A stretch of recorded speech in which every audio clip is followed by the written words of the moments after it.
Perkins Online, the Thinking Person's talk show. Now here's your host, Wilmot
Mutty Perkins.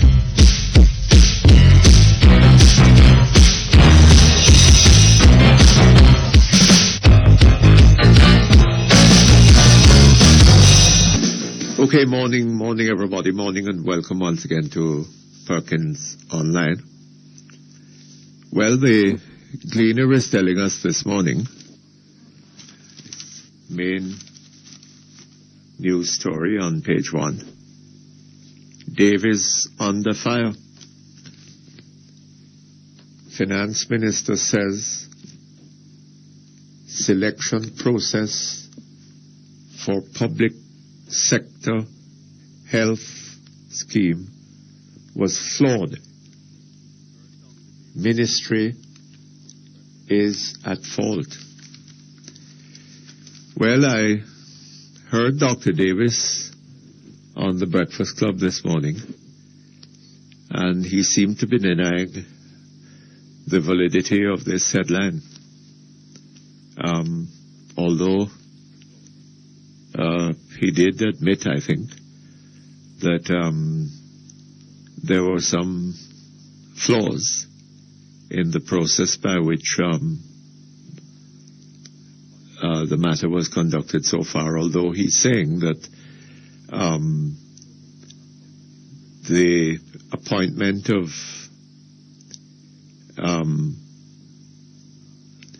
a company to replace Blue Cross, LOJ, has not yet been completed, or was not completed.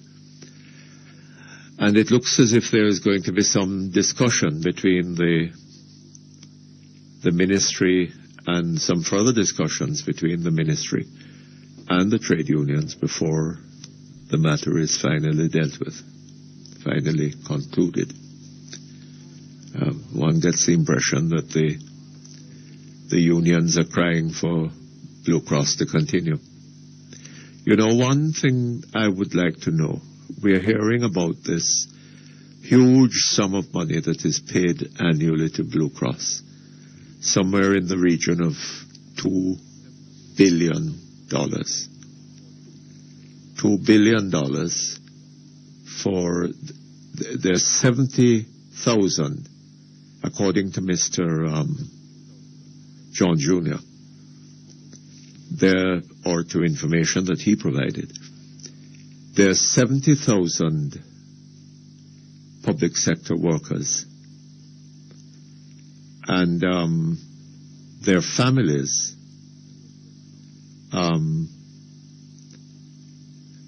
make up the remainder of 170,000. So there are about 100,000 relatives or members of their families that are also included in this coverage. And the 12,000,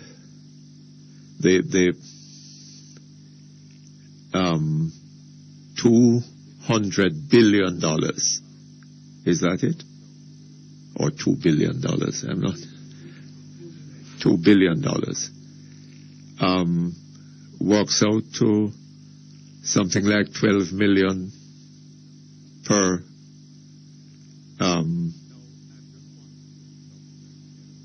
public servant, I suppose. There's 70,000. Now, I'm just wondering, this just sounds like a hell of a premium. I'm just wondering, though, there are also some parliamentarians who are similarly insured. I'm not quite sure. Well, I'm not quite sure whether it's the policies are the same, because I don't know whether public servants who get ill can call up the air ambulance and fly to New York for treatment. But I'd just like to find out, if at all possible, whether the parliamentarian policy insurance is covered under this same policy or whether it's an additional policy. Would be interesting to know that. Anyway, there's going to be further discussion on the matter, and Blue Cross is back under consideration. But then there is the question of $200 million that they're owed by the government, that the government seems unable at the moment to pay. And one of the things that is being demonstrated here, is the sad state of the government's finances. They owe Blue Cross $200 million. They have a quarrel with the medical technologists who are now, who have yesterday withdrew their services, claiming that the IDT ordered back in 2003 and a resolution to a dispute that they had with the Ministry of Finance, having to do with the fact that they, as medical technologists, were supervising persons who were drawing salaries that were somewhere between 50 and 60% higher than theirs. And they wanted that matter resolved. IDT, it went to the IDT apparently. IDT ruled in their favor. We're now in 2007, and the government has done nothing about it apparently. Possibly because they can't face the additional cost of any increase in salaries. Well, I don't know. I don't know how much longer this is going to continue, but it seems that the government is in a bit strapped for cash, and they can't have difficulty paying what they owe. Anyway, we'll see what happens. Now, the Ardennes shooting. The Prime Minister was there yesterday, doing what amounted to be a kind of public relations gesture. Went and did some kissing, fair amount of kissing, I gather, hugging and kissing, and talked to the teachers and pupils and so on. And she was heard on television making a comment about, schools should be secure and all this kind of thing. The main issue seems to have escaped her. It's not a matter of what is, from what one heard, it sounded very much as if, had the police shot this man and beat him, shot him and then beat him. In other circumstances, had there not been school children around and all this kind of thing, to be in danger of being shot themselves, as one apparently was, it would have been all right. That's the impression I got from what I heard her saying on the television last night. And incidentally, I'm not sure that Mr. Andrew Holness, the spokesman on education for the for the opposition, who seems to have been the only opposition spokesman to have made any comment on this matter up to now. I'm not sure that he wasn't saying, that he was saying anything much different from what the Prime Minister was saying. And as we discussed on this program yesterday at some length, this matter is of critical importance.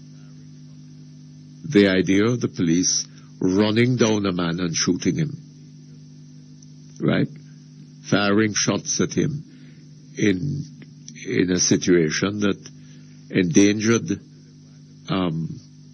school children. But that is just one part of it. Why are they firing shots at a man who is running away from them? Right? What right do they have to do that? And apparently what happened was that when the man got into the staff room, the police ordered, from what we're hearing, I think from the principal, hold on just a moment. We take a break and come back. Workers in the light and power industry, the JPS Employees Co-op Credit Union is you and your family's best bet for attractive loans and investment options. The time by the JPS Employees Co-op Credit Union, your financial partner for life, is 10:15. Hey, Red, rodeos are coming. Rodeo. Out of school after 5 years and 6 years and can't read and write. All that while Minister Maxine Henry Wilson in a parliament asleep. Not changing no course. Well, not change it course. Well, Portia, we have to change it. Jamaica need a change now. The proceeding was a paid announcement by G2K. A jerk pork, nicely, I can't think of nothing sweeter than Jamaican jerk pork. Me can't think of whole heap of thing, like Jamaican chicken, egg, fish, curry goat. Most Jamaican farmers use high-pro feeds because they're formulated from the finest ingredients and contain no hormones. So support our local pig farmers. Buy Jamaican pork because farmers who want satisfied customers trust high-pro feeds. High-pro feeds, your partner for profitable production.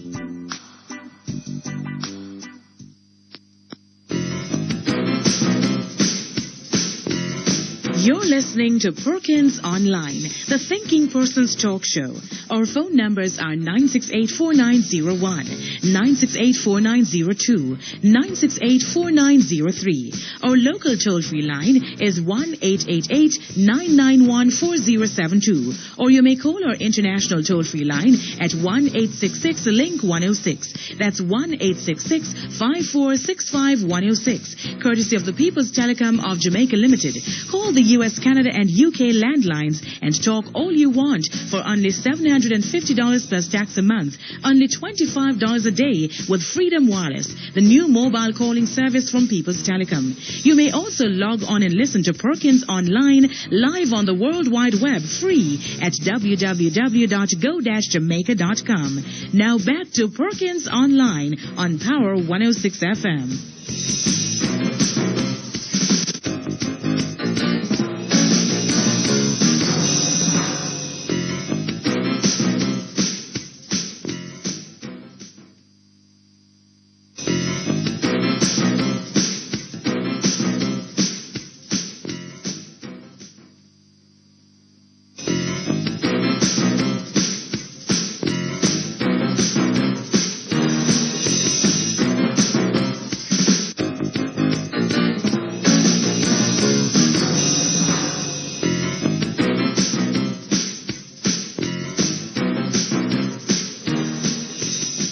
Okay, thank you very much. We're back here on that.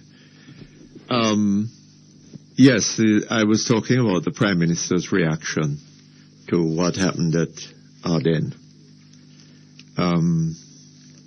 where this man, I was going on to say that apparently what happened was that, or from what I heard on the television last night, was that when the police caught up with the man in the staff room, they ordered the teachers and others who were there out of the staff room. And it was after that, after having got rid of them, that the man was shot and beaten. But apparently, what happened was that one teacher, when she saw the man or men, whatever, coming with their guns, and apparently the man who shot the policeman who shot the man was in plain clothes, she hid under a desk or something like that, and did not move when the teachers were ordered out of the room, and so witnessed the shooting of the man directly. Right? Now we hear that the man has been charged with offenses, assault and whatever. The policeman has been suspended from frontline duty. So he'll continue to work as a policeman and to collect his salary, while the man is probably, where he's in hospital, I believe, on the Gardner. And I take it that if released from the hospital, he'll be put into a cell, in which case he will, I suppose, have to sleep on concrete if he sleeps at all. And if it rains, then we might get some water coming into the cell. But the policeman, he hasn't been charged with anything.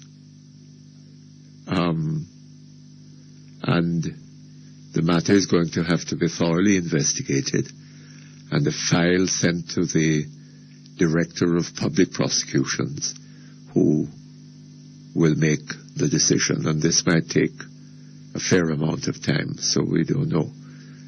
We don't know we don't know if and when the policeman is going to be charged. As we were saying on this program yesterday, this has to do with the rights of citizens of this country. I can't depend on being treated any better than that man was treated. And I have no wish so to be treated.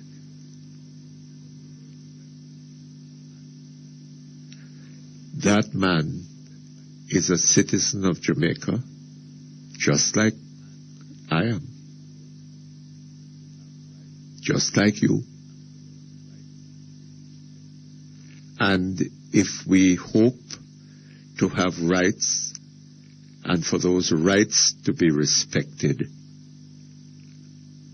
then we cannot sit by and allow that man's rights to be trampled upon.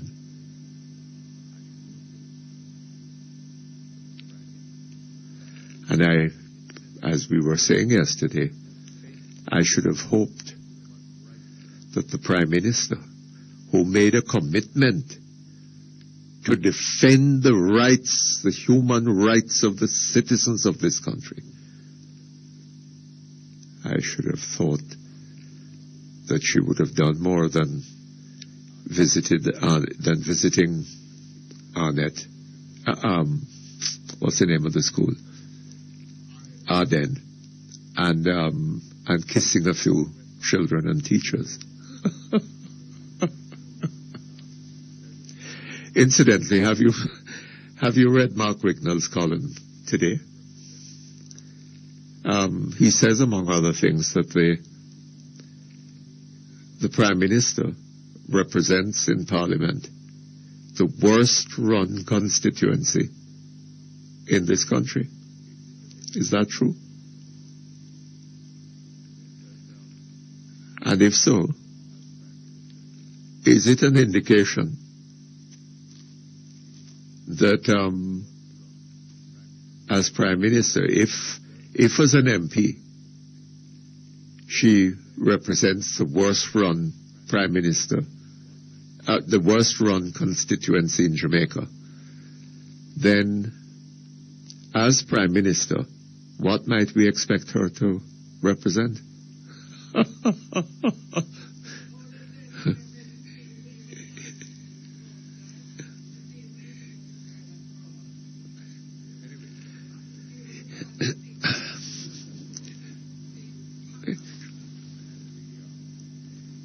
Anyway,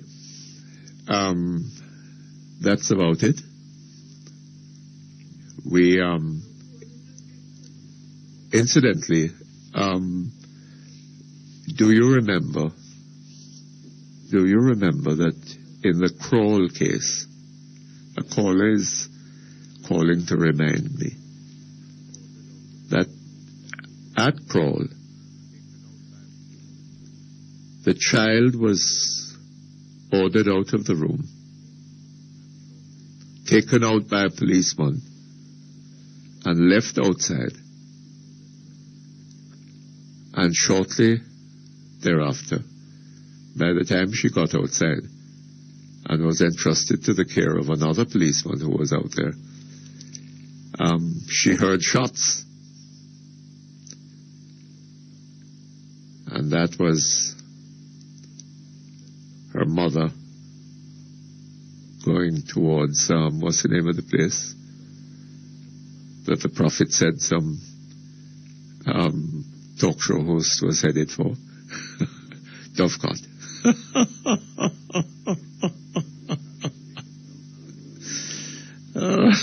Incidentally, I see the Gleaner has a big long article on, is it on page 2, about an Obia man. Well, why not? They've been carrying articles about prophets.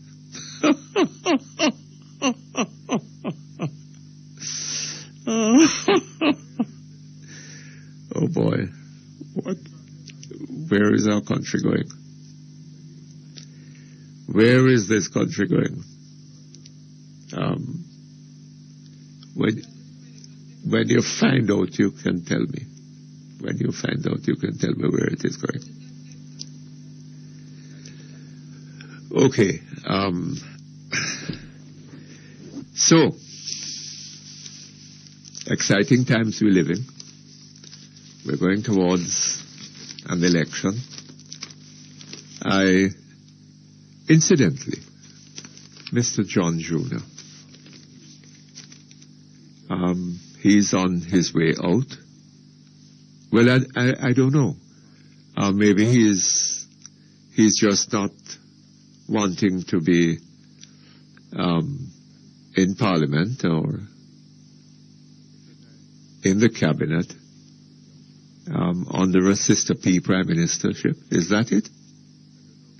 Because he seems to be young and strong and vigorous. I don't know why he is retiring. He and Mr. K.D. Knight and so many others. They just seem to be departing the PNP, or at any rate in Parliament. Although they're now campaigning, it seems, some of them. But I hear Mr. John Jr. talking about a number of things. One wonders about how, people like these have been there in Parliament and in the Cabinet for so long. And the wisdom seems to have stayed away from them until now they're leaving. He would like to see a fixed election date because he doesn't think it right for people to be sitting around waiting in the sort of way that is going on now for to be told when the election day is going to be. And what else? Some other constitutional matter he was concerned about. But old-time people say better late than never, no? And I think they're right. Okay, we're going to take the break now.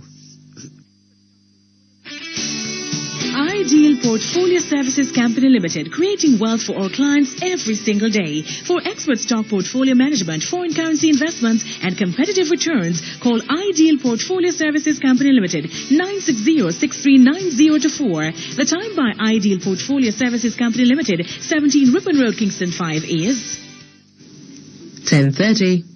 Today's weather brief is brought to you by Meloy's Distributors Limited and Lloyd's Sales Hardware, 98 Red Hills Road, Kingston 19. Now open, 145 Constant Spring Road, Kingston 8. Before you buy, compare our prices, because nobody beats us. Nobody.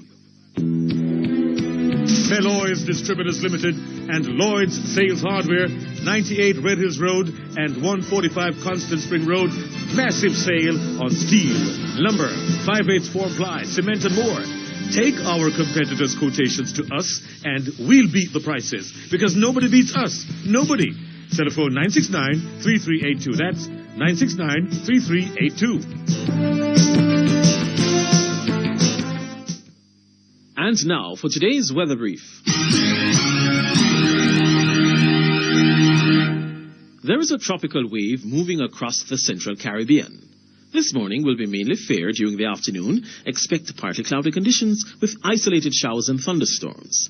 In our 3-day outlook on Friday and Saturday morning, look for mainly fair conditions. During the afternoons, expect winds with showers over hilly areas. Sunday will be partly cloudy with showers and isolated thunderstorms. The information for today's weather brief was supplied by the National Meteorological Service of Jamaica. Today's weather brief was brought to you by Meloy's Distributors Limited and Lloyd's Sales Hardware, 98 Red Hills Road, Kingston 19. Now open, 145 Constant Spring Road, Kingston 8. Before you buy, compare our prices, because nobody beats us. Nobody. Video Spec Electronics Limited, the expert in repairs and sales of car stereos, MIDI component sets, television, CD players, car alarms, and amplifiers at unassailable prices. Video Spec Electronics Limited, shop number 7, 1 Malines Road, Kingston 10, telephone 968-9157.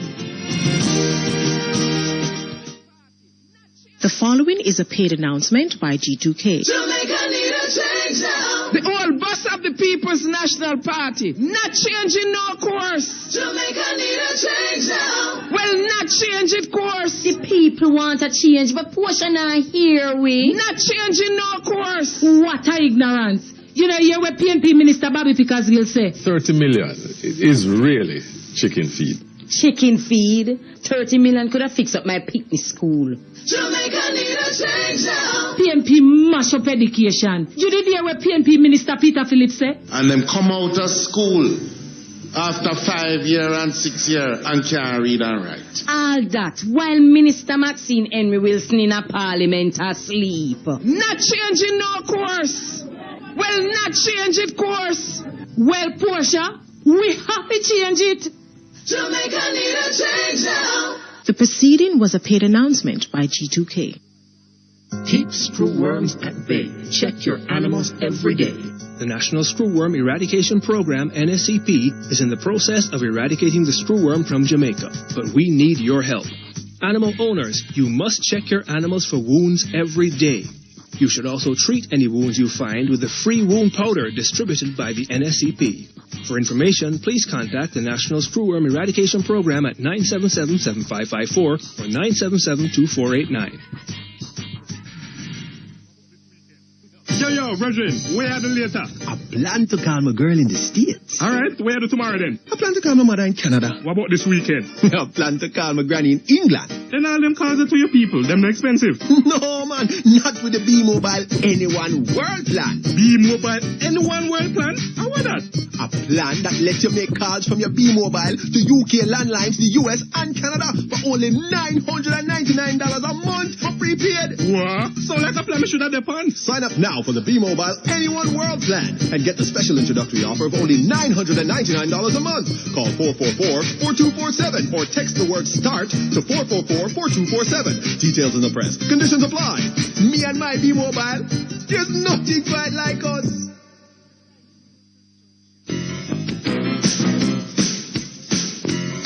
You're listening to Perkins Online, the Thinking Person's Talk Show. Our phone numbers are 968-4901, 968-4902, 968-4903. Our local toll-free line is 1-888-991-4072. Or you may call our international toll-free line at 1-866-LINK-106. That's 1-866-5465-106. Courtesy of the People's Telecom of Jamaica Limited. Call the U.S., Canada, and UK landlines and talk all you want for only $750 plus tax a month, only $25 a day with Freedom Wireless, the new mobile calling service from People's Telecom. You may also log on and listen to Perkins Online live on the World Wide Web free at www.go-jamaica.com. Now back to Perkins Online on Power 106 FM.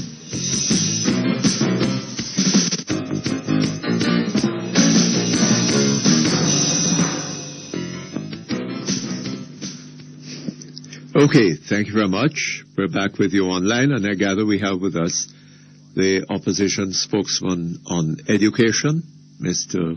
Andrew Holness. Hello? Hi, Mr. Perkins. Good morning, sir. How are you? Well, I feel I'm very distressed. What about? Well, the shooting at Arden High School. Yes. It is something that is a major blot on the nation. I saw the Prime Minister on TV last night. Uh-huh. I believe what she did was important in that it is necessary at times like these for consolation and whatever kind of counseling and catharsis that a figure such as the Prime Minister can bring. But in a sense, I am disappointed that she did not come out as strongly as she did when the lady was harassed. You remember that incident in Halfway Tree? Uh-huh.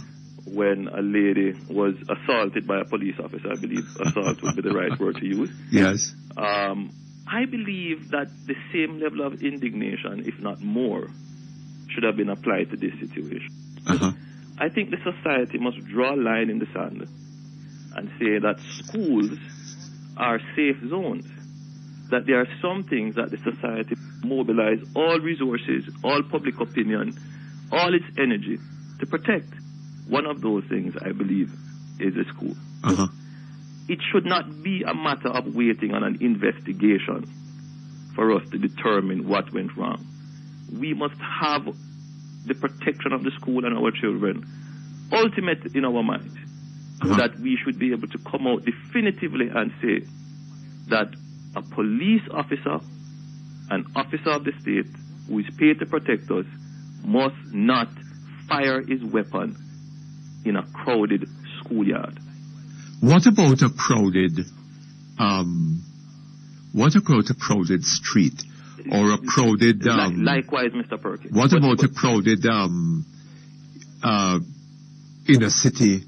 Likewise, Mr. Perkins. Area. But that I didn't hear that coming from you, Mr. Holden. No, I was very clear in my statement that you were talking about the school. No, my statement was very clear. It said schools, public places, that we have to be very careful about that. But I'm talking about this incident, that there are some places that the society must just say, it must not happen. There is no excuse for it to happen. Uh-huh. And one of those places, Mr. Perkins, is a school. What about what disturbed me about what you said, Mr. Holness, was that you seem to be concerned, and rightly so, about the safety of the school children, the teachers, and other innocents who may be around in a public place, right? What about the idea of a policeman chasing down a man who is running away from him and firing shots at him? What about that situation too, Mr. Perkins, is not acceptable either. And let me just explain my own position. I am speaking directly to the Arden situation, but I know you want to go into a general discussion about the police, and I will engage you in that discussion. You know why, Mr. Perkins? No. And I'll tell you why. Let me tell you why I'll engage you in that discussion about the behavior of the police. Last week, Friday, I received a telephone call that someone was shot and killed in the constituency in which I represent, specifically in the Tower Hill area. This person, I don't know him personally, but I know his family personally, and I know members of his family that are close to him personally who work with me. And I know of him, and I don't know of him to be a bad man, quote unquote. But apparently, the police received information that there was a firearm in a particular house. Now, the irony of the situation, Mr. Perkins, is that a member of the family, it is alleged, told the police that there was a firearm in the house because they don't support this business of guns and criminality. Apparently, the new trend is for persons to hide firearms in houses of people's house where they don't even know that the firearm is there. So they found out that a firearm was there, informed the police. The police come, they conduct a search, they find the firearm. They held 6 men outside, they were playing football. They came out and they asked, who is responsible for this home? The young man was eventually killed. Said, I was responsible. He didn't even know that there was a firearm in his house. The report that I have received from the residents is that the police took him in the house and then they heard shots. One policeman came out and said, one AK-47, one man dead. Now, one has to wonder, the citizens are trying to help the police by providing them with information about illegal firearms. But it so turns out that the very police come and kill an innocent person. It is something that burns at the heart of the people in Tower Hill, to the point where I hear some young men talking against the state in a way that I fear. And I have to be intervening and saying, look, regardless of what happens, we still need the police to protect us. I get a distinct impression. I had a discussion with the team of policemen who were involved in the incident. They were saying to me that they did not have the option of taking the man alive. But this is an unarmed man. This is a man that was subdued. We as a country cannot be so afraid and timid of crime that some of us are willing to give up our rights to say that when you find a man with a gun, even if you subdue him, kill him. We don't see ourselves as giving up our rights, Mr. But unless society what we see is our surrendering the rights of others. Well, probably. Right? But there has without to be, recognizing that we may in the same place that we might very well be eroding our own rights. Now, I don't want to come out battering the police, because in the same incident, I met policemen who performed their jobs in an exemplary fashion, who understood what was happening. But the structure of the institution of the police force does not allow them to come out and say what occurred was wrong. And this is the problem, Mr. Perkins. A situation happened at Harden, and the institution, not just the institution of the police, but the political institution is afraid to come out and say what this policeman did is wrong. The political institution is afraid to do that? The political institution, the police institution, afraid to come out and say what this policeman did is wrong. Why would the political institution I'm puzzled. Be afraid of that? I am puzzled, Mr. Except unless, Mr. Holness, yes, it is that the political institution doesn't give two damns about the rights of citizens of this country. Well, I would expect and it the would Prime seem to Minister me, to sir, be totally hold on a little upset. bit. it would seem to me that that is the issue, both at the Tower Hill, in relation to the Tower Hill matter that you're talking about, Yes. and in relation to the Ardennes matter. Yes. Because in the Ardennes issue matter, a man was running away from the police. Precisely, Mr. The Perkins. police are chasing him down, firing shots at him. Finally corner him in the school staff room, right? Shoot him and beat him. And leave him there for a little while. Yes, when there was no evidence. Well, they seem to have been unaware that there was a teacher hiding in the room who witnessed the whole thing. Well, I tell you something, Mr. Perkins. I know. No, we ought all to be concerned about the security of that teacher, you know. Yes. Uh-huh. Now, here's the problem now, Mr. Perkins. I said to the residents in the area who saw what happened, make sure we give the statements to the BSI. The BSI is an internal organization. Hold on just a moment for me. You're listening to Power 106 FM. The time is now 10:45. Today's weather brief is brought to you by Suddenly Slender Jamaica Limited. Doctors say 65% of us are overweight. Get help now. Celebrate a new you. You could drop a jean size or two for summer. For the month of June only, for every 2 wraps purchased, you will get 1 free. Feel and look wonderful. Suddenly Slender body wraps. Get a butt, hip, thigh, and tummy makeover. No surgery. Suddenly Slender. Shops 14 and 15 Hilton Kingston. 920-1139 or 997-1909. And now for today's weather brief. There is a tropical wave moving across the central Caribbean. This morning will be mainly fair during the afternoon. Expect partly cloudy conditions with isolated showers and thunderstorms. In our 3-day outlook on Friday and Saturday morning, look for mainly fair conditions. During the afternoons, expect winds with showers over hilly areas. Sunday will be partly cloudy with showers and isolated thunderstorms.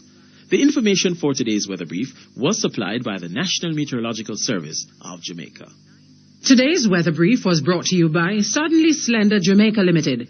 Feel better, look better, improve your health. Call 920-1139. We should always be able to communicate with the important people in our lives no matter where they are. Now for only $750 plus tax a month, only $25 a day, Freedom Wireless, the new mobile calling plan from People's Telecom, gives us a real choice. Call US, Canada and landlines in the UK, plus other Freedom Wireless users and talk all you want. Emancipate yourself. No talk to you when I get credit. No please call me. With Freedom Wireless, I can talk to you right now. Call our office today, 659-0101. Offer expires August 20, 2007. Powered by ODJ.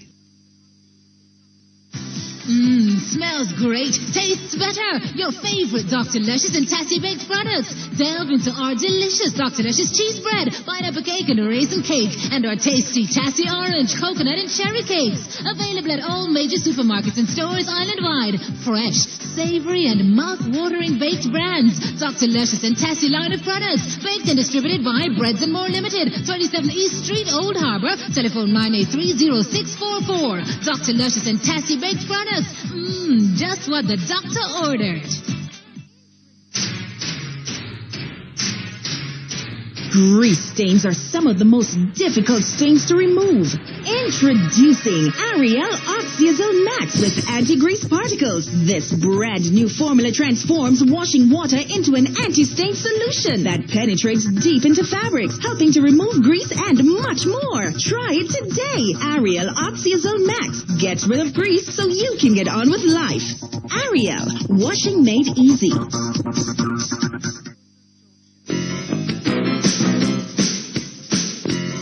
You're listening to Perkins Online, the Thinking Person's Talk Show.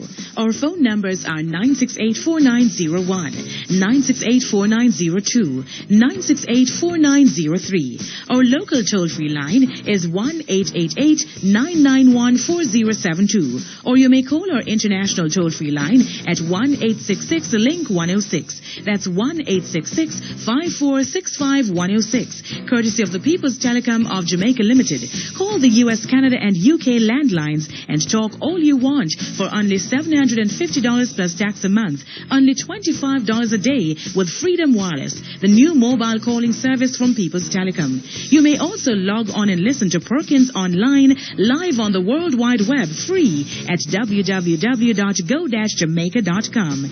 Now back to Perkins online on Power 106 FM.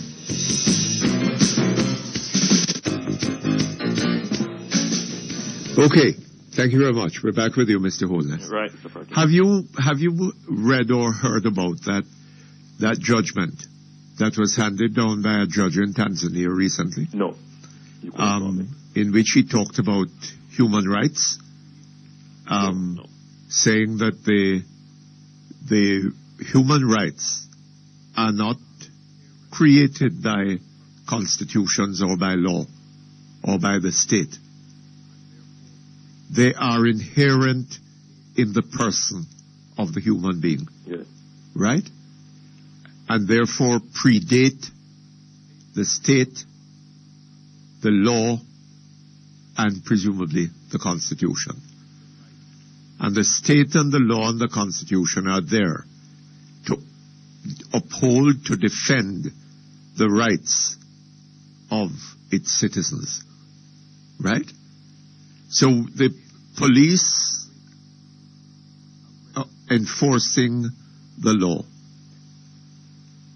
begin with a recognition, a respect for the rights of the citizen, even the citizen who is suspected of some offense. Right? And that is where we seem to be unable to go in Jamaica, because we seem to lack the capacity to respect that man down there on the inner city, living in some little cardboard hut. But may right? I join you, Mr. Perkins? We have no respect for that man, and it is all coming from the plantation. But may I join you, Mr. Perkins, in just helping you to make that point? What? I want to join you in making that point. Yes. After the shooting happened in Tower Hill, I went down to the station and I spoke with one of the officers in charge, a very urbane man, and he was very decent, and he accommodated me. And I happened to get into a discussion with members of the team who were involved in the shooting. And they were saying to me, Mr. Holness, you're defending a bad man. You're defending a criminal who found a gun. Their argument to me was, how do I know that this man is not involved in a crime? How do they know that he is? Well, how do I know? But if even he's involved in a crime. But that is, I had to say to them, look, our legal system, our constitution affords the right of innocence to every single Jamaican until a court of law proves him guilty. But even when the court of law finds him guilty, Mr. Holness, yes, he's not at that point bereft of all rights. Exactly. He has rights as a citizen of this country. What is happening is that the police feel so much pressure.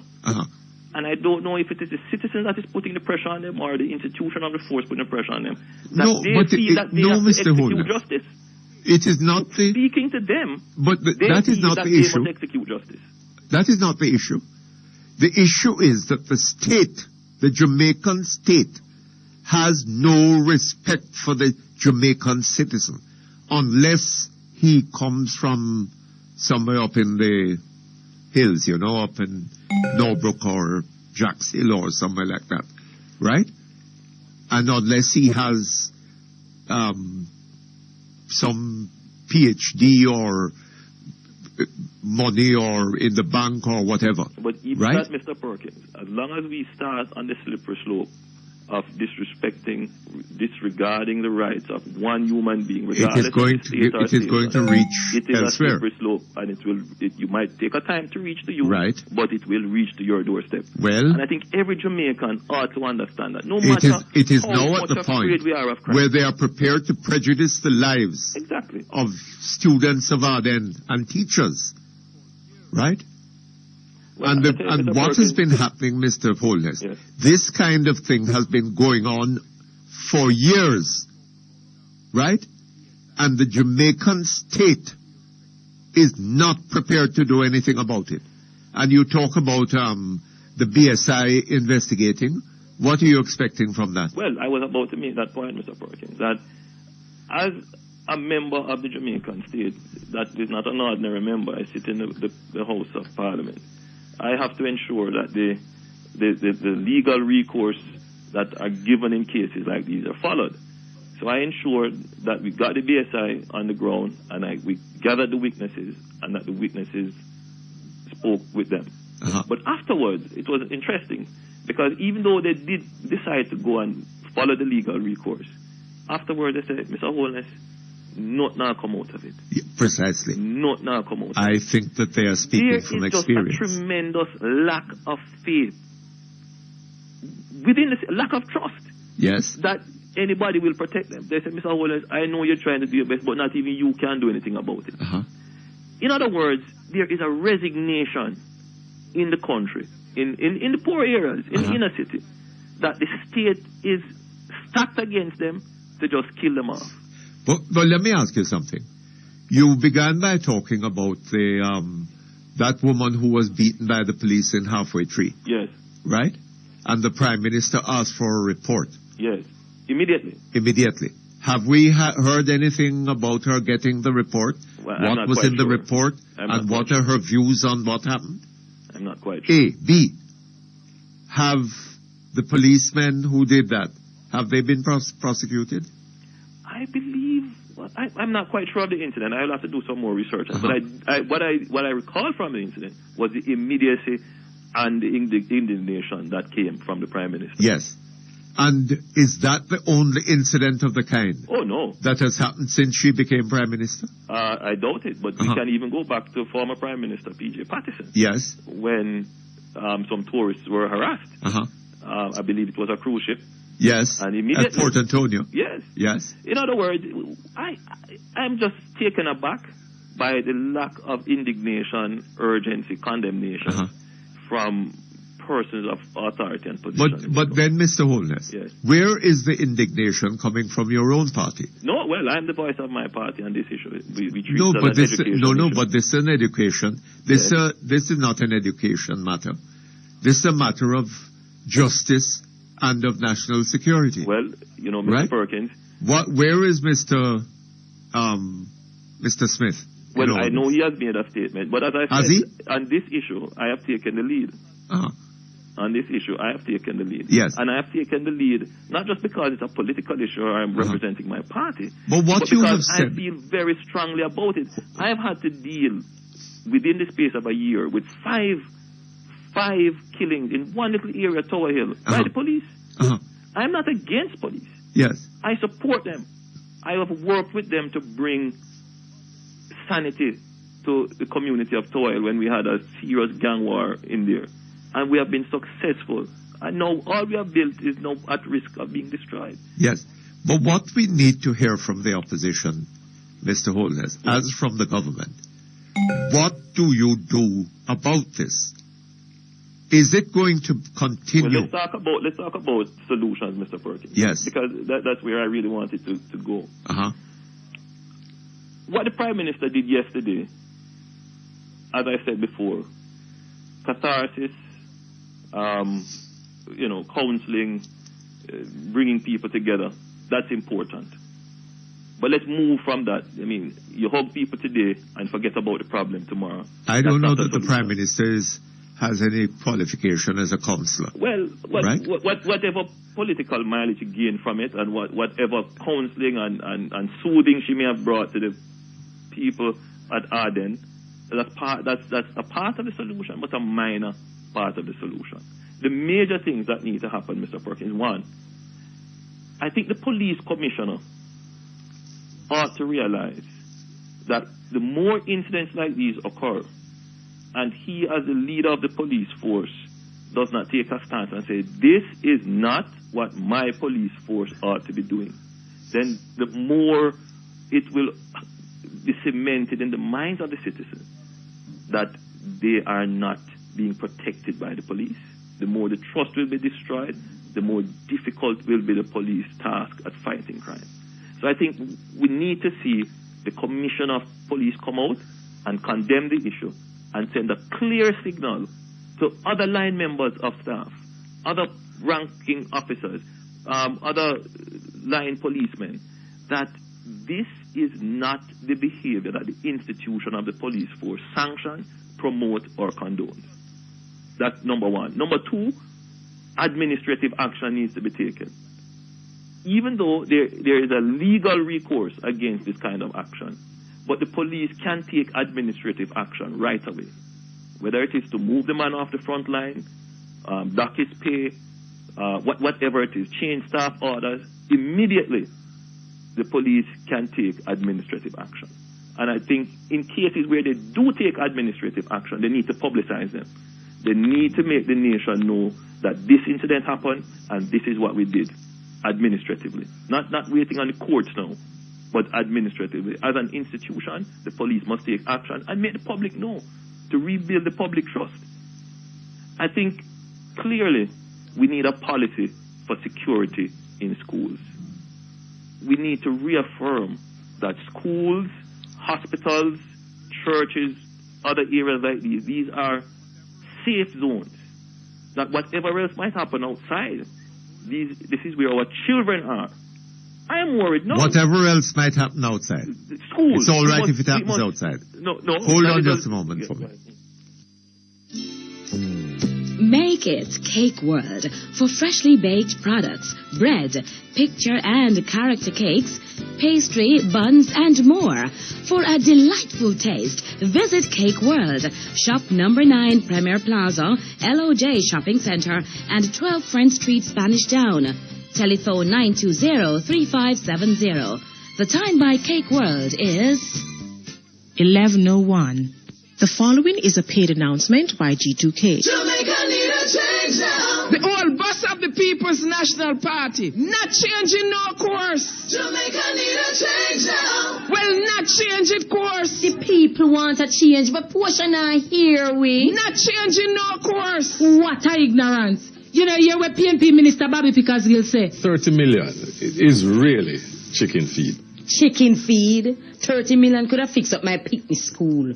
Jamaica need a change now. PNP mash up education. You did hear what PNP Minister Peter Phillips say? And them come out of school after 5 years and 6 years and can't read and write. All that while Minister Maxine Henry Wilson in a parliament asleep. Not changing no course. Well, not change it course.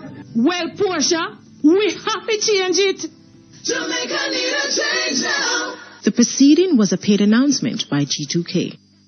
All right, we're looking to buy a car or a SUV. Car, definitely a car. Automatic or stick? Definitely automatic. New or used? Oh, that doesn't matter. As long as we get the loan from RBTT, we can't go wrong. With an RBTT motor vehicle loan, we can get up to 100% financing on new vehicles and up to 90% financing on used. And you don't have to pay your fees up front. New or used, you can't go wrong with a motor vehicle loan from RBTT. Visit or call us today. RBTT Bank, your way.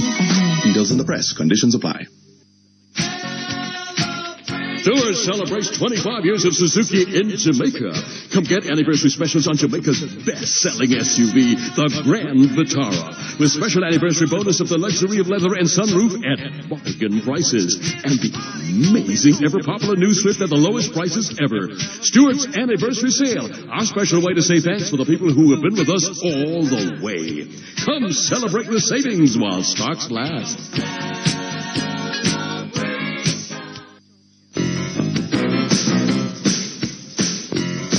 You're listening to Perkins Online, the thinking person's talk show. Our phone numbers are 968-4901, 968-4902, 968-4903. Our local toll-free line is 1-888-991-4072. Or you may call our international toll-free line at 1-866-LINK-106. That's 1-866-5465-106. Courtesy of the People's Telecom of Jamaica Limited. Call the U.S., Canada, and UK landlines and talk all you want for only $750 plus tax a month, only $25 a day with Freedom Wireless, the new mobile calling service from People's Telecom. You may also log on and listen to Perkins Online live on the World Wide Web free at www.go-jamaica.com. Now back to Perkins Online on Power 106 FM.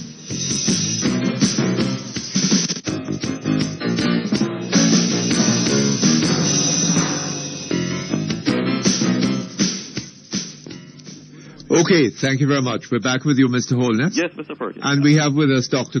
Carolyn Gomes. Yes. Hello? I just wanted to make a point, Mr. Good morning, Dr. Gomes. Morning, Mr. Perkins. I'm glad to have you. Oh, well, thank you for accommodating me. Yes. I wanted to join the discussion, Mr. Perkins, because really, I think that we need to understand some of the implications of what Mr. Holness is saying. Uh-huh. And one of the things I want to take issue with him, and he's talking about security policy for schools. Yes. As arising out of this incident. The problem out of this incident was the behavior of the police. Yes. So why are we attempting to design some security policy for schools to protect the people against But the police? I would go further, against Dr. the Gomes. police, Mr. Perkins? Huh? I would go. You're designing a policy to protect students against police. That is what Hold you're, on. you're, I would go further, Dr. Gomes. This is not a problem of the behavior of the police. This is a problem of the behavior of the state. The state does not see itself as being there to protect, to defend the rights of the citizen of this country. Well, absolutely, right? Mr. Perkins. Whether that citizen is a half-mad man throwing stones on the street, or children and teachers in school, or people living behind zinc fences in the depressed area, whatever. These people are citizens of this country. They have rights, and those rights must be secured. That is the primary purpose of the state. Am I right?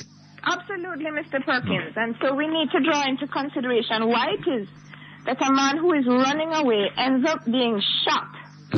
Is the one being charged? Yes, but you remember a case of a man who was running away smoking a ganja spliff, and the police accosted him, and he ran, and the police went after him, shooting and shot a youngster. The child's name was Renee Lyons. Her age was 7 years old. 7 years old. What has happened to that case, Mr. Perkins? Well, I wish you could tell me, Dr. Gomes. The policeman has absconded because of the length of time it took to complete the investigations and decide that he had acted recklessly. Yes. Which, quite frankly, seems to be the only purpose of the wait on the investigations is to get people you realize, of course, that the identical thing is happening in the Ardennes matter. The man who was shot and beaten, right? He has been charged, right? The policeman, no, he has just been suspended from frontline duty. Which is the point I'm making, Mr. Perkins. That's the point I'm making is that it's time now that we start to talk some truth. Yes. And let the chips fall where they may. Yes. Where is the police commissioner on this issue? Yes. 227 Jamaican citizens were shot and killed. There were more shot.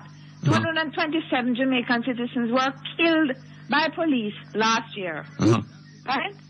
Do you agree with that point, Dr. Gomes, that the commissioner ought to come out strongly and condemn Where is the Minister of Security? That is the one, not the commissioner. I mean, if the commissioner comes out, very good. But the issue goes to the Ministry of National Security and ultimately to the Prime Minister. It starts at the and the parliament of the country. Where are the high command? Where is your program for the action of this policeman, which we all know how he acted, Yes. because we've been told time and time again. Uh-huh. If you as leader, manager of an organization cannot very quickly let the rest of your staff know that boxing a customer is not the way to attract them, then you are failing in your duty as a manager of an organization. Yes. And then your board of directors then has the responsibility to say to you, this is not how we do it. But if your board of directors doesn't tell you that that's wrong, and the manager doesn't tell the staff that that's wrong, then every customer that walks into your business is in danger of a box. Dr. Gomes, so we are at one to say that the police commissioner ought to come out against this strongly. But we are at one on that, Mr. Holmes. Where I take issue with you is the lessons that you appear to be learning from this is that we need to provide school security and we need to worry about the Arden Dr. Gomes, situation. if I may just interject just briefly to say to you at this point that there is a serious problem of security in schools, and we can't just diminish that by virtue of this That's a red herring in this case. No, Mr. because I tell I you why. agree with you that there's a problem of security in schools. There's a problem in policemen when the police run in there and start shooting down there. Dr. Gomes, if we had a security policy in school that was one that would have kept the policeman out. If I just may get up just a minute, and because I will have to leave the program shortly, but I just want to make this point. That if there were a strong security policy, not just for Arden, but for all schools, that prescribed time for entry, exit, had security posted at the gate, then maybe this policeman would not be running down a Mr. madman, Holness, getting that access is to a school. nonsense. No. That is nonsense, Mr. Holness, because the real issue here, Mr. Holness, if the policeman felt obliged to be respectful of the rights of citizens of this country, he would not have been doing that. And I agree with you on that point. And So the issue is not about security for schools. Mr. Perkins, what? Mrs. and Dr. Gomes, we cannot diminish that point. And I'm sure the principal of Arden will tell you. I'm sure the president of the JTA will tell you that security in schools is a big issue. And I agree with you, we should not be putting our security policy. But I agree with you, Dr. Gomes. It has nothing to do with this incident, sir. We should I not agree be with talking you, about Dr. a Gomes. security policy to protect students from police. Clearly, that's not what I'm talking about. But you should not have to be protecting students from police. Precisely, and I right? agree with you on that. That's and not what security policy is. If the police, if it was clearly understood, to protect if it was clearly understood that the citizens of this country have rights that the state is prepared to stand up and defend, the police would not have done that. And I agree with you. Right? So the security policy is No. how do we engage What I find the very police? interesting, No, but Dr. Mr. Perkins, Mr. the security Holness. policy is how do we engage the police to respect the school property, respect the school compound, respect the students and teachers, and protect the students. That is, if you have a security policy that integrates the police from day follow one, the law, then they would not have to have this side issue discussed. Yes. I didn't hear you. I didn't hear you, Dr. Gomes. I'm sorry about that. I didn't hear you. I said if the state was insisting that the police follow the law and their own staff orders, then we would not have to be having this side issue and we wouldn't have to be wasting time because we would know that when we call the police, and you could have any security policy in the world, there's no security guard and no lock gate that can keep out a bullet, as that young lady learned to her detriment. Right? Yes. And But if the police, Dr. Gomes, I would like you to join us, though, Dr. Gomes, in supporting a security policy for schools. But no, Mr. You would Holness, be I'm not hanging prepared on to the be outer sidetracked on this edge. issue. You would be hanging on the outer edge, Dr. Gomes, if you didn't. Because this is what Mr. all the Holness, education experts are Mr. calling for. Holness, I quite accept that there needs to be a security policy for schools. Where I take real issue with you is that this is the lesson to be learned from this incident. No, this is it is not part of the solution, not the lesson. It is part of the not what about the other part of the solution then? The other part is what you and I agree on, that there needs to be, without waiting for an investigation, without being cautious as to what happened, there must be indignation right away.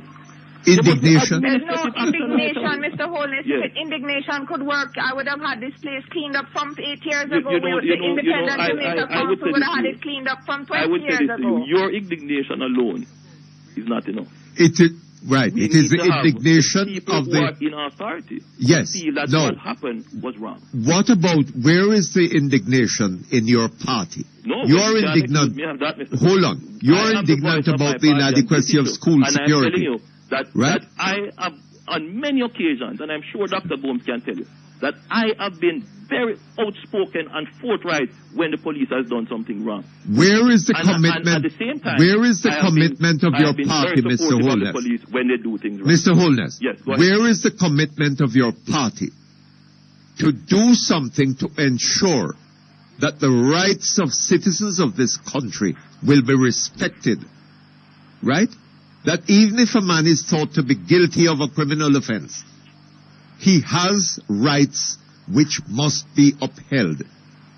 May I say this to you, Mr. Right? Perkins, that this is a question that I have grappled with as a person entering politics. And I have to ask myself and be truthful to myself. Are the people who I sit with in a political party, do they believe that the rights of the citizens must be protected? Yes. The moment... That is the question that we want to hear Mr. answered. Perkins, and take it as I say to you here now. I mean, it's hard to believe a politician, but believe this one. The moment that I feel that the people who I sit with who will hold positions of power in this country do not believe that, then I am out of it. What have they said about this matter? Sorry, I didn't hear you. What have they said about this matter? I am saying it, Mr. Perkins, and I've said it before, and I'm saying it again to you. And I'm glad that Dr. Gomes has agreed with us that it is important. I don't know that Dr. Gomes and I have agreed with. I agree with that too. But they must come out, and that is the start, Mr. Perkins. That the moment they come out and say this is wrong, and take the action, we have started. They need to do more than come they out need to and do say. more, but let us start with that. Hold on, Mr. Holness. Mr. Holness. Hung up from you. Hold on. Come on to your program Mr. and say, Holness. Mr. Perkins, you were what that policeman did was wrong. Mr. Holness. Yes. You told me about that man, those people in Tower Hill. Yes. Who said nothing not going to happen. Not a thing coming out of this. And I tell when you, the Mr. BSI, Perkins, hold on, we are going to the make sure BSI that comes to happens with that investigate, and them say not a thing coming out of this. Yes. Right? But isn't that the change we're looking for? Wouldn't it be a but sign Mr. of Holness, change if the commissioner came out and but said Mr. this is Holness, wrong? what we need is an investigative body, yes, independent of the police, right? That can be relied upon and trusted by the people to ensure that justice is done, right? That is what we need. Well, that is why I think... Where is that to come from? That we need an independent body. It's will you both hold on for me, please? Hold on for a moment, please. Only the best is good enough for you. So get the best and widest range of tiles, various sizes to suit your style. Floor, wall tiles, Cameron Industries, tiles, 963-0628 and 906-3862. The time by Cameron Industries Joinery Limited is 11:16. Mommy, not do you. Only the windshield broke. Call the doctor. Dr. Glass. Call Dr. Glass for all your auto glass needs. Windshields, rear, door, vent, quarter glass for all make vehicles. 237 Marcus Garvey Drive at 3 miles. And now in Catherine Hall, Montego Bay. Call 971-7853. Thank God for Dr. Glass. Call now. 1-888-Dr. Glass. Think comfort. Think Carrier, the world's most trusted brand in air conditioning. More homes, hotels, and businesses use Carrier air conditioners because they have a proven record for the coolest, most reliable, and energy-efficient units on the market. All tuned with great service and affordable prices. Call CAC 2000 Limited, 1-888-991-5921, and refresh yourself. Carrier, tuned to the experts.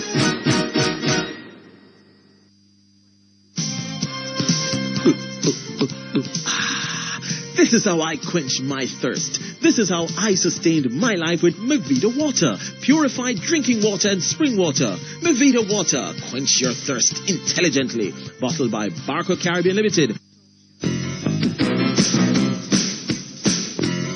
You're listening to Perkins Online, the thinking person's talk show. Our phone numbers are 968-4901, 968-4902, 968-4903. Our local toll-free line is 1-888-991-4072. Or you may call our international toll-free line at 1-866-LINK-106. That's 1-866-5465-106. Courtesy of the People's Telecom of Jamaica Limited. Call the U.S., Canada, and UK landlines and talk all you want for only $750 plus tax a month, only $25 a day with Freedom Wireless, the new mobile calling service from People's Telecom. You may also log on and listen to Perkins online live on the World Wide Web free at www.go-jamaica.com. Now back to Perkins online on Power 106 FM.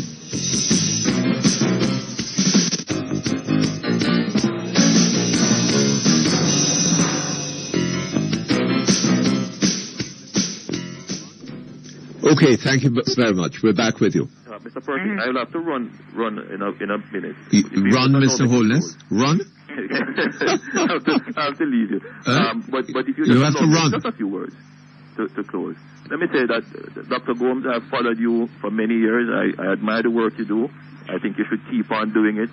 Keep on keeping on. Yes. But what we want to see here, Mr. Holness. I don't want admiration, Mr. Holness. I want action. I know. The second case we had was in your very Tower Hill constituency. First one was in your Tower Hill constituency. And the second one was Damian Luna, yes. 17 you remember years that old, one too. killed by police. By police. And that is why I said, if action had been taken 8 years ago, we would not be the mourning the death of that young man in your constituency been, and the hurt to that child in Arden. We have been trying. That's why I'm saying that we have been following your work, but from that time, from starting with Gail and then Lunan, both from my constituency, and I have been working, trying to get things done, and I have seen the frustration that exists, and this is why I take the position I take, and I'm going to just leave with this. That we have an institutional problem, Mr. Perkins. No, Mr. Holness. Mr. Holness, may I say something? May I say something, Mr. Holness?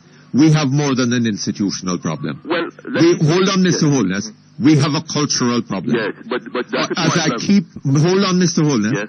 As I keep repeating on this program, our minds are riveted to the paradigm of the plantation. Yes.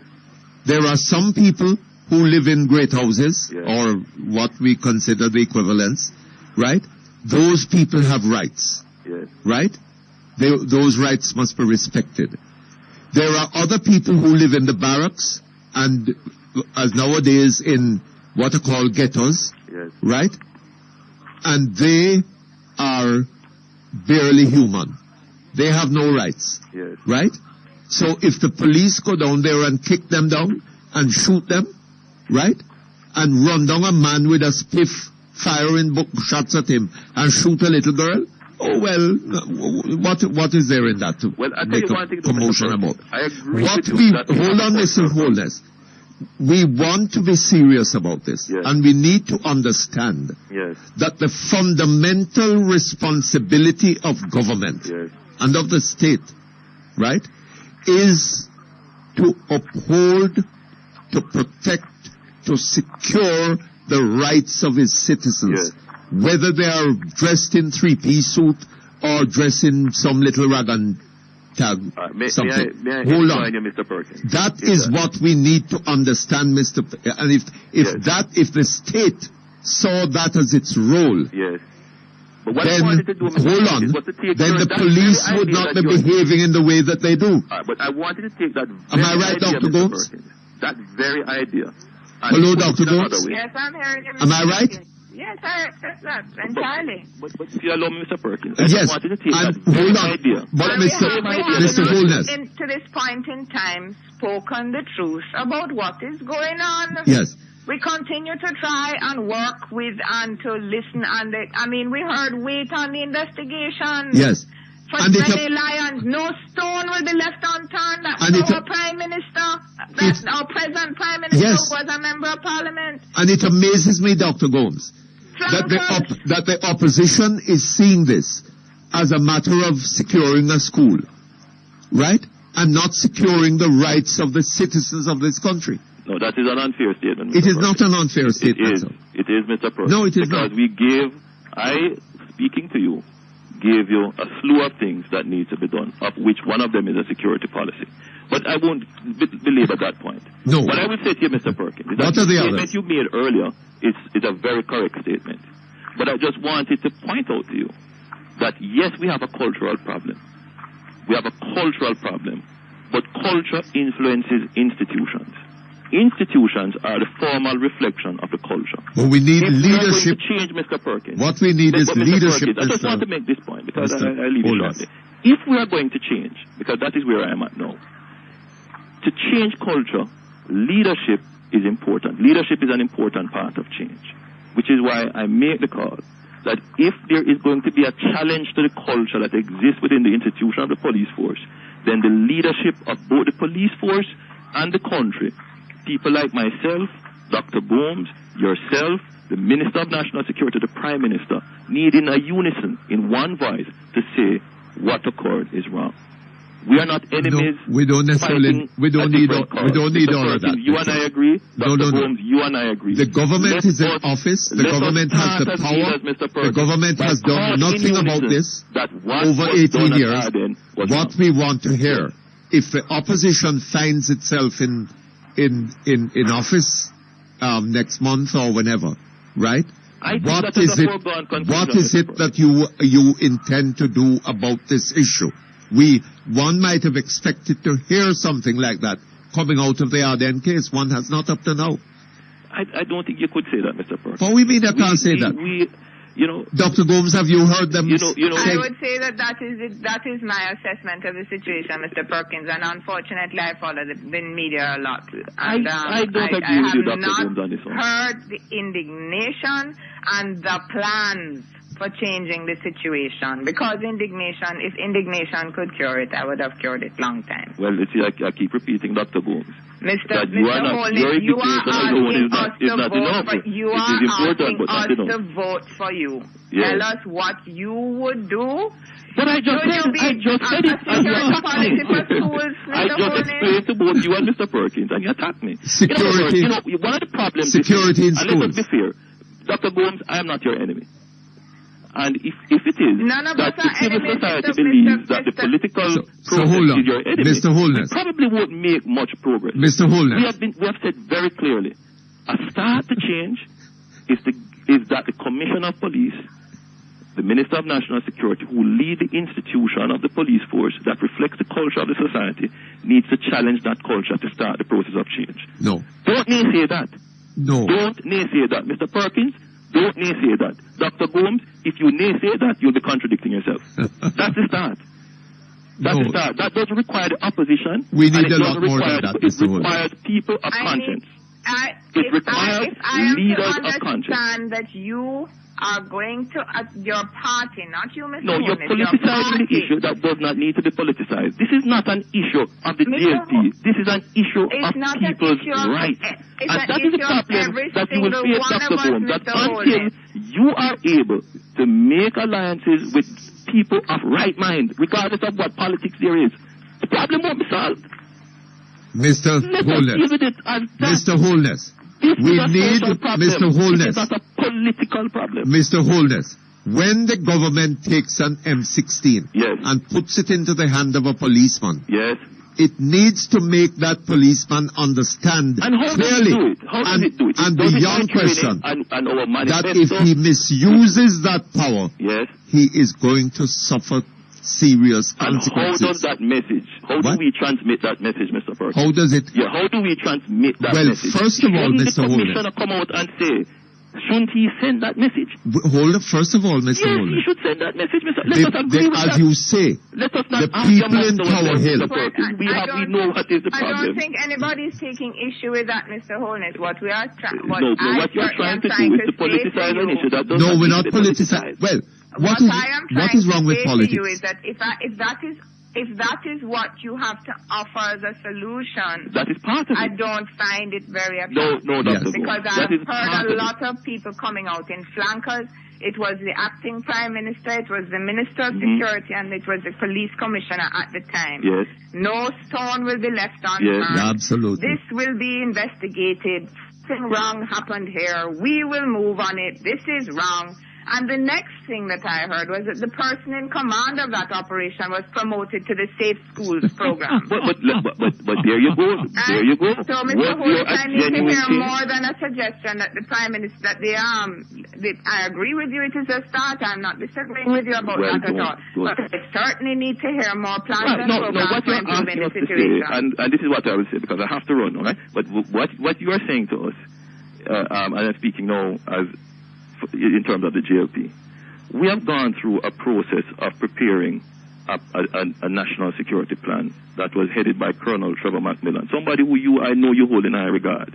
And I'm sure that you, Dr. Gomes, has read the document and would have seen all the plans that are entailed there. So for you to come and say you don't know, I find to be just a little bit. I just find it to be just I did not say that, Mr. In other words, I just find it, Dr. Gomes, I tell you something, I just find it to be just a little bit. Mr. Holness, you have accused Dr. Gomes. That we should not. You have accused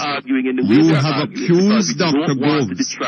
You have a responsibility to give her the opportunity of responding to that accusation. Go ahead. Well, Mr. Perkins, I've been with you for a little while. I have to leave you. Thank you for the opportunity, but let us not part. You have to run. No, I have to go. Mr. Perkins, always a pleasure talking to you. All right. But let us not part in this way, because we are all at one with this issue. And it is well, I'm not hearing from you what I had hoped to hear. Sure. Yeah. Thank you, Mr. Perkins. Dr. Gomes, keep on your good work. Will you hold on, Dr. Gomes? Yes. Okay. Researchers at the University of California, Davis reported that phytonutrients in apple products may help protect against cardiovascular disease. Start drinking Mott's apple juices, distributed by T. Geddes Grant Limited. The time by Mott's Healthy Living is 11:30. Today's weather brief is brought to you by Independent Living, Jamaica's authorized provider of Pride Mobility scooters and lift chairs. I started worrying what to do when the doctor told me that Mama's arthritis was worsening. But then the nurse told me about Independent Living. It was a dream come true. Independent Living, the store that cares enough to provide solutions for your physical limitations. Supplies of hospital beds, lift chairs, wheelchairs, bathroom safety and rehab products. Independent Living, the caring store. 10 Merrick Avenue, Kingston 10. Or call 754-2195 or 754-5198. Rising above physical challenges, we can help you do it.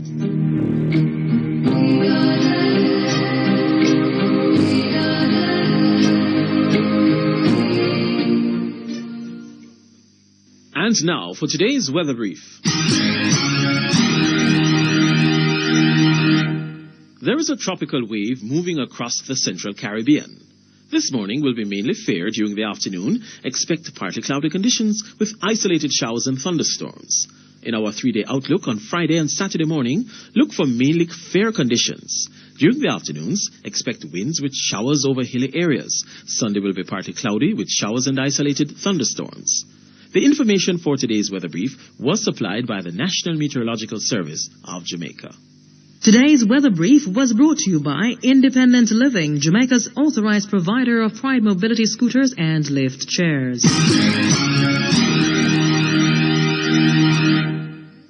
The Jamaica Public Service Company, JPS, apologizes to customers in some sections of Portland for the current disruption in their power supply. This is due to problems being experienced on the distribution network in the parish. The company advises that work crews are currently making every effort to correct the problem and restore supply in the shortest possible time. JPS thanks customers for their patience and understanding. For more information, please call 1-888-CALL-JPS. That is 1-888-225-5577. I want to be an election day worker.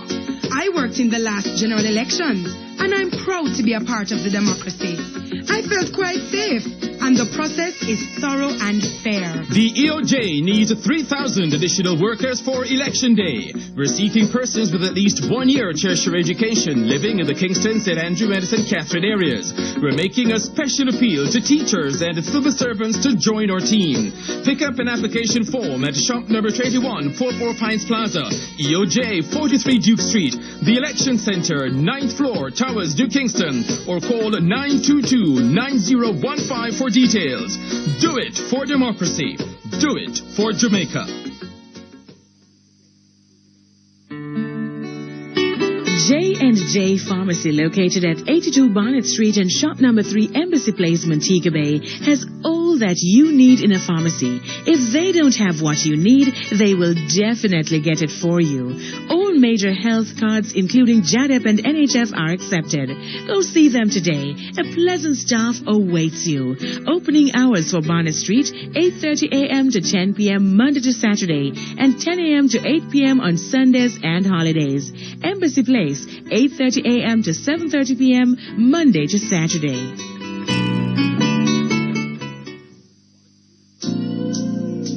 Did you know that worn shock absorbers could cause accidents?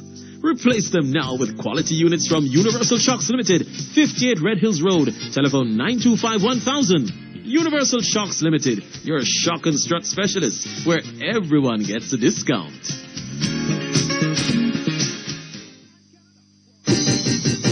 Introducing the B-Mobile Anyone World Plan. Unlimited calls to UK landlines, US and Canada for a special introductory price of only $999 a month for prepaid B-Mobile customers.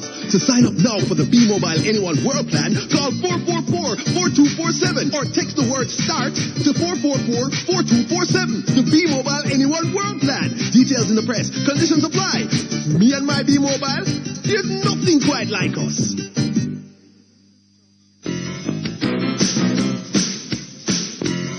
You're listening to Perkins Online, the Thinking Person's Talk Show. Our phone numbers are 968-4901, 968-4902, 968-4903. Our local toll-free line is 1-888-991-4072. Or you may call our international toll-free line at 1-866-LINK-106. That's 1-866-5465-106. Courtesy of the People's Telecom of Jamaica Limited. Call the U.S., Canada, and UK landlines and talk all you want for only $750 plus tax a month, only $25 a day with Freedom Wireless, the new mobile calling service from People's Telecom. You may also log on and listen to Perkins Online live on the World Wide Web free at www.go-jamaica.com. Now back to Perkins Online on Power 106 FM.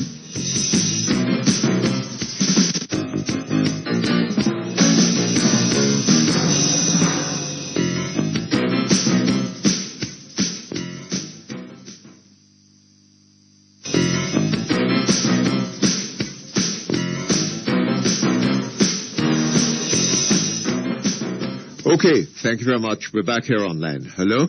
Uncle. Wait, who that? What's happening? Hey. How you doing? Listen to me. It look like July doubtful now, you know. Why? I'm going to say something to you. Uh-huh. And you may be thinking twice. But this is facts. On Saturday, the PNP have a meeting with all its candidates and campaign managers. This is in Kingston here? Yes. Yes. That was before the meeting on Sunday with the NEC. Yes. You know who was one of the speakers at the candidate and campaign managers meeting? No. The Prime Minister, I take it. Bill Johnson. Oh, yes. So I hear. Bill Johnson. Uh-huh. Listen to me now, Mr. Perkins. You were there? I were not there. Then how you know what he said? All right, Mr. Perkins. Listen to me now.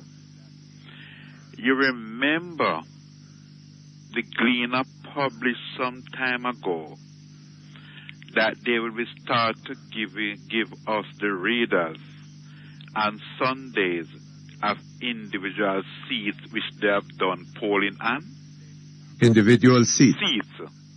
And after they give us about 5 seats, they stop and then publish this poll which Bill Johnson said the PNP is leading by 7%.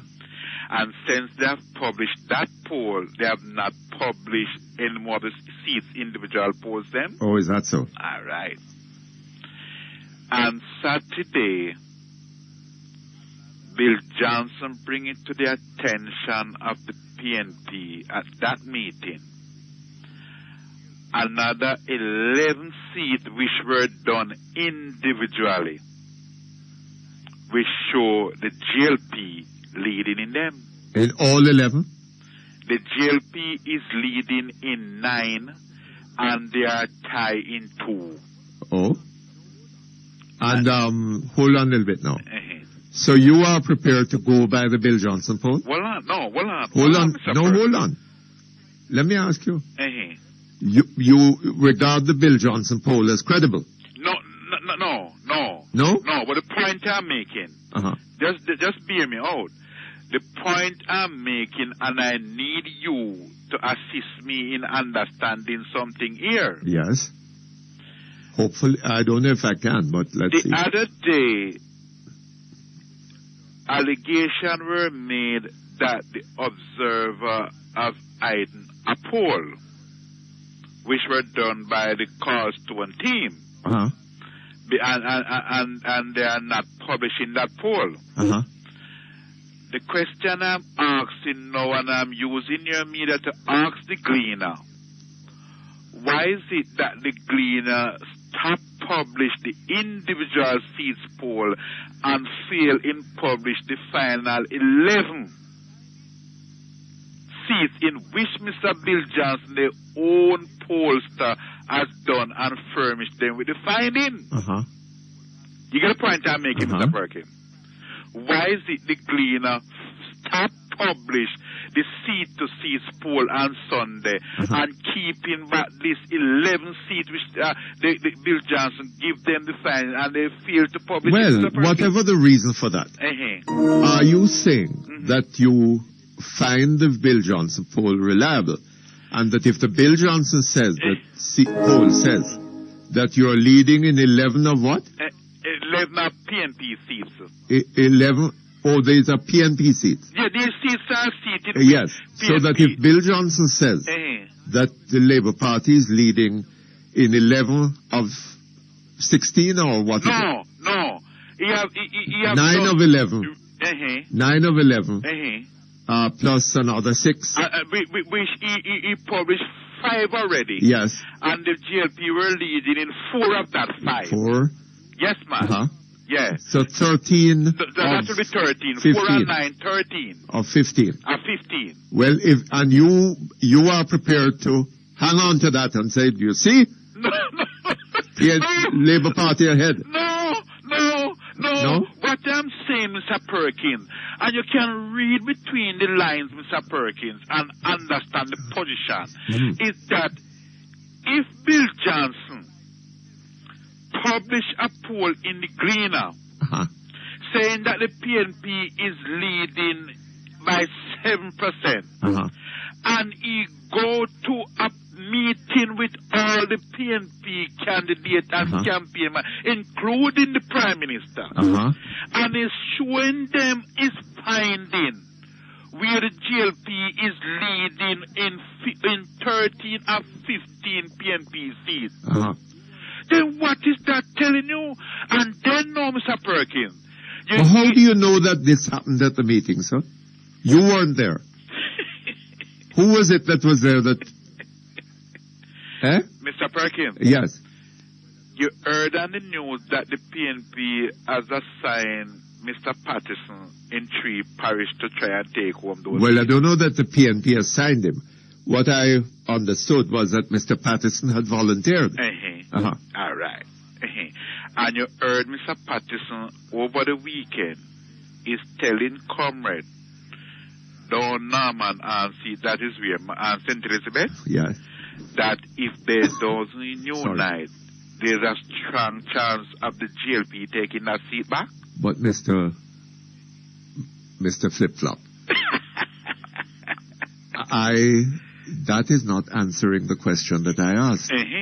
The question that I asked is, how do you know what happened at the PNP meeting? It was held behind closed doors, wasn't it?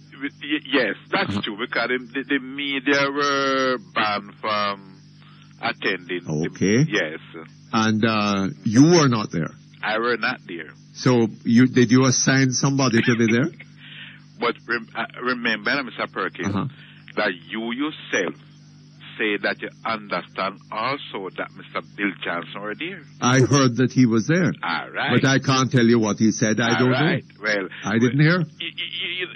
But you know it, Gordon, Mr. Perkins, that things will leak from time to time, you know. Will leak? Yes. And you will know, and you would, all right, make I tell you something. Yes. Therefore, I say to you, Mr. Perkins, that I have in my position the finding of those seats in which the Gleaner failed to publish. Would you believe me? You have it in your possession? Yes, Mr. Perkins. Oh? Yes, Mr. Perkins. I see. Just like the Observer will tell you that the Carlstone poll will leak before they publish it. Yeah. You understand, right? So the Bill Johnson poll were leak?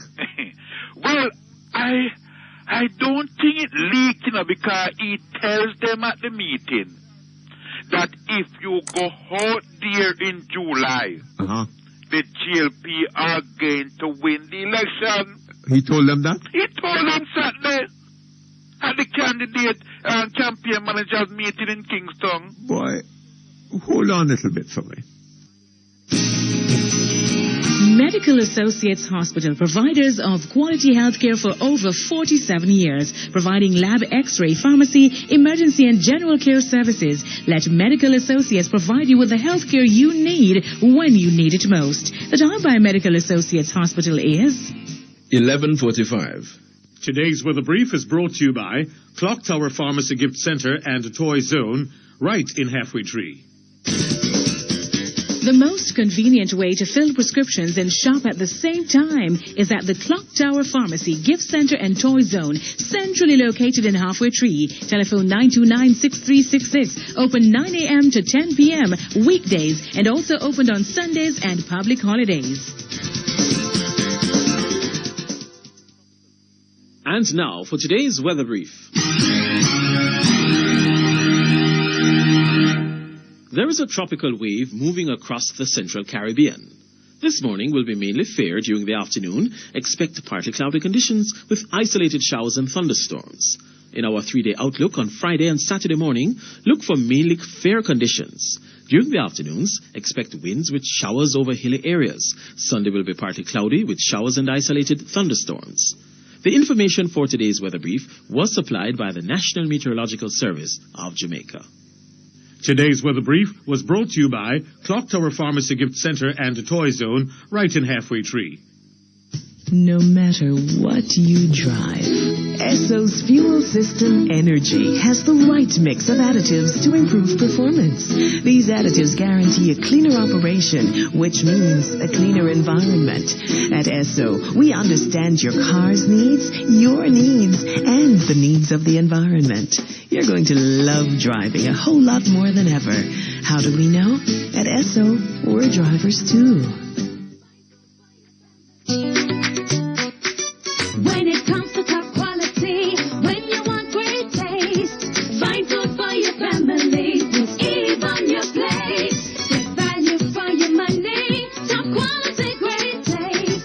Find food for your family with Eve on your plate. Eve Foods, lots of nutrition, a fine food tradition. Find food for your family with Eve on your plate. Eve, the first family of fine foods.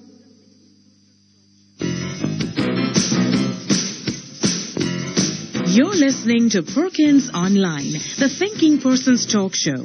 Our phone numbers are 968-4901, 968-4902, 968-4903. Our local toll-free line is 1-888-991-4072. Or you may call our international toll-free line at 1-866-LINK-106. That's 1-866-5465-106. Courtesy of the People's Telecom of Jamaica Limited. Call the U.S., Canada, and UK landlines and talk all you want for only $750 plus tax a month, only $25 a day with Freedom Wireless, the new mobile calling service from People's Telecom. You may also log on and listen to Perkins Online live on the World Wide Web free at www.go-jamaica.com. Now back to Perkins Online on Power 106 FM.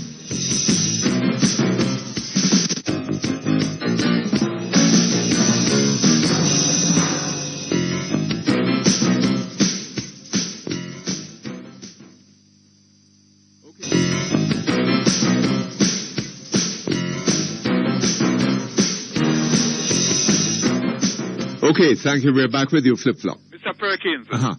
you forget that this is Jamaica, you know. Yes. And nothing don't hide, you know, Mr. Perkins. Oh, yes? You understand me? Except you write it in our book. And what is shocking to the PNP Uh-huh. is that the strongest region, which is Region 2, we should have 7 seats. Which region is that? That is in St. Thomas, Portland, and St. Mary. I see. Which the PNP has, I think it's 6 and the GLP have 1. Uh-huh. The GLP is leading now in Region 2 in 6 of the 7 seats. Where you get all this from? Well, this is what Mr. Bill Johnson says. The Bill Johnson poll in which he brings to their attention at the What Mr. Bill Johnson told them down in St. Lucia. That the opposition was going to be absolutely demolished by the governing party. And would win, I think, what was it, 3 seats in the parliament? Something like that. Right? Listen again. And I think it was the then government that had difficulty winning 3 seats. I can't remember how many there won. But they were totally demolished. The opposition. But what I want you to do yes. is to... So why are you so sure that what Mr. Bill Johnson now says about these seats is any more correct than that was? What I want you to do, Mr. Perkins, yes, is ask the boss of the Gleaner if he could kindly publish you a copy of the rest of the seats in which Mr. Bill Johnson does. And publish them the information, and they fail to publish it. If he could kindly give you a copy to bring it to the attention of your listeners, because it would have been very interesting. I don't know that I don't know that there's any need to do that. So I mean, I don't know. I don't rely on polls. I know, but you see, Mr. Perkins, is that. Why the PNP has to believe, that the PNP is the one who brought Mr. Bill Johnson here. Uh-huh. And they pays him. You understand me? And the PNP did want something to give them a little energy. So hold on. If Mr. Bill Johnson next comes up with a poll that says that the PNP is going to win 49 seats. Yes, sir. You will believe him. No. You will accept that too. No, because we out here as the people on the ground, Mr. Perkins, when we saw this Gleaner poll by Bill Johnson saying that the PNP were leading by 7%, we know that it was just a propaganda. Not only that me. one is a propaganda. But the one that says that the Labour Party is going to win 13 of 15 PNP seats, that one is not propaganda. It can't be a propaganda, Willie. And the reason why it can't be. Why? The reason why it can't be is because Bill Johnson bring this to the attention of the PNP behind closed door. It didn't come public. But wasn't it going to be published in the Gleaner? No. The Queen has stopped published the seat to seat a couple of weeks now. Wish you yourself would have saw it by taking up your gleaner and not seeing the seat them published one by one again. You understand me? And Bill Johnson bring it to the attention of the PNP on Saturday, and that is the reason why I know, Mr. Perkins. Yes. The election in July look doubtful. But just before we go off, Willie, I saw on TV the other night at a PNP meeting in Bagwalk where the supporters were beating a young man. The supporters were, which they claim was alleged to make some attack on Mr. Knight. He himself was a Mr. Knight, I guess. Yeah, and Mr. Knight was saying that he asked the supporters them not to kill him. He asked the supporters not to beat Mr. Knight, who had attempted to beat him. Well, that's the point, because that young man, who is a friend of mine. Oh? You know him? I don't know the young man in person, but I know a friend of that young man. Oh, I thought you said the young man was a friend of yours. No, a friend to another friend of mine.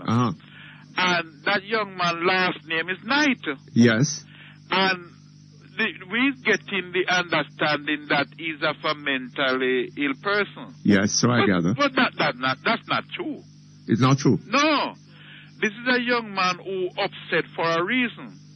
Oh, he's not mentally ill? No! There is another one. You're sure of that?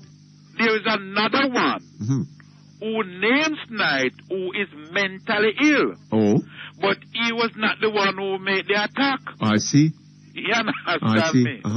This one is a sober person, sober than me and you. Yes? Yeah! He's very, very sober. And that is the reason why he get the opportunity to move on stage. Because people there knew him. Oh, they knew him. And thought he were going to greet or to take some information to somebody. Oh. And that's the reason why he get the opportunity to make the attack. I see. You understand me? But his last name is Knight. So I heard. Yeah, you understand me? But he seemed to be upset because maybe of the way he have been treated over the years. Oh, treated? Yeah. By the party? I don't know if it's the party or mother, brother, or sister. But he seemed to upset because he doesn't think that he has been... Anyway. All right, sir. Take care. Thank you very much. All the best to you. Okay, hello? Hello? Hello? Hello? Yes, good morning to you, ma'am. Hello, Mr. Perkins? Oh, I'm just going to talk about something that you discussed earlier. And that was, I know you have exhausted the subject, but I'll be on for a very short while. It was about the seeming disregard. About what? The seeming disregard for the underprivileged, I should say, or the people who are not so affluent in the society. I remember some years ago, a little girl was sent by her mother to England to be with her father. And both the father and the little girl were murdered. And I remember Scotland Yard left that big country, England, and came to little Jamaica to investigate the death of this little girl. Yes.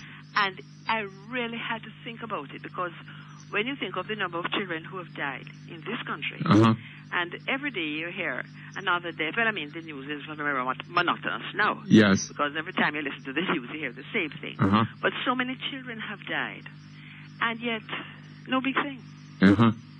And it brought it home to me that what the gentleman was talking about, you were talking about actually, it came home very strongly to me.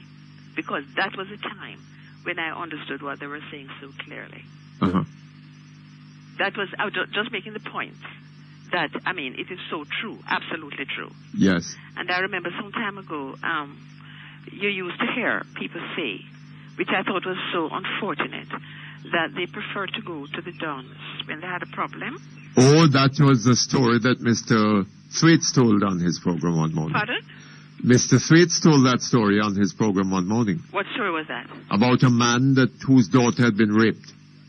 And he preferred to go to the he didn't want particularly... No, not that particular story. Eh? He talked about people Yes. who would tell me Uh-huh. that even downtown at one stage and in certain places, Yes. if they had a problem like with bags snatched or anything, Yes. they preferred to go to the Dons. And they'll get a They had a more response. confidence in the Dons than in the police. Yes. Which is so unfortunate. But on the other hand, the Don has no greater respect for human rights. I know that. But what I'm driving at is the way people view things. Yes. It's so unfortunate because you do rarely have very good men in the force. Yes. Very good. Uh-huh. And it is just, but what I think is really happening is that because of the desperate situation in the country, with the rise in crime and everything, Yeah. the selection of people for the force, it's not being properly done. Well, it's not, the problem is not in the force, Mom. The problem is in government and in the people of the country. But I would say that Right? because that is where it all starts. Because if government wanted to prevent this kind of thing happening, it could do so. Yeah. Right? Yes. First of all, by setting up an independent, efficient, well-equipped investigative unit to go into to investigate all these matters, right? And to make sure that anybody who abuses human rights, right? The man who we call a criminal, what is it that he has done? Hasn't he abused the rights of other citizens? Isn't that why we want to catch him and lock him up? Hello? Yes, I'm listening. Yes, isn't that why? Now, if a policeman does the same thing, or a parliamentarian, or a journalist, or a whatever, he falls into the same category. He must be dealt with. That's true. Right? Because one of the things that I have always, I don't know what it is like now, but I know that there was a time when people will have a case against the police and they go to court. Yes. And when they go, the police, they don't turn up for one Yeah. reason or another. All that. And that's it. Yes, indeed. Whereas if the person doesn't And turn that up. and that is tolerated. Yes. Anyway, I'm sorry, I have to go. It's time for the news. All right. Okay? Okay, bye. We'll be back here in about 20 minutes. New Dimension Dental Care at 57 Hope Road provides modern dental care with spacious and secure parking at the former location of New Line Motors. That's New Dimension Dental Care. Telephone 978-7480. The time by New Dimension Dental Care is 12 o'clock. News, comprehensive, powerful, and credible. Power 106 FM, Radio News Center.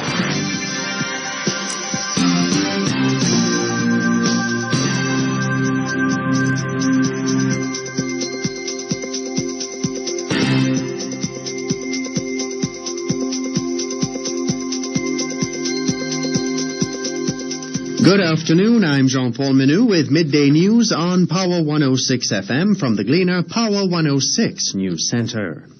The Monitoring Committee of the Government Health Scheme and the State Minister for Finance, Fitz Jackson, are still trying to decide whether the contract will again be put to tender.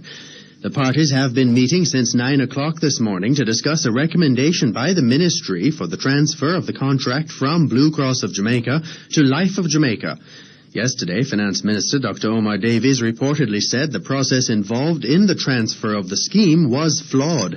Reports are that the contract for the health scheme could be put to tender for a second time. Unions have been agitating for the $2 million contract to remain with Blue Cross, as they believe that company will be better able to handle the health insurance service.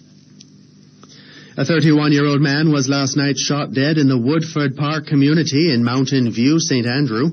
Constabulary Communications Network liaison officer Constable Richard Minot says shortly before midnight, Courtney Gooden was attacked at his home while doing chores. Was at his home, I'm told, trying to do some laundry when he was approached by two men, one of whom was armed with a handgun. They opened fire at him and he was shot. He was subsequently pronounced dead at Kingston Public Hospital. CCN Officer Constable Richard Minot. The motive for the killing has not been established. The Woodford Park community in the St. Andrews Southeastern constituency has received public attention in recent days due to political tension among supporters of the two main political parties. A week ago, political ombudsman Bishop Hero Blair led a peace march in the community, along with Member of Parliament Maxine Henry Wilson and JLP candidate Joan Gordon Webley. The march followed a shooting incident in the community which resulted in the injury of several persons. The fifth person killed in yesterday's motor vehicle crash on the Landovery Main Road in St. Anne has been identified as 28-year-old Olivine Bailey, a cosmetology student of Seville Heights in the parish. The four other persons killed are Marklyn Gibbs, Nicola Jarrett, Lamar Finnegan, and Carrie Ann Blair, all from St. Anne. The incident occurred when a Hi-Ace bus crashed into a Hino truck on the Landovery Main Road just after 3 o'clock in the afternoon. 3 of the 14 persons injured in the crash have been released from the St. Anne's Bay Hospital. The police are appealing to persons who witnessed the incident to contact the St. Anne's Bay or the Runaway Bay Police Traffic Department. Environmentalist groups are welcoming a decision by the Natural Resources Conservation Authority, NRCA, to withdraw approval for the development of Phase 2 of the Bahia Principe Hotel at Pear Tree Bottom in St. Anne. The environmentalists had earlier challenged a decision by the NRCA and the National Environment and Planning Agency, NEPA, to grant an environmental permit for Phase 1 of the hotel. They had also raised concerns about the development of Phase 2. Executive Director of the Northern Jamaica Conservation Association, Wendy Lee, says the environmentalists were concerned about the absence of further public consultations and likely environmental breaches by the hotel. They were absolutely shocked to hear in March that approval had been given, effectively doubling the size of the hotel. So this decision to withdraw the approval is very welcome, because the key issue here was the need for public information and involvement in the decisions of this kind. And to be approving another 900 rooms without any further public consultation seems just preposterous. Wendy Lee, Executive Director of the Northern Jamaica Conservation Association. Meanwhile, the NRCA says its decision to withdraw the approval for Phase 2 of the hotel was in an effort to ensure compliance with the law. The environmental permit issued to the developers Hojapi in 2005 to construct Phase 1 of the hotel was the subject of a judicial review last year. The Northern Jamaica Conservation Association and the Jamaica Environment Trust had challenged the decision by NEPA and the NRCA to grant the permit. The Phase 1 permit to build 734 rooms was dismissed by the Supreme Court, but was eventually reinstated on appeal from the developers. You're listening to Midday News on Power 106 from the Gleaner Power 106 News Center. The time is now 12:05. It's not yet known when the country's medical technologists are likely to end their strike action, which has entered its second day today. The action by the more than 120 technologists has resulted in only emergency laboratory services being offered at government-run hospitals. The Ministry of Health has also advised that only emergency services are being offered at public health laboratories. At the National Public Health Laboratory in Kingston, senior technologists have continued to carry out operations at that facility. Operations at the Cornwall Regional Hospital in St. James and the St. Anne's Bay Hospital in St. Anne have also been affected. The technologists walked off the job yesterday to protest against what they said was the government's slow progress in implementing a reclassification exercise. The reclassification was ordered in a 2003 Industrial Disputes Tribunal ruling. The Union of Technical, Administrative and Supervisory Personnel, UTASP, which represents the technologists, believe the government is ignoring the IDT order. However, the Health Ministry says the government began the exercise in November 2006 and expects to complete it this September. The dispute has been referred to the Labour Ministry. In regional news, former Prime Minister of Antigua and Barbuda, Lester Bird, is among 5 ex-cabinet ministers named in a multi-million-dollar lawsuit brought against them by the state-owned Antigua Public Utilities Authority, APUA. The utility authority alleges that the 5 ministers misappropriated $34 million from a company it describes as a sham. The Board of the Utilities Authority says a scheme was devised whereby monies owed by Cable and Wireless Limited were unlawfully taken and not accounted for by the ministers, who channeled the funds into a company called APUA Funding. Mr. Bird has dismissed the suit, saying he and his colleagues did nothing illegal. Back home, the opposition spokesman on information, Senator Dwight Nelson, has criticized former Health Minister John Juna for what he describes as his attempts to undermine the office of the Contractor General. Senator Nelson was referring to recent statements made by the former health minister regarding the health scheme for public sector workers. Mr. Juna was questioning whether Contractor General Greg Christie may have acted illegally when he published the National Contract Commission's endorsement of Life of Jamaica ahead of cabinet approval. But according to Senator Nelson, the Contractor General acted within his mandate. All the Contractor General has done is to publish the findings that his office has come up with as far as irregularities in the operations of national entities are concerned. Opposition spokesman on information, Senator Dwight Nelson. International news, United States senators have failed to advance a landmark plan for immigration reform backed by President Bush, making a final vote unlikely this year. Mr. Bush has said the issue is at the top of his domestic agenda. The bill's supporters were 14 votes short of the 60 votes needed to clear the way for a vote. The legislation would have brought in tighter border controls and was expected to offer 12 million illegal immigrants a path to citizenship. Finally, in midday news, a car bomb in Baghdad, Iraq, has killed at least 20 people and injured dozens more. The bomb was reportedly left in a parked car and exploded near a bus terminal in the Shia district of Bayah. BBC reports say it tore vehicles open and injured crowds of commuters who were waiting for buses during the morning rush hour. The latest bombing comes amid a major security drive in and around the city. Those were the stories making midday news on Power 106 from the Gleaner Power 106 News Center. Midday Sports is next.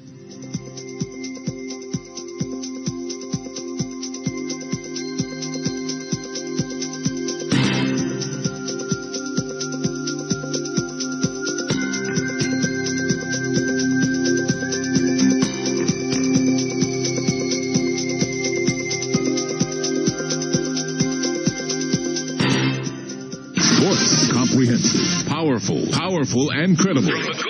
Power 106 FM Radio News Center.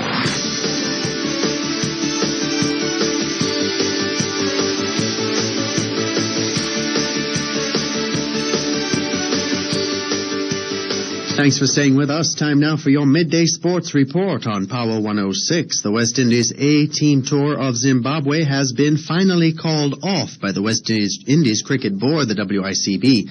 The Cricinfo website reports that the WICB chief executive, Bruce Annanson, had already written to the Zimbabwe board to notify them of the decision. The decision came after CARICOM heads of government stated that they were not in support of the tour. Earlier this month, the West Indies Players Association informed the WICB that it would not agree to the tour. WIPA said the decision was reached following discussions with players who have expressed deep concern about their safety and the continuing volatile situation existing in that country. Last week, the WICB stated that the tour would go ahead because they received the green light from CARICOM. Left-handers Devon Smith and Shivnarine Chandapal produced some brilliant batting to give the West Indies a perfect start in the first 2020 international against England at the Oval today.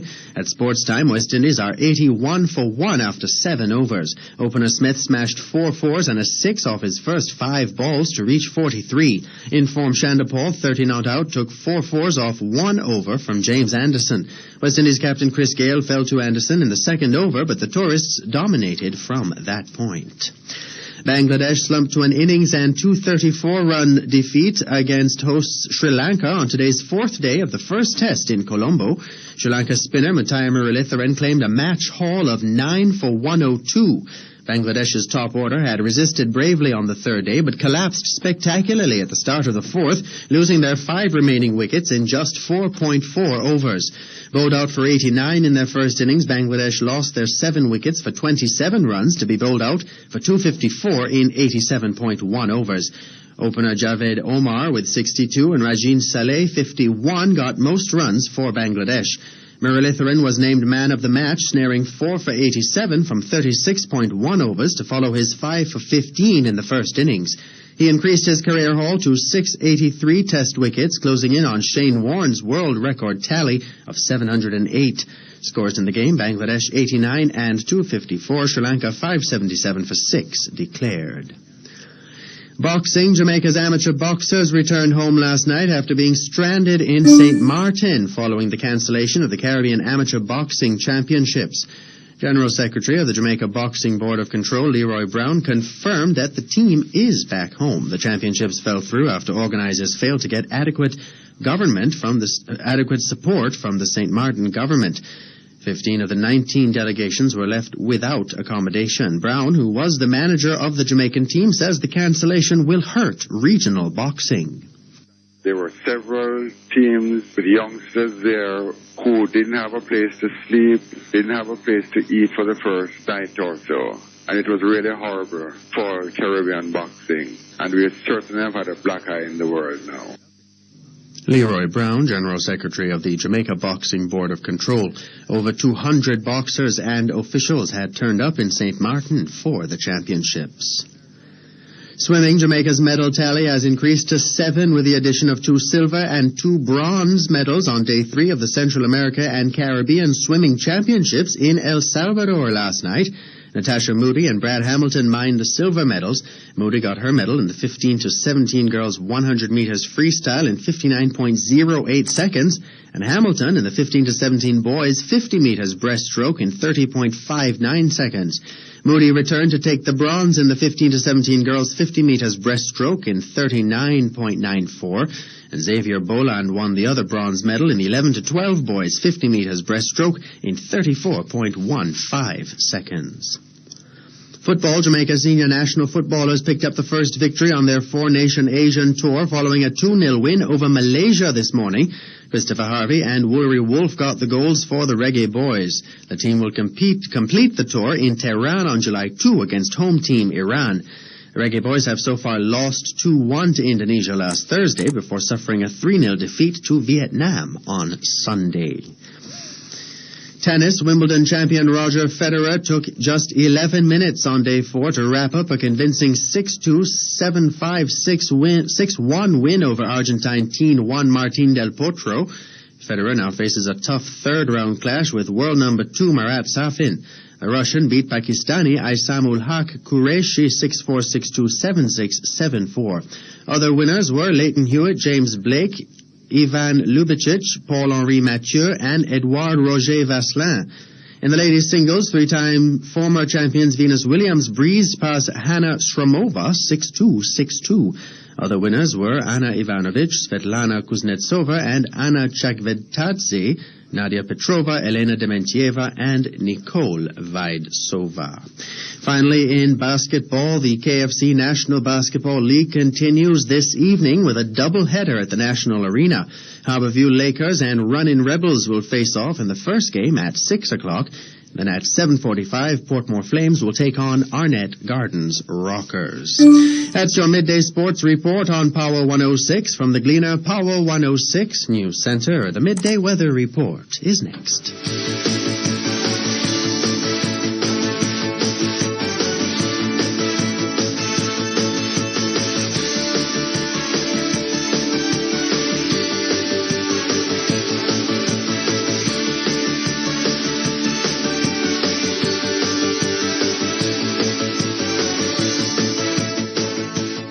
The Gleaner Power 106 FM weather at noon is brought to you by Carby's Souvenir Discount Center and Craft Village, Twin Gates Plaza. Be Jamaican, buy Jamaican, and Carby's Discount Center, Twin Gates Plaza, Constant Spring Road. So much more for less.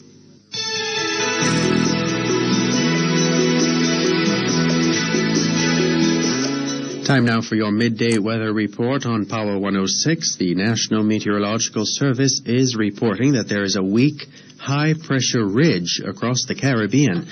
On the local weather scene this afternoon will be partly cloudy with isolated thunderstorms mainly over central and western parishes. Tonight should be mainly fair. Tomorrow and into the weekend, look for mainly sunny and windy conditions with isolated thunderstorms in the afternoons. That's your midday weather report from the Gleaner Power 106 News Center.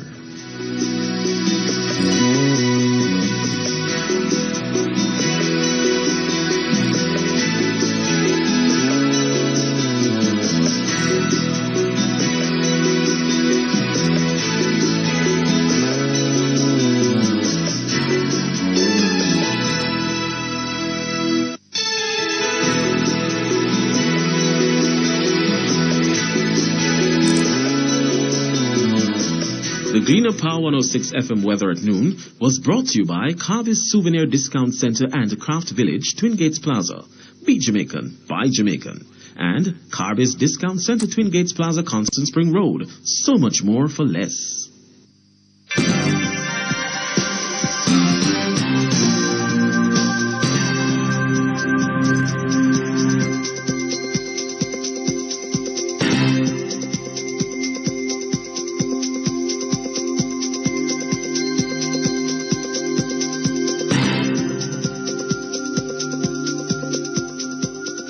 And now to end midday news on Power 106, here are the main points. 31-year-old man shot dead in Woodford Park in the southeast St. Andrew constituency. Still no word on when the country's medical technologists are likely to end their strike action, now in its second day. Public sector unions still locked in meeting at Finance Ministry to discuss controversial transfer of health insurance coverage for government workers. In news from the region, former Prime Minister of Antigua and Barbuda, Lester Bird, among 5 ex-cabinet ministers named in a multi-million-dollar lawsuit. And internationally, U.S. senators failed to advance a landmark plan for immigration reform backed by President Bush, making a final vote unlikely for this year.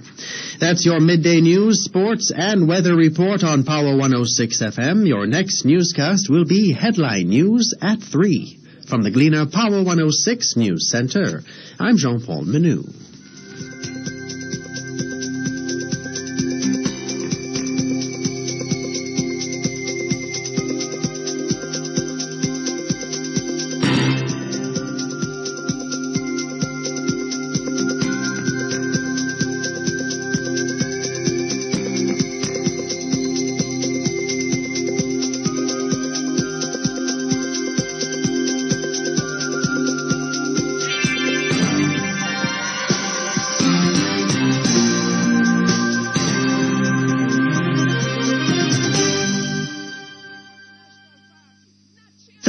Is a paid announcement by G2K. Jamaica need a change now. The old boss of the People's National Party, not changing no course. Jamaica need a change now. Well, not change it course. The people want a change, but portion are here, we. Not changing no course. What a ignorance. You know, you're what PNP Minister Bobby Pickers will say. 30 million is really chicken feed. Chicken feed? 30 million could have fixed up my picnic school.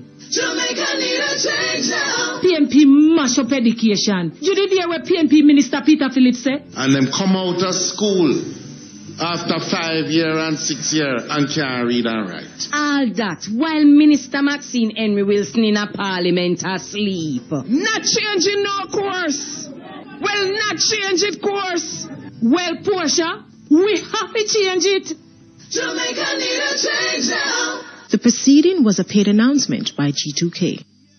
Blah, blah, blah, blah, blah. Hey, what's all the blah, blah, blah? Pay only $3 a minute after 3 minutes with Digicel. After 3? Yeah, pay only $3 per minute after 3 minutes with Digicel, even when you're calling overseas. $3 after 3 from your Digicel to the USA, Canada, and the Caribbean. Or call another Digicel and even a landline. $3 after 3. Even to call foreign? Yep, so now you're going to be hearing a lot more. Blah, blah, blah, blah, blah. Promotion runs from May 25 to July 1, 2007. See the press for details. Digicel. Expect more, get more. Conditions apply.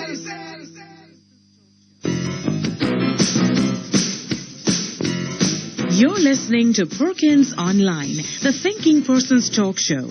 Our phone numbers are 968-4901, 968-4902, 968-4903. Our local toll-free line is 1-888-991-4072. Or you may call our international toll-free line at 1-866-LINK-106. That's 1-866-5465-106. Courtesy of the People's Telecom of Jamaica Limited. Call the U.S., Canada, and UK landlines and talk all you want for only $750 plus tax a month, only $25 a day with Freedom Wireless, the new mobile calling service from People's Telecom. You may also log on and listen to Perkins Online live on the World Wide Web free at www.go-jamaica.com. Now back to Perkins Online on Power 106 FM.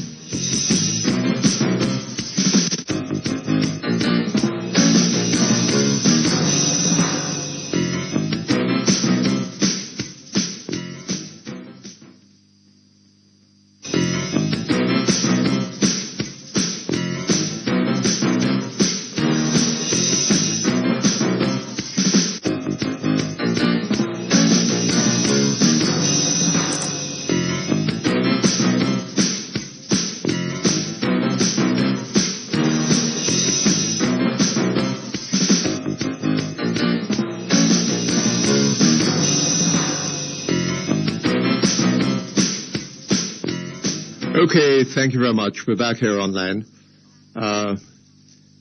And we go directly to the phones. Hello? Hello? Hello. Yes, good afternoon. Hi, good afternoon. How are you? Mr. Not too bad, Perkins. thank you. I live in the area of Patrick City, and we have a significant mosquito problem. So I took it upon myself to call the Public Health Center this morning. Yes. And I spoke to Public Health Inspector Mr. Williams, who I basically relayed the problem to. He then told me that he wouldn't be able to tell me when the area would be sprayed because of the limited resources that they have to work with. No, I'm not hearing you very clearly. The limited resources that they have to work with. Yes. Would be the chemical that they actually use In to spray. Patrick City? In Patrick City. What's the problem? The mosquitoes. Oh, yes. They have a mosquito problem. Now our neighboring community, which is New Haven, relatively close, they have a malaria outbreak. No. And I'm a little concerned because, limited resources, we have a malaria problem in Jamaica right now. And for you to tell me that you have limited resources in terms of chemicals, I just can't understand that. I'm not being able to relate to that at all. The fact that I'm telling you that the mosquitoes are here in Patrick City, in abundance. And I've taken it up myself as a citizen to call you to tell you that, listen, this is what is happening. And you're saying that, boy, you can't tell me when you'll be able to come by because you haven't got the chemicals with which to spray. Yes. It's a little troubling, Mr. Perkins.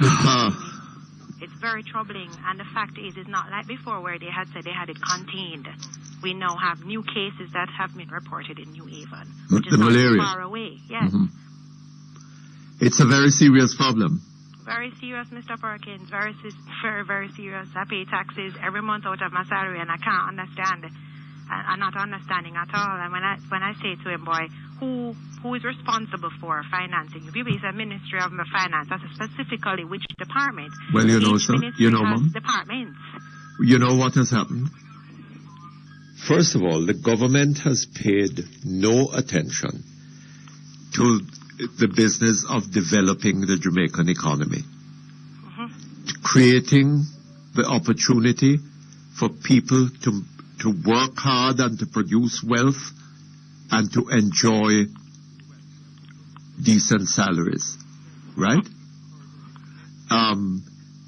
In addition, they've instead incurred an immense amount of debt. Right. And what taxes they can collect from the people is all going into the debt. To service that debt. Mm-hmm. And they have to borrow more money to pay civil servants, nurses, policemen, teachers, and to pay themselves, and to pay for their health services and whatever else.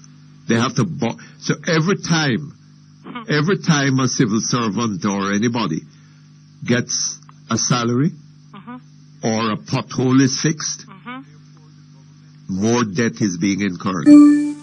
Right? This is pathetic. It is pathetic. It's really sad. And therefore the government, they haven't got the money. They owe Blue Cross $200 million. Right? They can't deal with the problem of the medical technologists. Right? After nearly 4 years. Right? And on it goes like this. It's a domino effect, Mr. Perkins. Yes. And they cannot therefore. Are just treated with disregard because their problems are Yes. so much greater. They cannot therefore provide the health care at all levels, including dealing with the mosquito problem. I mean, that's ridiculous.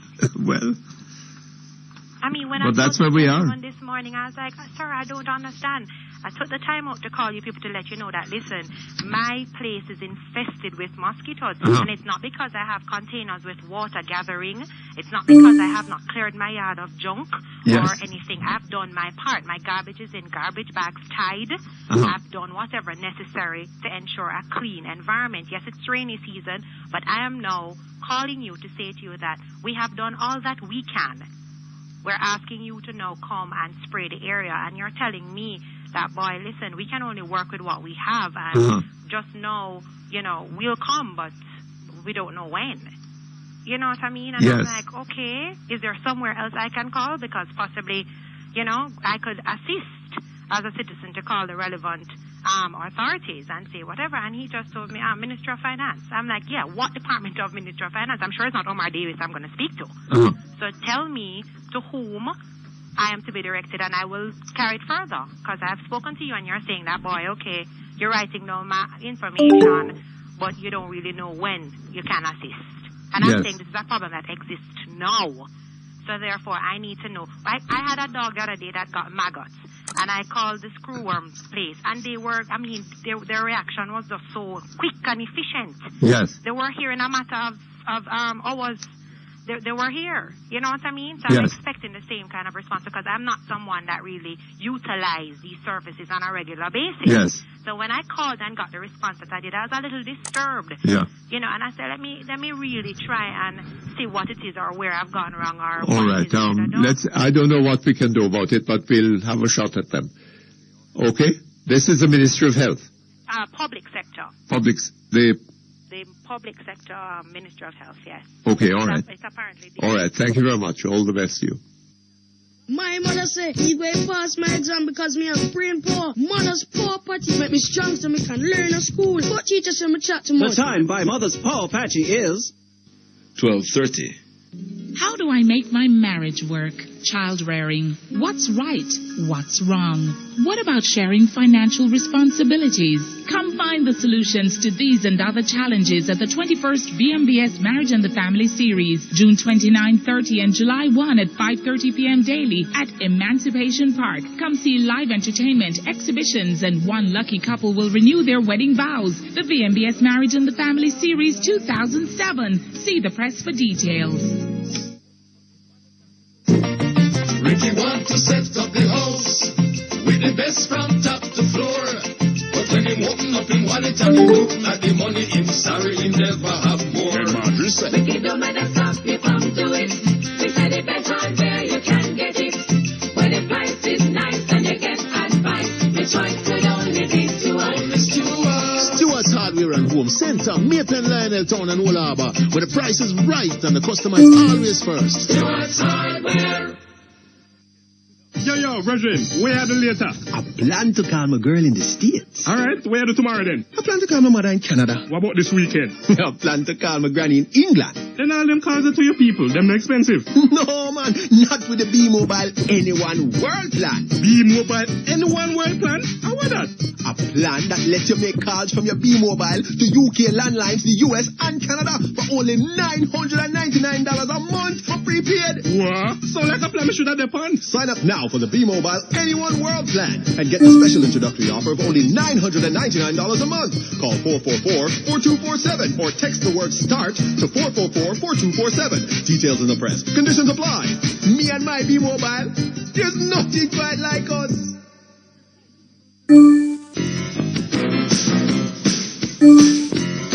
You're listening to Perkins Online, the Thinking Person's Talk Show.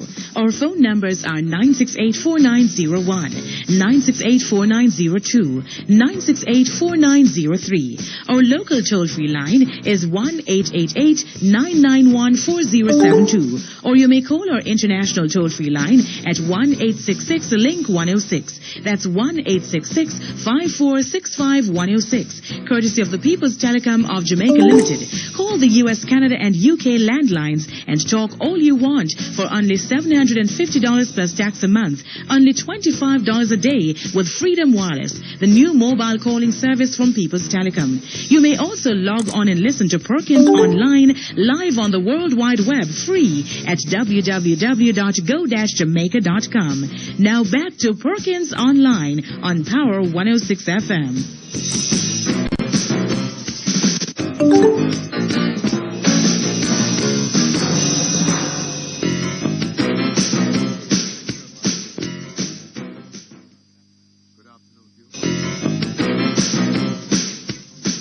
Okay, thank you very much. We're back here online. Hello? Good afternoon. Good afternoon to you. Yes, Mr. Perkins, how are you? Not too bad, thank you.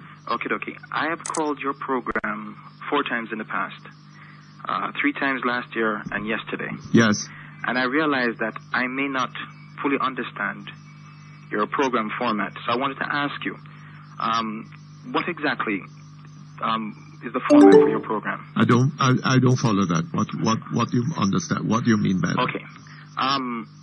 My understanding of your program format is... You listen to the program? I listen to the program on a very regular basis. So what is the problem you have? What I'm trying to ask is this. A program of your nature, I had the impression that it's a discussion program where one like myself can call in and make my voice be heard, express my opinion. Uh-huh. Yes. But I called yesterday, and I get the impression that I may have not understood how to address issues or the salient point that one would want to make. Uh-huh. And I just wanted to... So what happened yesterday when you called? Okay. I was trying to make some points in respect to my opinion of the current situation with the health providership for Blue Cross. And you are that person, yes. Yes. Mm-hmm. And I guess in my... Hello? Yes. I guess in my effort to make my point, uh-huh. I may have been a little bit impolite or forceful. No, I wasn't concerned about that. Okay. But I get the impression that not that I deride your method, because I've always admired you. But it's just that I think one should probably have a little bit more of an opportunity to be able to say what they need to say. I know that you have some very strong opinions of the government and their actions, and I don't disagree by and large. But no, I know that you have some very strong opinions on the actions and the performance of the government, which I don't disagree with. Uh-huh. But it's just that yesterday, the point I was trying to make was very specific toward that issue, notwithstanding what the government's input might be in terms of not meeting certain commitments that they may or may not have mm-hmm. with the provider Blue Cross. Yes. And I wanted to make the point very clearly that in the interest of the public sector workers, in the interest of the health insurance industry, uh-huh. in the interest of the consumers of Jamaica, it's a good idea that Blue Cross is taking out of the picture. Hold on. Yes, sir. I do this program. Yes, sir. I have to try to ensure, as far as possible, that what goes out to the listeners to this program is the truth. Yes. Right? Now, if you call and you're giving me information, right? Yes, sir. I have to ask to try to ascertain whether this, as far as is possible, whether this information is true. That was all I was trying to do. Okay. That the information you're giving me was correct. Mr. Perkins, uh-huh. I will undertake, as I've done in the past, mm-hmm. to provide documented evidence for everything that I said yesterday. Okay. And to probably even mail it into your attention. Good. And I can even put some questions out there. Like I said yesterday, I'm pretty sure that Blue Cross would have a facility to respond to any claim that I may have made. Yes. For example, Medicus is a life insurance, health insurance provider under Guardian Life. Life of Jamaica is another entity. Blue Cross is a third. Of these three entities, only Blue Cross makes charges to providers for every item charged against a claim. Look, sir, hold on a little bit. Yes. Blue Cross is providing a service, Medicus is providing a service, That's Life of Jamaica a service. Yes, sir. Right? Yes. They're in a competitive environment. That's correct. Right? If people have the right to choose Yes. between them, Yes. right? Yes. And if Blue Cross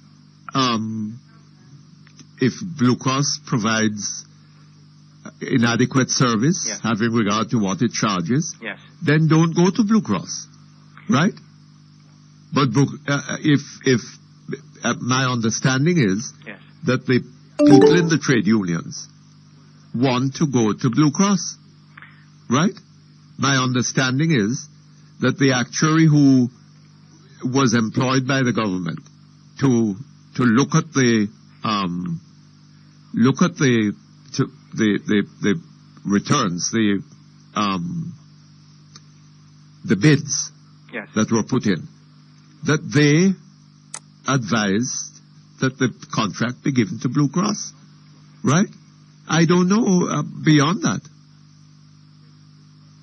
Okay, but you came with a lot of fluff about Blue Cross. You seem to have some kind of passion against Blue Cross, Well, right? And that was all that we were having a problem about. Okay. Mr. Anyway, I have to go on. Okay. Allow me to say one last thing, Mr. Perkins. What is that? Okay.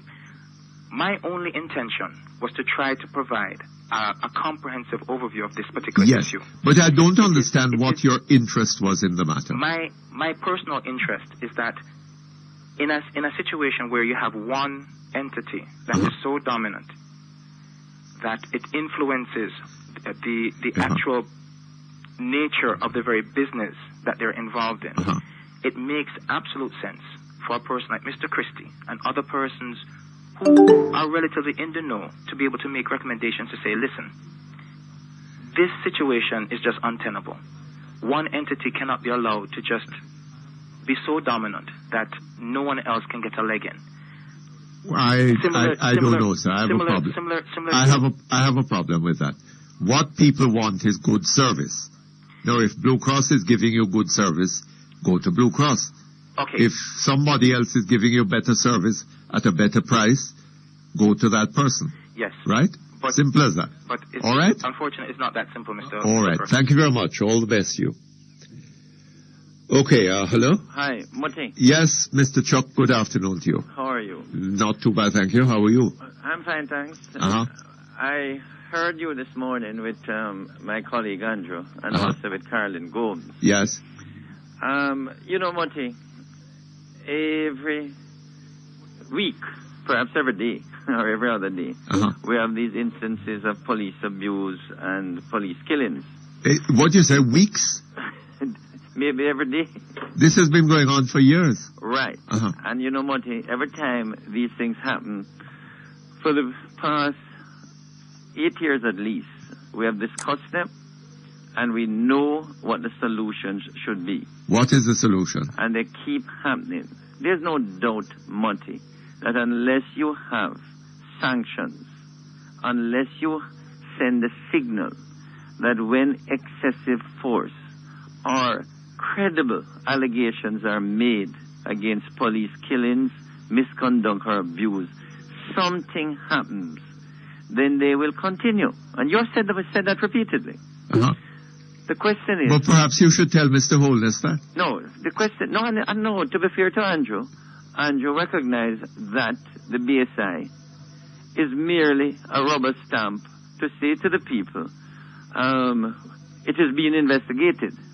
Now, there's no doubt in my mind, Mutty, and I've said it on your program.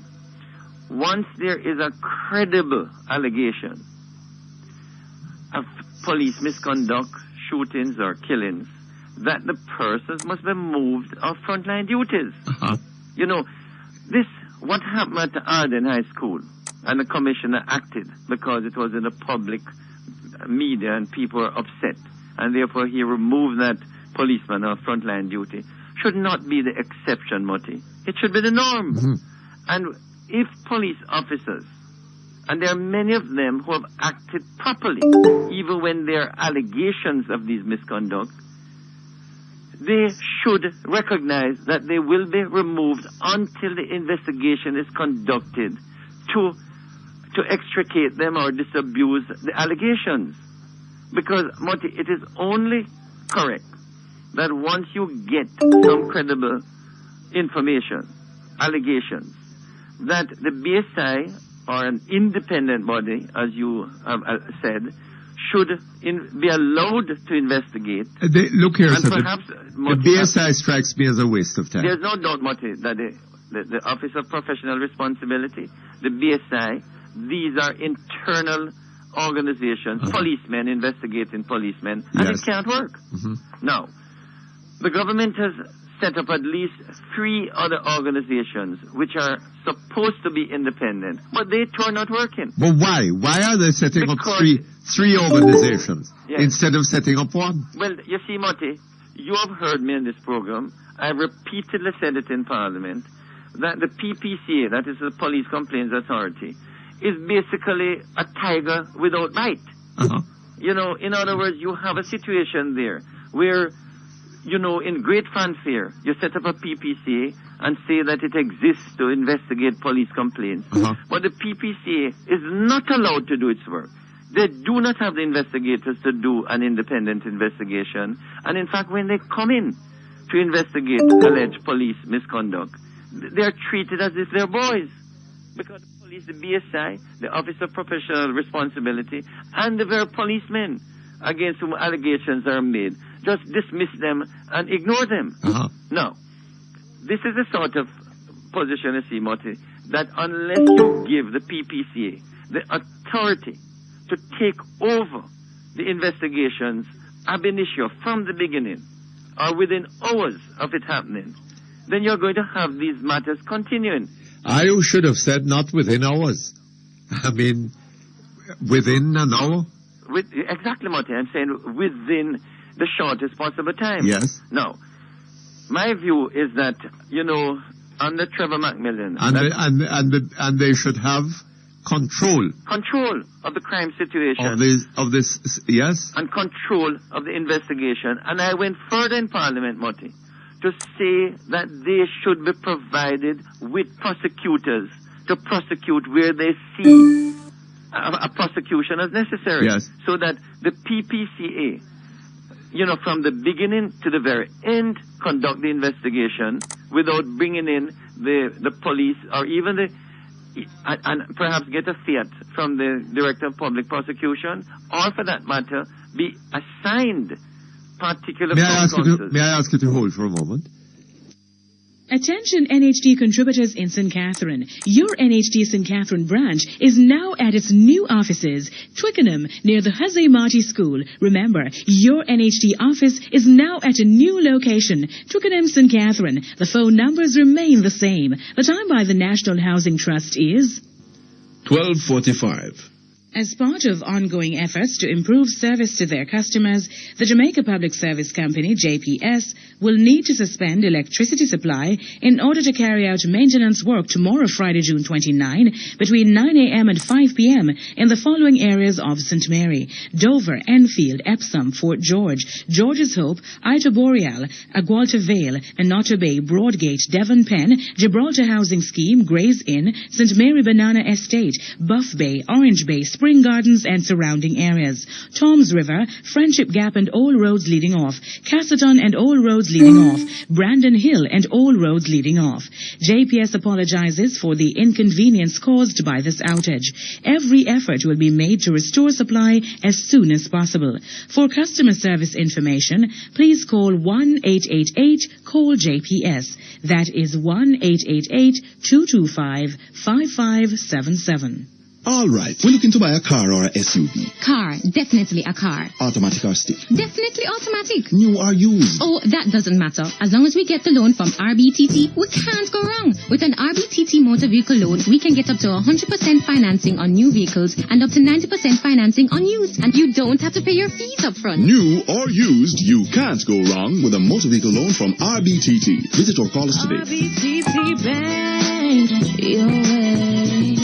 Details in the press. Conditions apply. You're listening to Perkins Online, the Thinking Person's Talk Show. Our phone numbers are 968-4901, 968-4902, 968-4903. Our local toll-free line is 1-888-991-4072. Or you may call our international toll-free line at 1-866-LINK-106. That's 1-866-5465-106. Courtesy of the People's Telecom of Jamaica Limited. Call the U.S., Canada, and UK landlines and talk all you want for only $750 plus tax a month, only $25 a day with Freedom Wireless, the new mobile calling service from People's Telecom.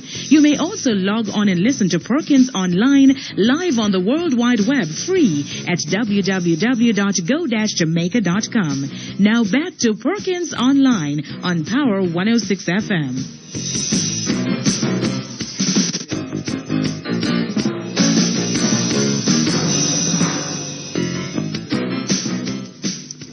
Okay, thank you very much. We're back here online. Yes, Hello? Mutty. No, Mutty, we're Mr. Chuck, we're joined by Dr. Gomes. Hello? We're looking at... Hello? Hello, Dr. Gomes? Hi, Yes. Mr. Perkins. No, Mutty, we're looking at solutions because we have gone over the problems repeatedly. What I'm saying, Mutty, in fact, if the allegations that are made against police officers, if it was the reverse, if these allegations were made against citizens, most of them would be locked up. Absolutely. No. But hold on. Look at this Arden case. Yes. Right? The man who was shot, who had been throwing stones at his head, and who is supposed to have hit a policeman, he has been charged. Yeah. The policeman who shot him, within the... And my understanding is that when they ordered the teachers out of the room, Yes. right? And thereafter, the man was shot. Fine. And he was beaten, as I understand it. No. And there was a teacher that witnessed it. Quiet. But that policeman has not been charged. Well, this is the point. And probably will not be charged for another 6 months, at least. Well, what I'm trying to say, Monty, is that in all of these cases, not only the one at Arden, the man should be taken off frontline duty. We are told that he has. He has.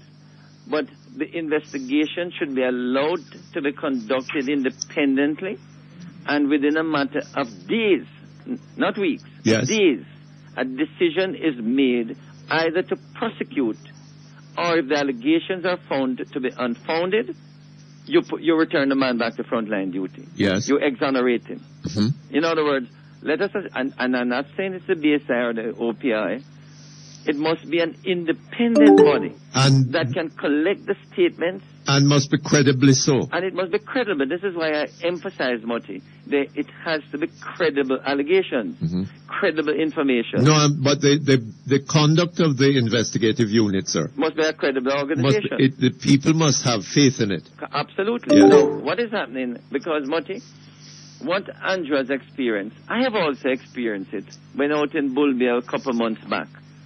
I begged the BSI to come. Even Sobers was with me. And when we begged them to say, leave it to the BSI, the people said, but the BSI just come here to stop the demonstration, but we don't hear from them again. Yes. And this is so, after 3 or 6 months since it happened, Moti, we haven't heard about what has happened to the killing in Bulby. And Yvonne Sobers was out there with me, and she said to me, you know, Delroy, you have stopped the demonstration, everything is fine, but it is going to happen again because the people recognize that the BSI is only to appease the demonstration, but they do not come back with a credible report of what took place and whether or not the process and in reasonable time. Prosecution. And you know, Mutty, we have this PPCA. When last have you heard them issuing a report or investigating a police misconduct and saying that we have conducted this report and we recommend prosecution or we recommend exoneration of the police officers? Now, it exists, and with due respect to Mr. Justice Ellis, I have spoken to him many times, but I've told him that even if he's doing work, the public is not aware. And all I'm saying, Mutty, is that the opposition, Carlin Gomes, Evan Sobers, Nancy Anderson, everybody, we are tired of making these allegations and recommendations, but the present government doesn't seem to have the political will to act to ensure that matters like these are prevented. But why is it that we didn't hear the voice of the opposition, apart from Mr. Holness? No, you know why, Mutty? Very simple. Because I would be coming on your program to repeat the same thing I have been repeating dozens and dozens of times. And then you know, all you hear is, all Chuck do is oppose. I like the problem. I have said, Mutty, that if you want justice in this country, you're not going to get it from this government. Are we going to get it from the opposition? Well, Mutty, then, when I won't be around if if we don't get justice. It's quite clear to me that the first order of duty of a Jamaica Labour Party government has to be to ensure that we get justice, not only on the scene whenever there's such an allegation, but you get it in the courts.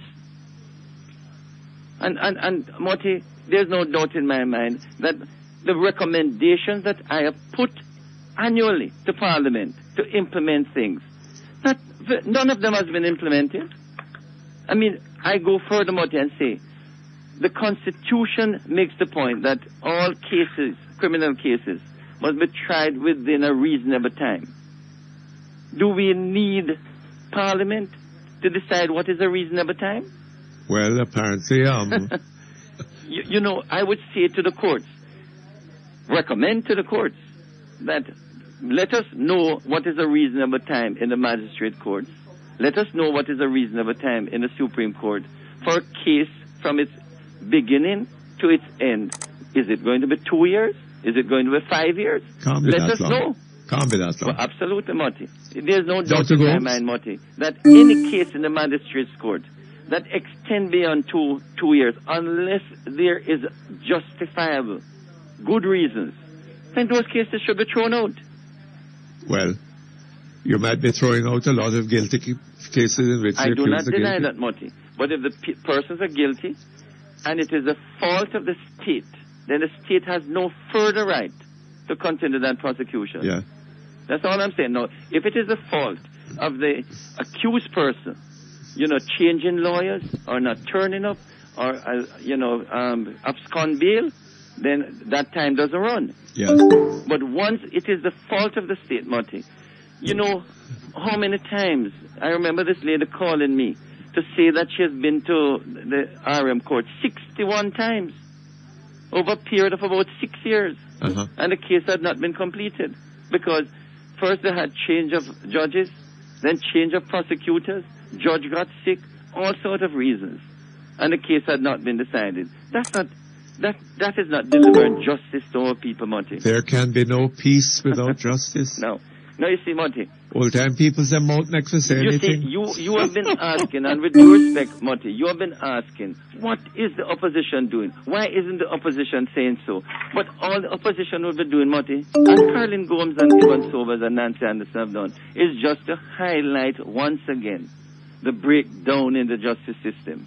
That's all we can do. No, I think, Dr. Gomes, what are your views on this?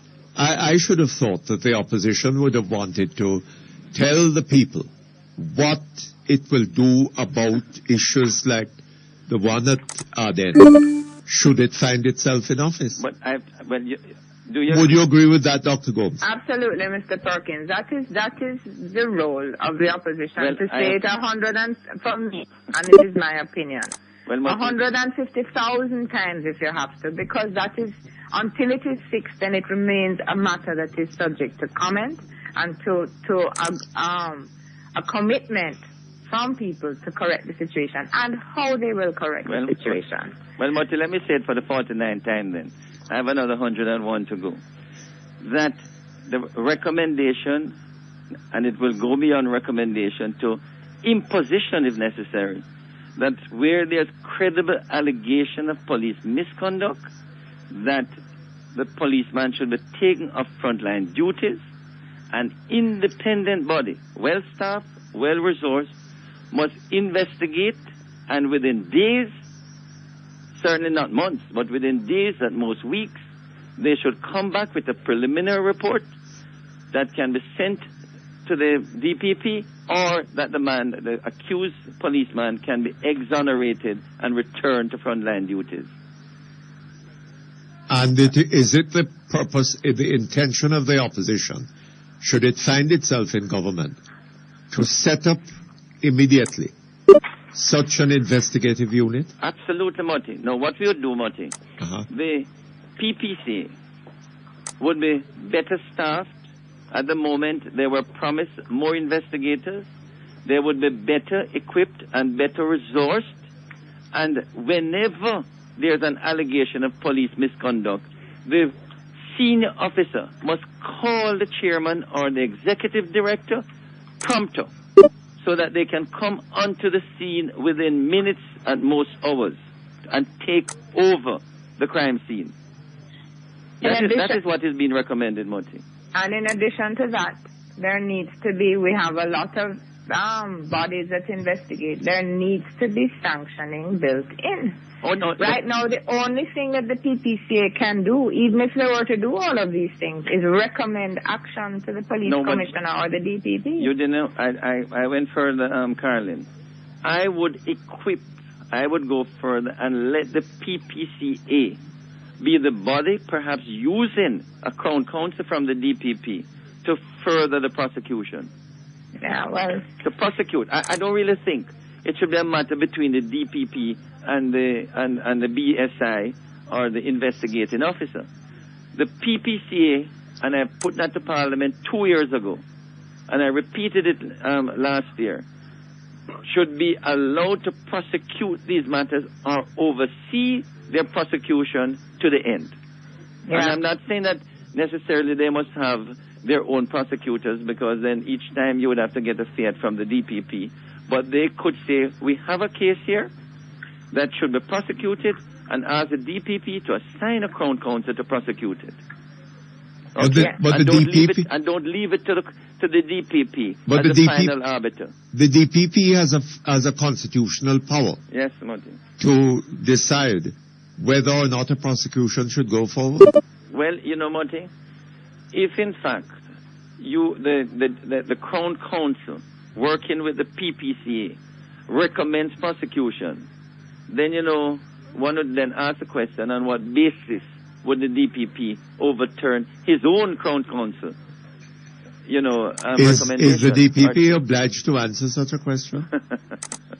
No, and I must just say on that point, Mutty, that we have agreed, that is the present government and ourselves, that the DPP's powers are excessive. Should be re-examined. Yes. Okay. Hold on just a moment for me, please. Attention health-conscious moms. Mutts for Tots contains 100% juice mixed with purified water and is packed with vitamin C with 40% less sugar than regular apple juice. It's no wonder adults love it too. The time by Mutts for Tots, distributed by T. Geddes Grant, is 1 o'clock. The following is a paid announcement by G2K. Jamaica need a change now. The old boss of the People's National Party, not changing no course. Jamaica need a change now. Well, not changing course. The people want a change, but portion are here, we. Not changing no course. What a ignorance. You know, you're a PNP Minister Bobby because he'll say 30 million is really chicken feed. Chicken feed? 30 million could have fixed up my picnic school. Jamaica need a change now. PNP mash up education. You did hear what PNP Minister Peter Phillips said? And them come out of school after 5 year and 6 year and can't read and write. All that while Minister Maxine Henry Wilson in a parliament asleep. Not changing no course. Well, not change it course. Well, Portia, we have to change it. Jamaica need a change now. The proceeding was a paid announcement by G2K. Jamaica Plumbing Supplies carries a wide range of name brand plumbing supplies, and in celebration of the grand opening of their new location at 56 Malines Road, Kingston, they'll be having a 20% discount on all purchases over $500. Get free delivery for purchases over $50,000 in the corporate area. This special offer runs from June 21 to June 30. Visit Jamaica Plumbing Supplies Limited at their new location, 56 Malines Road, Kingston, or call 901-5394 or 937-5882.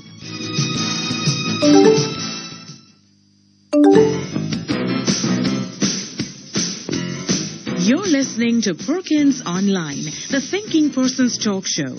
Our phone numbers are 968-4901, 968-4902, 968-4903. Our local toll-free line is 1-888-991-4072. Or you may call our international toll-free line at 1-866-LINK-106. That's 1-866-5465-106. Courtesy of the People's Telecom of Jamaica Limited. Call the U.S., Canada, and UK landlines and talk all you want for only $750 plus tax a month, only $25 a day with Freedom Wireless, the new mobile calling service from People's Telecom. You may also log on and listen to Perkins Online live on the World Wide Web free at www.go-jamaica.com. Now back to Perkins Online on Power 106 FM.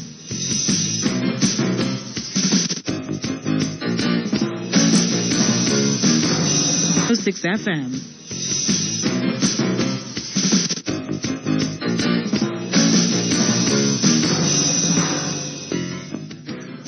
Okay, we're back with you. Mutty. I was going to ask Dr. Gomes whether she's any happier with having heard what she heard from you.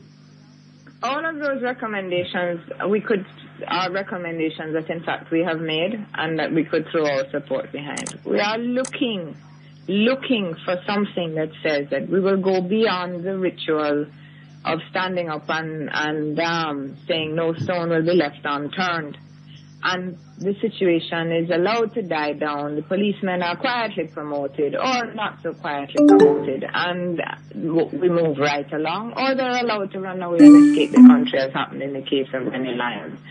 So there's a lot of work to be done, Mr. Perkins, but one has to recognize the problem. I'm a lot happier with hearing that than a suggestion that what this teaches us is we need a new safe schools initiative or better security for the schools. And we could certainly support what has been said by Mr. Chuck as things that need to be done urgently. We hope that there will be a commitment at some point in time to ensure that these are done within 100 or 200 days of stepping into office. Within the first 100. If they are given the mandate by the people. Yeah, within the first 100 days, Mutty. Let me just go further. You know, one of the real problems why nothing comes of police investigations, Caroline, is that it is policemen who take the evidence or the information. And what is happening, Mutty, is that very little happens because rather than independent persons getting the statements, you find that people are reluctant to give statements to the BSI or the policemen. And even beyond that, Mr. Chuck, I mean the problem of the lack of functioning of the PPCA, well documented in our files. And when statements have gone, we've had whole cases go to coroner's court where all the statements of the PPCA do not even make it to coroner's court. And the fact is that they can only recommend. The BSI, my experience of working with Mr. God is that he is committed. Now his men are not perfect and there are a number of issues there. But even when they make recommendations to commissioner or they inform him of abuses committed by his men, they then have to sit and wait for decisions to be taken. And you see, and then you run into a court system of a whole nother 9 yards at the coroner's court. But certainly those are beginning steps that you are outlining there that could begin to start tackling the problem urgently. And we need to see some leadership on this issue. No, I accept that, Caroline. And the truth of the matter is that sometimes I get emotional or upset because the solutions is really looking at the people, looking at the government, and they're doing nothing. It's not. I have heard you making many recommendations of this sort. I have heard Mr. Perkins. I have made these recommendations in Parliament, and it seems to me that the government, doesn't have the political will to deliver justice to the people of Jamaica. Because, Mutty, it is quite clear to me that there's no week that passes without you not seeing a demonstration on TV around the country. We want justice. And it is the same allegations over and over again. The man was killed in a shootout. But Mr. Chuck. And forget the demonstrations. It's documented. There are 227 people killed by the police last year. It's one of the highest rates in the world, and it's 100 people higher than was the average for 10 years.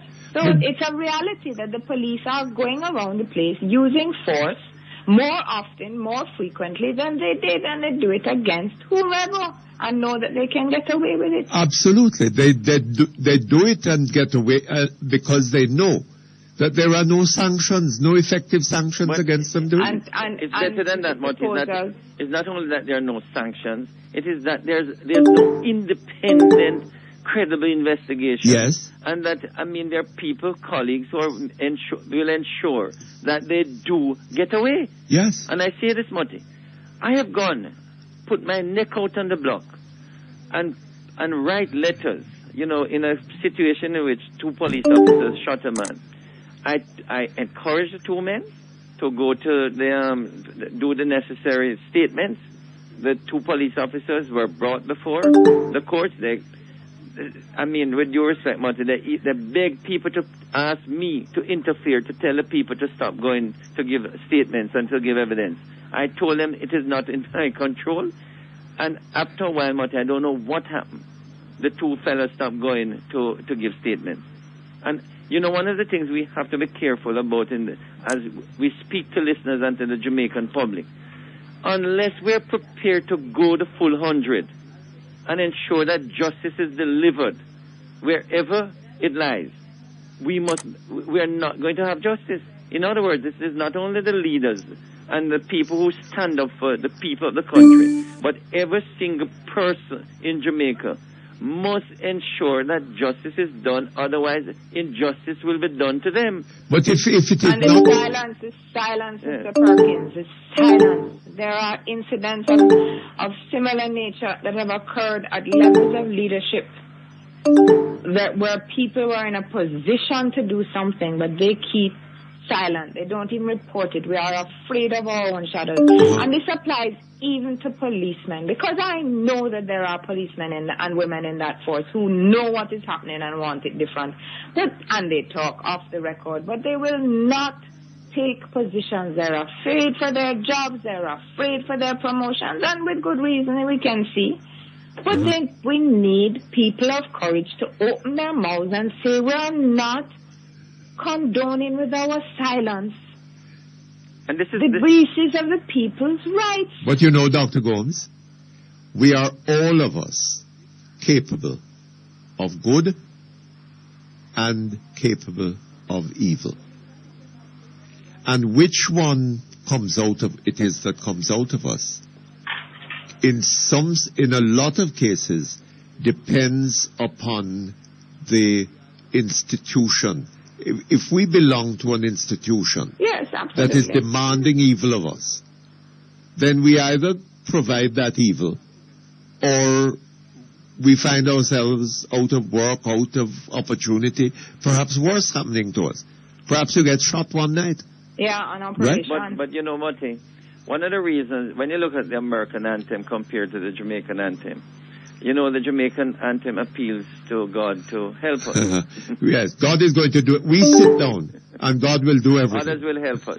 But when you look at the American anthem, it speaks about the land of the brave, and home of the courageous. Yes. Now, it seems to me that this country will only move forward if enough of our people are willing to be brave, to be courageous. Well, we need leadership too, Mr. Well, I'm not denying that, Martin. I accept that. But to be able to say that when you see a wrong done, that you're willing to ensure that the wrong is corrected and that justice and rightness are But restored. also, Mr. Chuck, we need a redefinition of government. Well, right? In fact, I don't think that we have ever defined what we mean by government. well, right? Mutty, And we need to make it abundantly clear, beyond any doubt, that the primary purpose of government is to uphold, to secure the rights of the Jamaican people.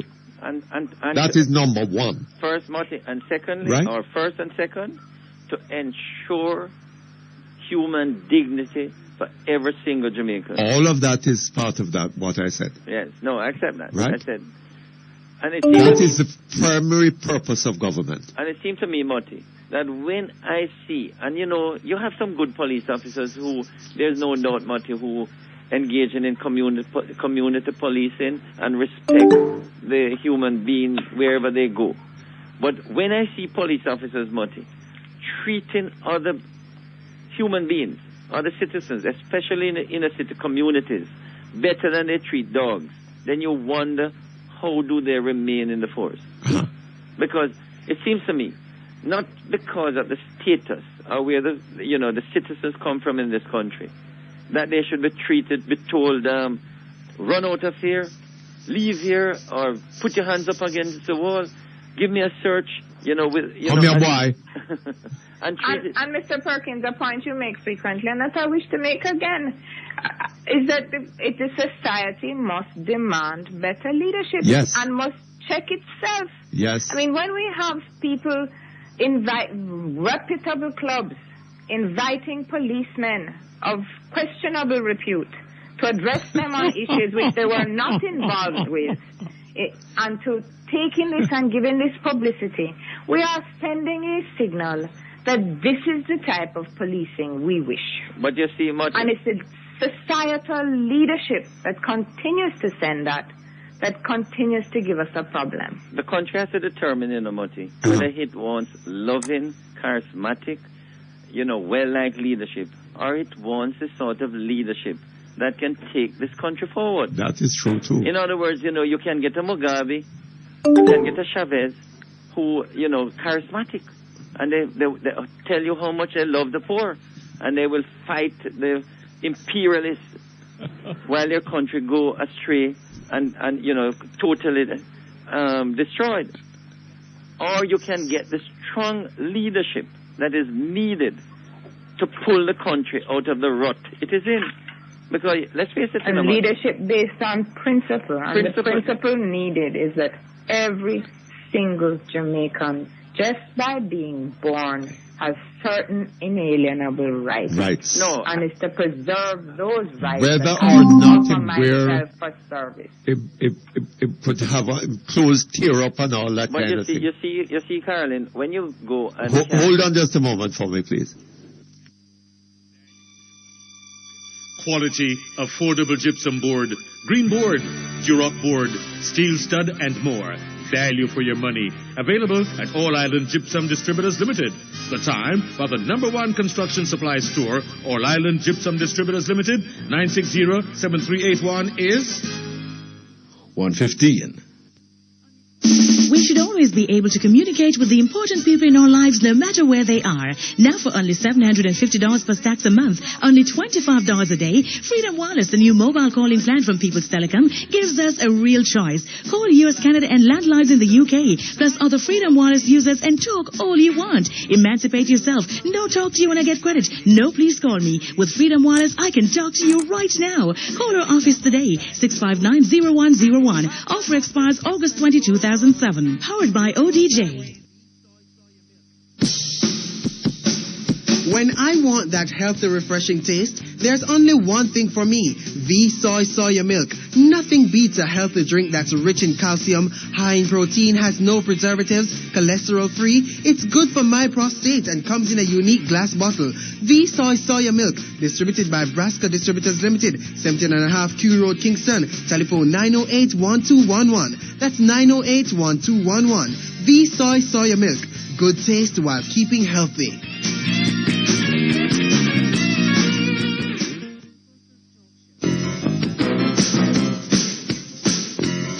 You're listening to Perkins Online, the Thinking Person's Talk Show. Our phone numbers are 968-4901, 968-4902, 968-4903. Our local toll-free line is 1-888-991-4072. Or you may call our international toll-free line at 1-866-LINK-106. That's 1-866-5465-106. Courtesy of the People's Telecom of Jamaica Limited. Call the U.S., Canada, and UK landlines and talk all you want for only $750 plus tax a month, only $25 a day with Freedom Wireless, the new mobile calling service from People's Telecom. You may also log on and listen to Perkins Online live on the World Wide Web free at www.go-jamaica.com. Now back to Perkins Online on Power 106 FM. Okay, thank you very much. We're back with you. Yeah, Martin. Look here. We have been talking about the rights of Jamaican people, right? Policemen. Including the right to talk to you, Mr. Perkins. Eh? Including the right to talk to you, which we've taken away from them. We need, let us say, and put it beyond any doubt, that policemen are also Jamaicans, policemen and women. No, but right? And everything that has been said here applies as much to policemen and women as it applies to anybody else. No, but I go further, Mutty. Absolutely. I go further, Mutty. We also have to recognize that police officers are dealing and have to transact and engage dangerous situations. Yes. It is even more reason why they need better and more training. Yes. To be able to restrain themselves when seized upon a very, perplexing situation. Mm-hmm. So that they don't just pull their guns at the first opportunity. Uh-huh. That they exercise their choice and their decisions in a very restraining manner. So, let's face it, Mutty. I wonder sometimes, how these police officers complete a tour of duty. Because some of the areas that they have to police, some of the challenges that they meet patrolling various inner city communities, it is really, really a daunting task. But I also wonder sometimes, Mr. Chuck, how some of the people who live in these areas, yes, how they manage to live there and hear the gunshot at night, and how they manage to sleep and wake up in the morning and feel secure. And I meet with police officers regularly, Mutty, and I feel it for them. Because they have to be carrying around these M16 and long guns into areas that they hear gunshots. And, to make a decision, especially at night, it's not an easy one. Because they hear the gunshots, they know it is coming out of the communities, and what do they do when they're caught in a difficult situation? So, Mutty, believe me, when you, Carlin, and I speak here and discuss the behavior of police officers, it's not that we hate police. And many police officers say, don't beat upon the police. We're not beating upon the police, Mutty.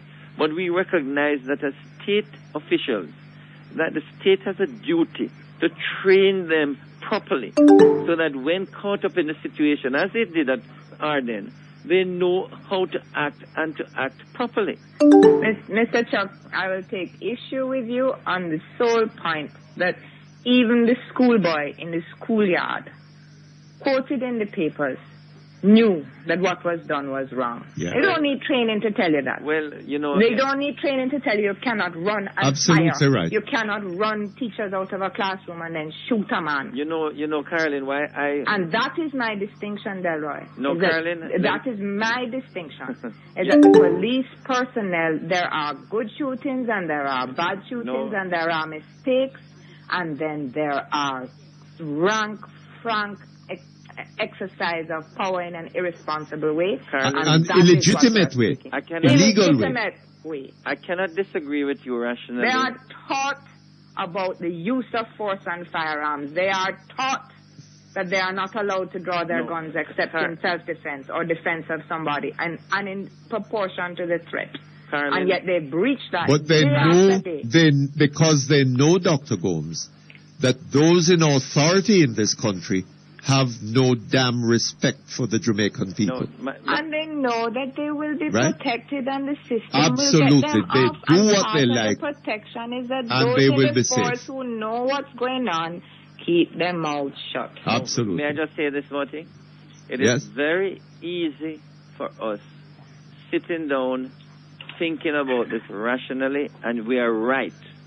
But when policemen are out there chasing, dealing with criminals, sometimes unless they have that training to control their emotional bursts, they can sometimes act waywardly.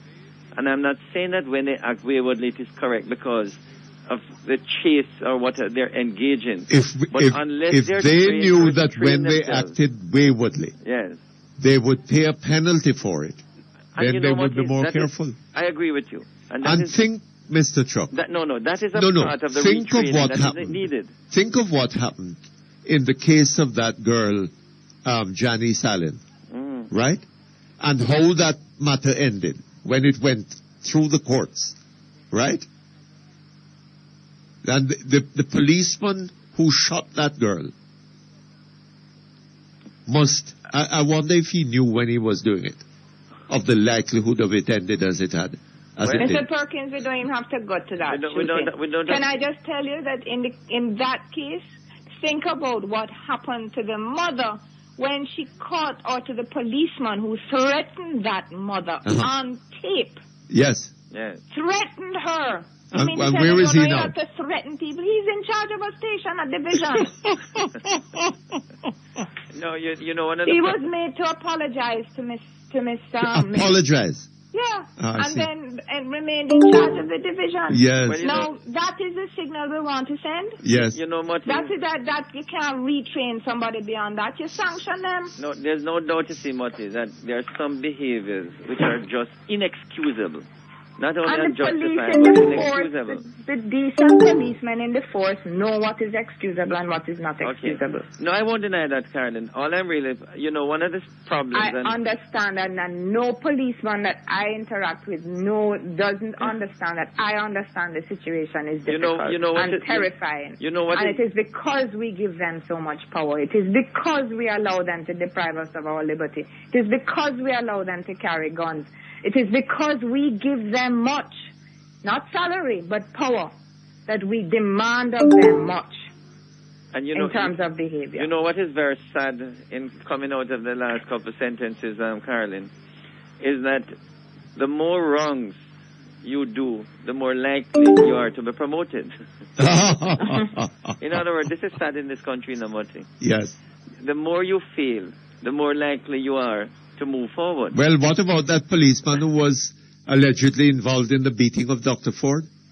Well, what has happened, I don't know. He had a number of cases of accusations against him, and yet was promoted in the midst And of I them. tell you, Moti, when you deal with the decent officers who stick to what is justifiable Yes. and excusable, you find that they rarely move forward. The problem is not a problem of individual policemen. It's a problem of a police force and a problem of a government. Mm-hmm. There's no doubt about that, Moti. Okay. And you're quite right. A lot of it has to do with governance, leadership, good judgment, and, real honesty in dealing with one another in this country. And it seems to me that... And holding people to a standard. Quite frankly, I absolutely. think we're absolutely capable of it. Yeah. Otherwise, I wouldn't waste my time. The police force is capable of a different standard. Jamaican people are capable of a different standard. And we must demand it. I think I should end shortly, Moti, by saying that the people of this country must keep their eyes focused on the delivery of justice, not only to themselves, but to everyone across from Moron Point and the Grill.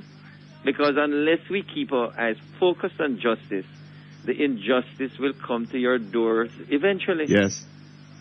So, Moti? We need Mr. Chuck, we need a a revolution in this country, you see. Well, you may get it in a month. Of the kind where a policeman, right, approaches a man. The man is barefoot. He's about 40 or 50 years old.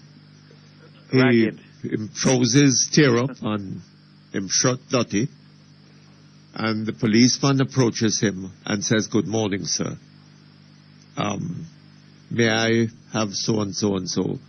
There are policemen in this country who operate in that fashion. Well, it needs to be generalized. My point to end this, Mr. Perkins, Yes. is that those that operate and know how to operate need to stop their silence, need to demand of their leadership and themselves that they speak the truth.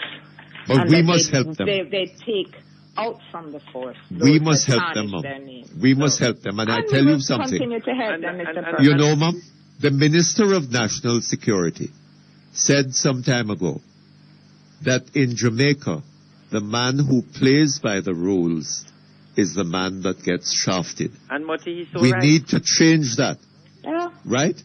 We will never get good unless we create a situation in which people are rewarded for good and punished for bad. And that is and the sort of that we Jamaica all that we have a want. responsibility to do so, Yeah. Mr. Perkins. We Okay, all have a Mutty, thanks again. responsibility. Thank you. All right, thank And you both before very I go, much. you know, Mutty. Okay. Mutty. Thank you. Yes? Before I go, I must tell you, that I've been campaigning around the country. Uh-huh. And, anybody who tells you that you don't have the best, most well-listened to program, they're not telling the truth.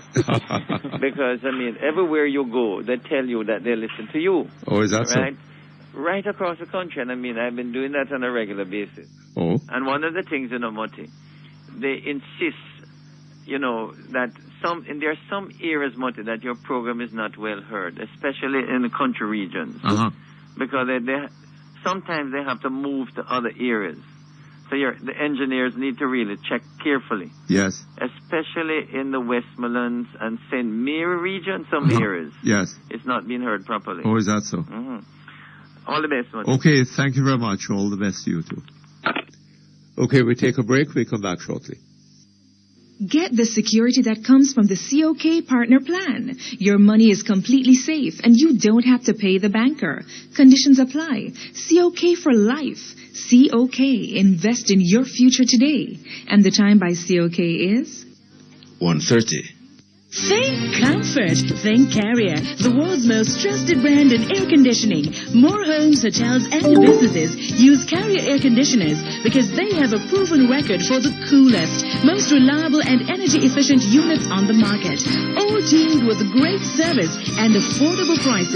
Call CAC 2000 Limited, 1-888-991-5921, and refresh yourself. Carrier, tuned to the experts. How do I make my marriage work? Child rearing. What's right? What's wrong?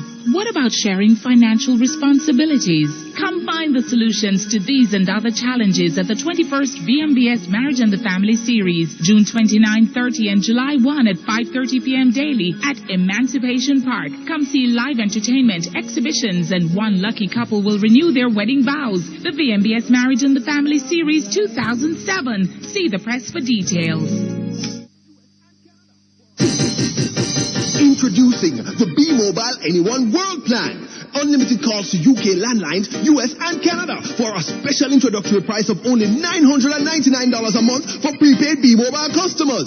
To sign up now for the B-Mobile Anyone World Plan, call 444-4247 or text the word START to 444-4247. The B-Mobile Anyone World Plan. Details in the press. Conditions apply. Me and my B-Mobile, there's nothing quite like us.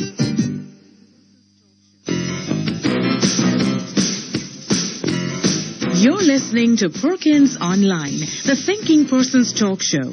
Our phone numbers are 968-4901, 968-4902, 968-4903. Our local toll-free line is 1-888-991-4072. Or you may call our international toll-free line at 1-866-LINK-106. That's 1-866-5465106. Courtesy of the People's Telecom of Jamaica Limited. Call the US, Canada, and UK landlines and talk all you want for only $750 plus tax a month. Only $25 a day with Freedom Wireless, the new mobile calling service from People's Telecom. You may also log on and listen to Perkins online live on the World Wide Web free at www.go-jamaica.com. Now back to Perkins online on Power 106 FM.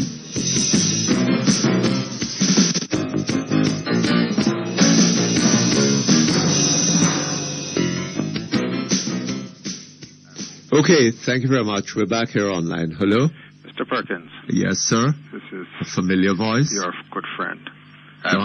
John Jackson. Yes, sir. So Mr. Jackson, how are you doing? I'm fair to fine. My good friend, you don't talk to me this long time. Why you treat me so bad? But your wife told me to lambasted me on the radio. Oh? And I said that you wouldn't do any such thing.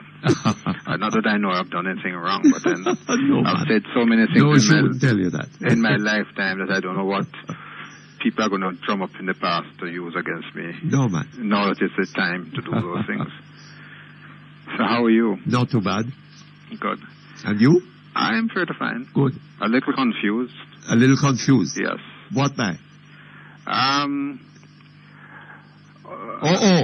Which of the things, which of the confusing incidents and issues is it that is confusing you now? The host of confusions.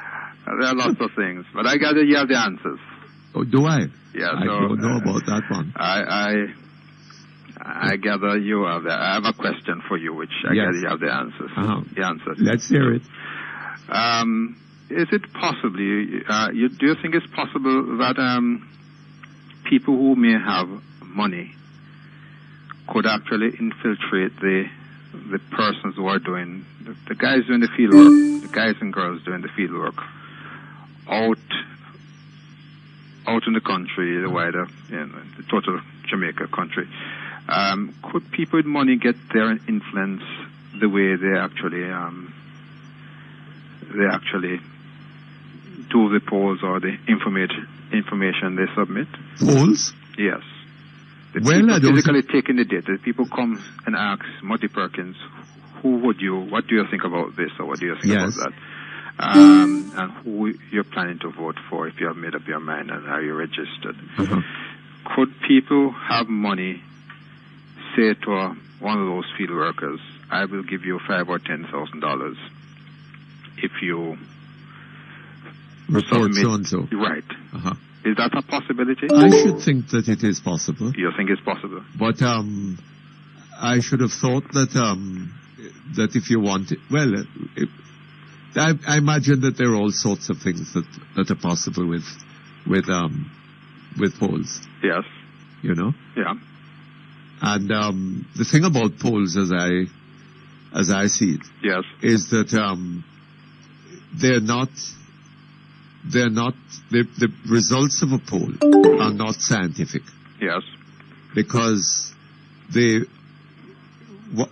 is of the essence of a scientific statement. Yes. That it is testable and provable. Yes. Right?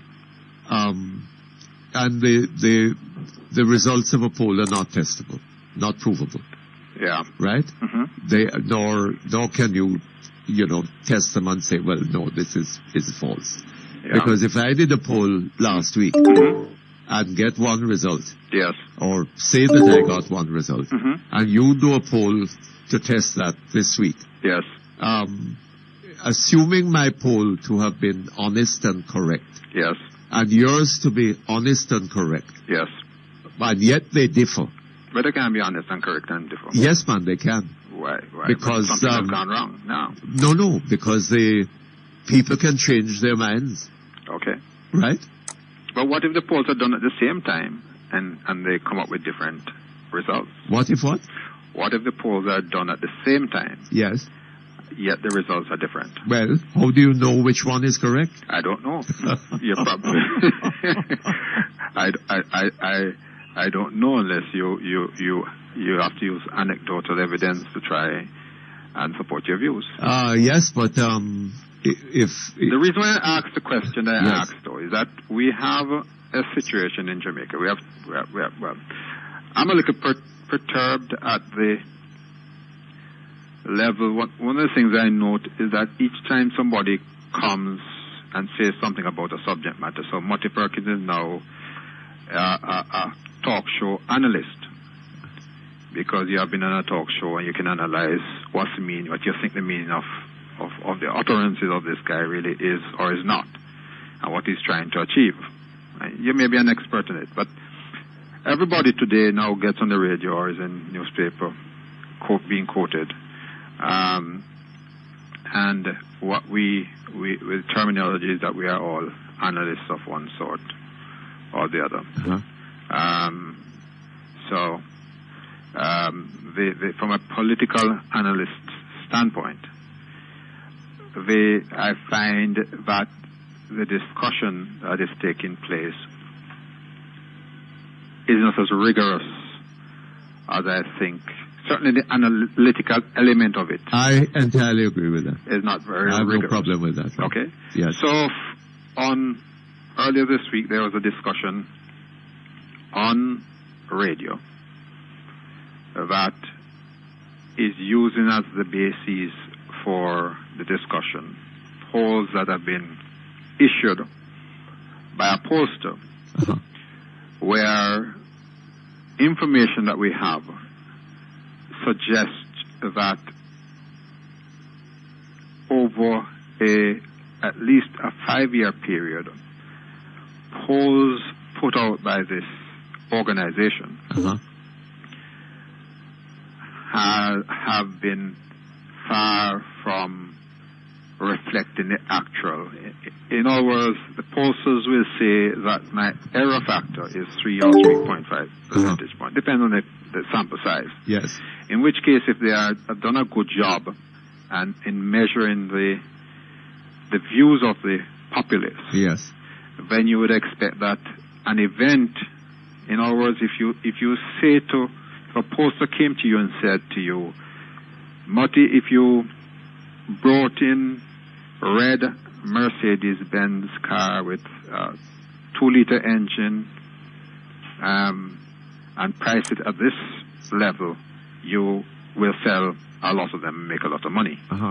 So that you would expect that if you did that within a short time frame of that information being fed to you, that the vehicles would sell as well as was predicted, unless there's some fundamental change. The hurricane took place between, and therefore people had to divert their funds. So something else that caused people to change their mind. If nothing else significant happened, then you would expect that a poll that is done accurately and professionally would be reflective of, a poll done within two or so weeks ahead of a general election ought to be fairly representative of what people's intentions are likely to be. So unless on the ground you got a party that was with superior management skills on the day and brought out its supporters as some people were not likely to vote. The appropriate analogy to that is, of course, that if I took a snapshot of you 2 weeks ago, 2 weeks later, it should be possible to identify you using that snapshot. Correct. But there's no guarantee of that. No, but if you have a large enough population, the odds are, all things being equal, and we have seen some of that being done internationally.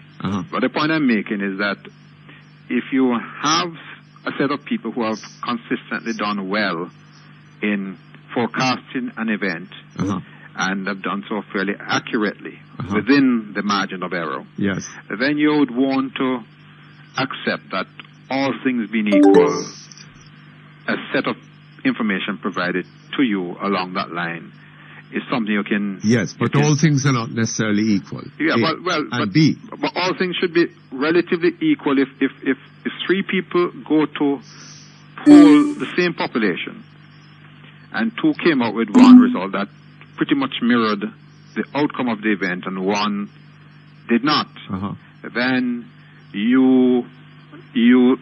I would conclude that all things based on the polls that were done, are not changing But dramatically. remember also, Yes. that polls are not just reports. Yes.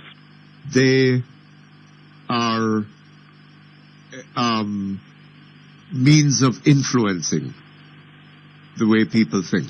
So the question I asked initially about the ability for people to use funds to influence Yes.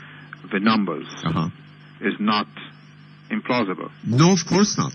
Okay. And if that were the case, you would believe that one of the objectives is that the propaganda value of it has not escaped some people. Well, a lot of people have been in this thing for a long time, and they know what influences people's thinking. Okay.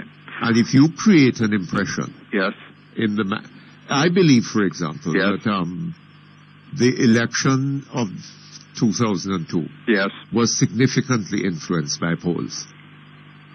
In what way? Well, if you look at the results of the election, the margin of victory for the People's National Party was not all that great, you know. Yes. At the same time, the voter turnout was relatively low. Yes. Right? And this is attributed to the rain. Yes. Right? What was attributed to the rain? The low voter turnout.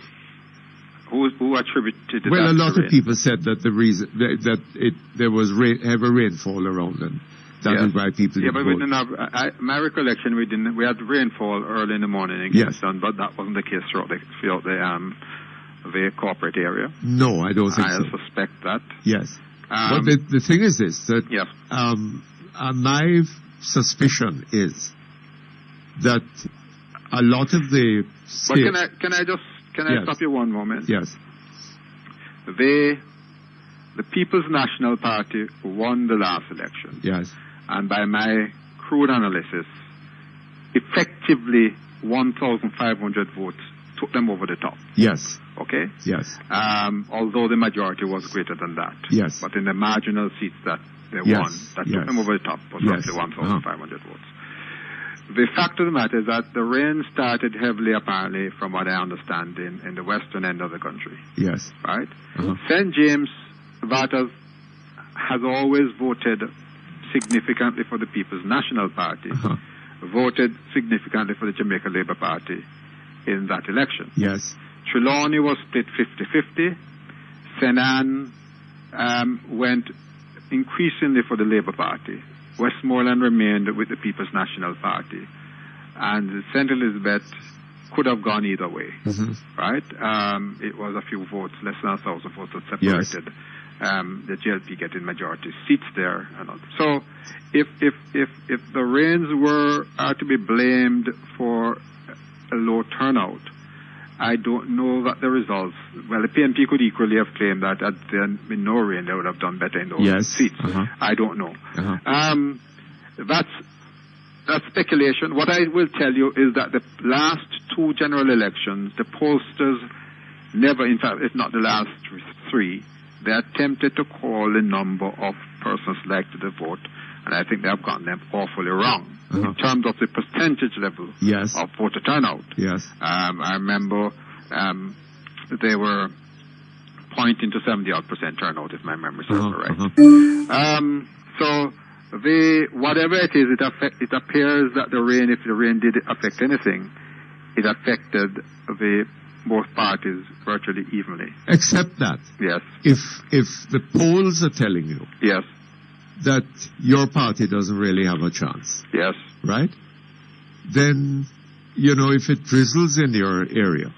You may not. You may say to yourself, well, look here, what the devil am I going out there to get myself wet up for? Yeah, but the other people came out. Yes. So I accept that point. I'm not disputing that point. Yeah. But there are polls that were saying that the thing was going to be close. Yes. And in fact, if you look at the poll numbers, with the exception of that evening news, the 9%. Yeah.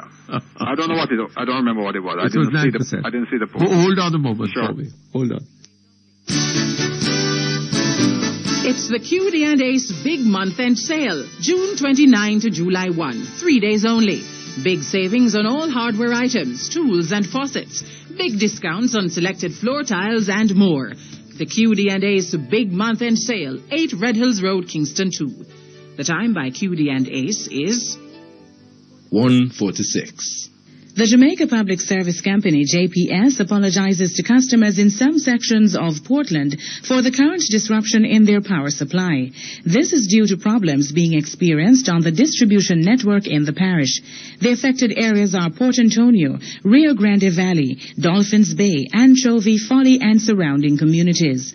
The company advises that work crews are currently making every effort to correct the problem and restore supply in the shortest possible time. JPS thanks customers for their patience and understanding. For more information, please call 1-888-CALL-JPS. That is 1-888-225-5577. Top up $200 or more in one instance with your B-Mobile from June 20th to June 29th and receive 15% bonus credit. Bonus credit earned will expire on midnight June 29th. B-Mobile. There's nothing quite like us. Conditions apply. See the press for details. Jalay Restaurant and Caterers, makers of delicious breakfasts and lunches. They also do catering for your every need. Visit them at shop number 20 Kingston Mall and Cedar Crest Plaza, Portmore. Telephone 967-7412. Jalay Restaurant and Caterers, satisfying your taste buds. The following is a paid announcement by the JLP. Jamaica! Jamaica! This Sunday, July 1st, JLP is coming to Mandeville. Join JLP leader Bruce Golding as he presents your JLP candidate. Come and meet the team committed to serving you, committed to a better Jamaica. All are invited, all are welcome. That's this Sunday at 6 p.m. in the Mandeville Town Square. Come and celebrate the change. The proceeding was a paid announcement by the JLP. You're listening to Perkins Online, the Thinking Person's Talk Show. Our phone numbers are 968-4901, 968-4902, 968-4903. Our local toll-free line is 1-888-991-4072. Or you may call our international toll-free line at 1-866-LINK-106. That's 1-866-5465-106. Courtesy of the People's Telecom of Jamaica Limited. Call the U.S., Canada, and UK landlines and talk all you want for only $750 plus tax a month, only $25 a day with Freedom Wireless, the new mobile calling service from People's Telecom. You may also log on and listen to Perkins Online live on the World Wide Web free at www.go-jamaica.com. Now back to Perkins Online on Power 106 FM.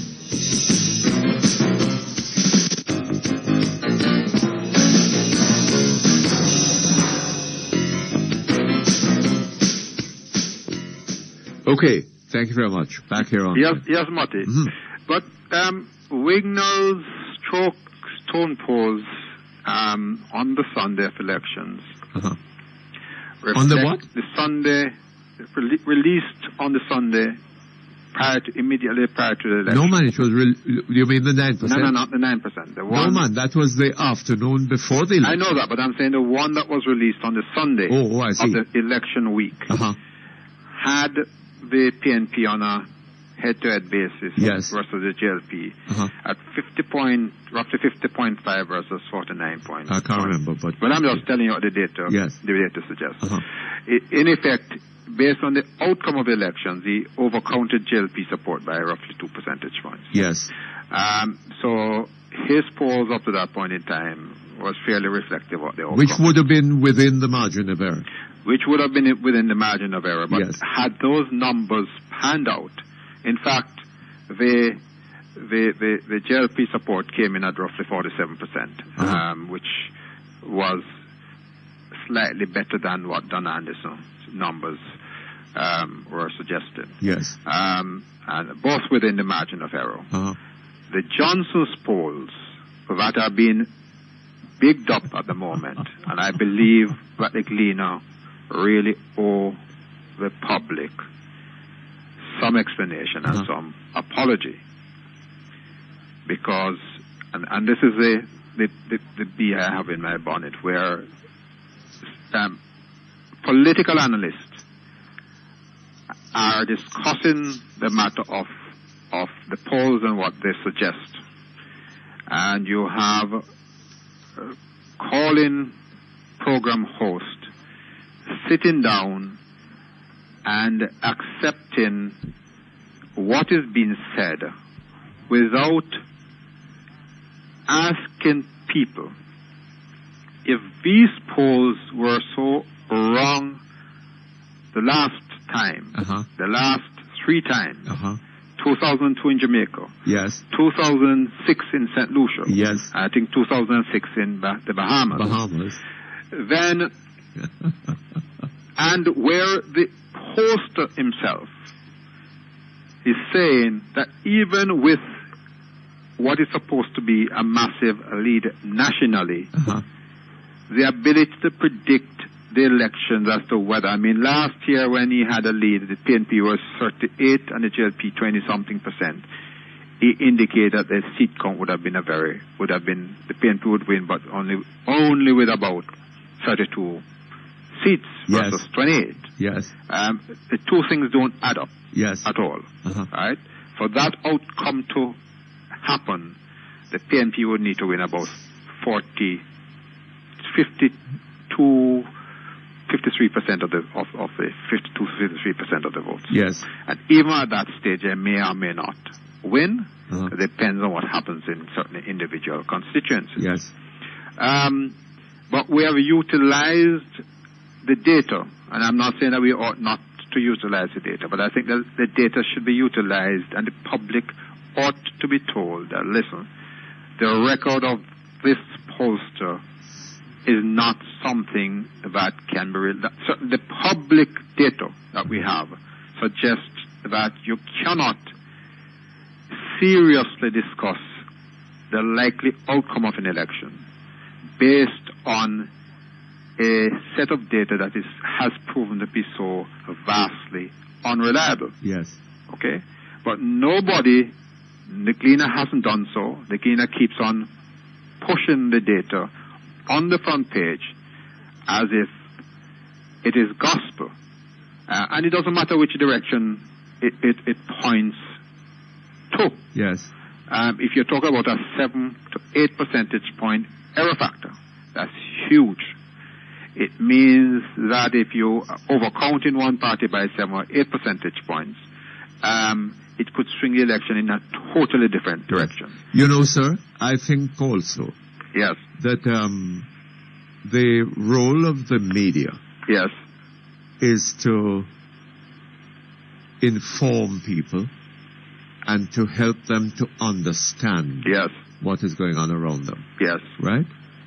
And I don't think that newspapers and media generally should be pushing polls. Yes. They should be telling people, if anything, to be skeptical of polls. Yes. Right? Because that is the only true position. Am I right? What's the only true position? To be skeptical? To be skeptical of polls. To tell people to be skeptical of the polls. Yeah, well... Read them if you like. Yes. But don't make decisions on the basis of those polls.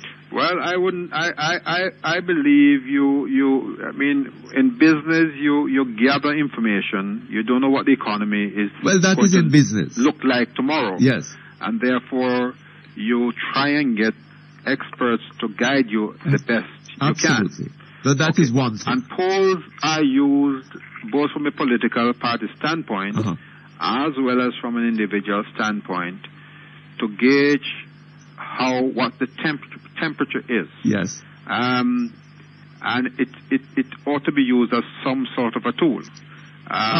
It's one thing to be used for me to get somebody to do a poll for me. Yes. To give me an idea of, you know, what I might be able to do out there. Yes. And profit from. Yeah.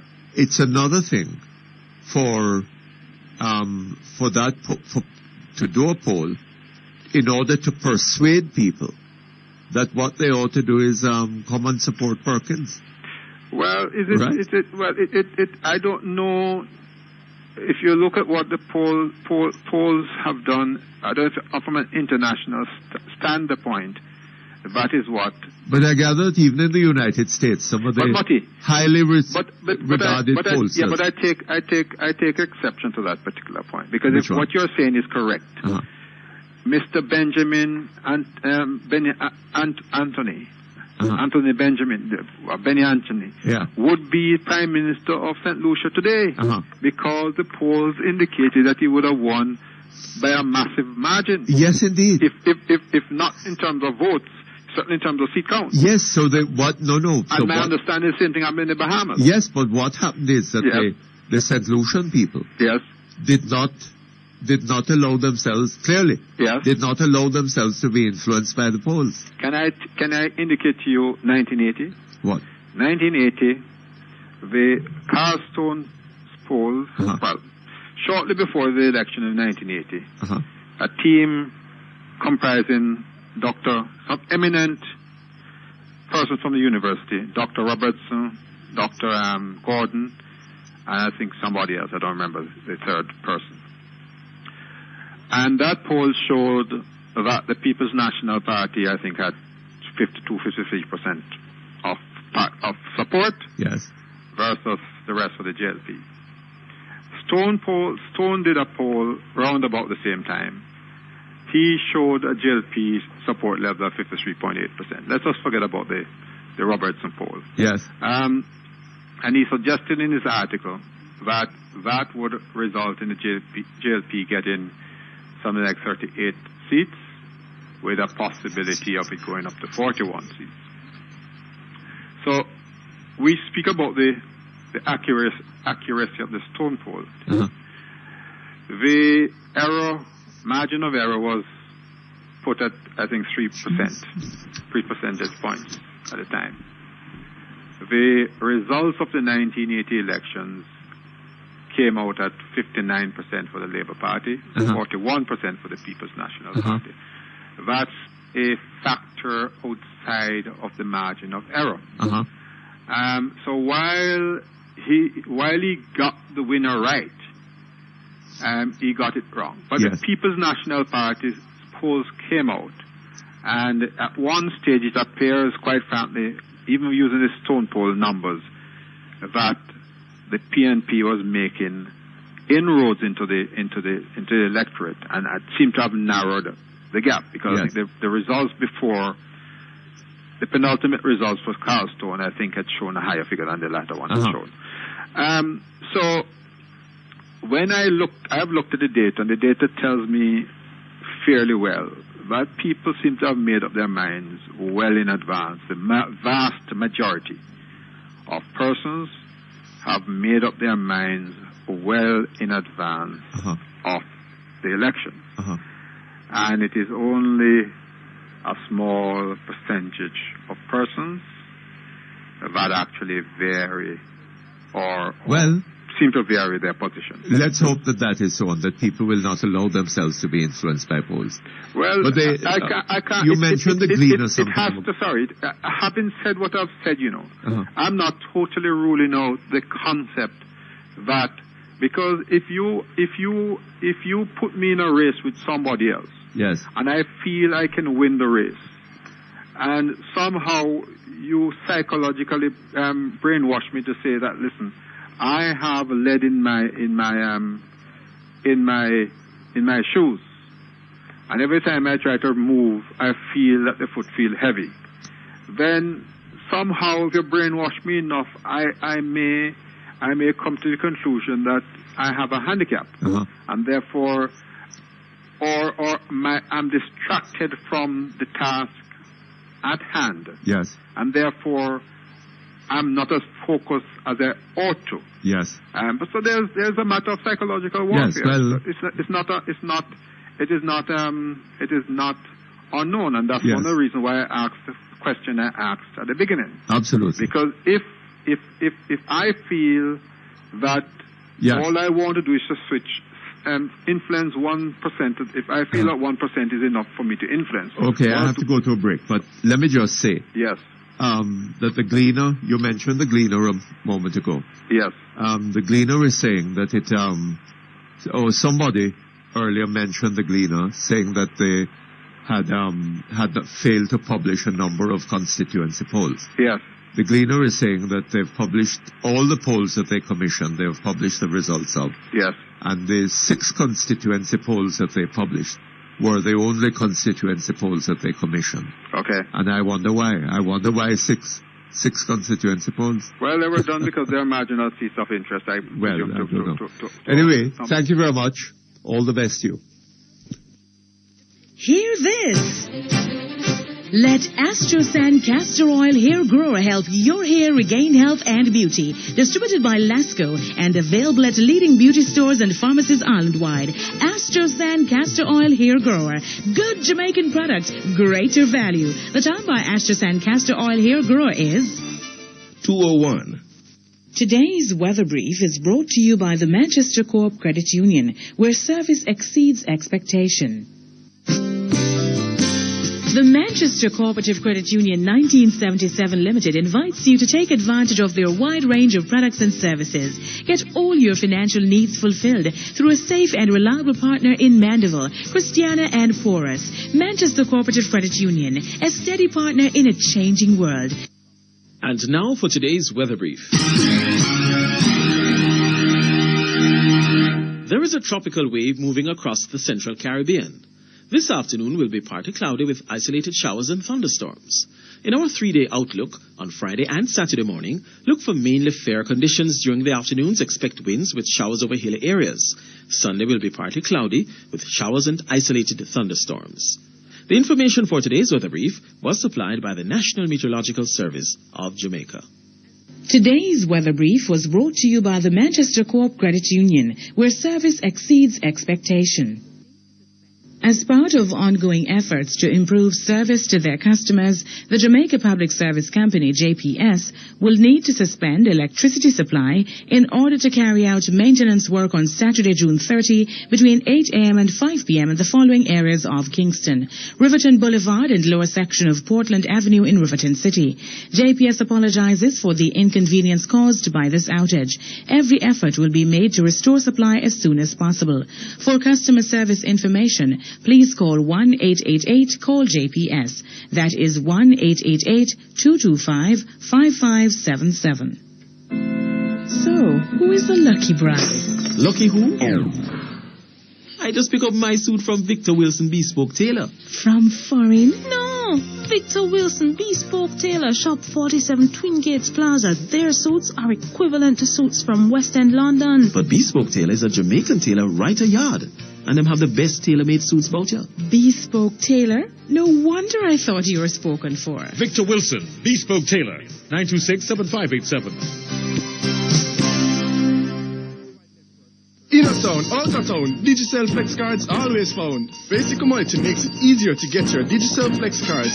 Island-wide network, 13 authorized distributors, covering 14 parishes. See the press for details. In a town, out of town, Digicel Flex cards always found. The following is a paid announcement by the JLP. Jamaica! Jamaica! This Sunday, July 1st, JLP is coming to Mandeville. Join JLP leader Bruce Golding as he presents your JLP candidate. Come and meet the team committed to serving you, committed to a better Jamaica. All are invited, all are welcome. That's this Sunday at 6 p.m. in the Mandeville Town Square. Come and celebrate the change. The proceeding was a paid announcement by the JLP. Business Online is brought to you by GSB Cooperative Credit Union, the credit union of choice for all public sector employees and their families.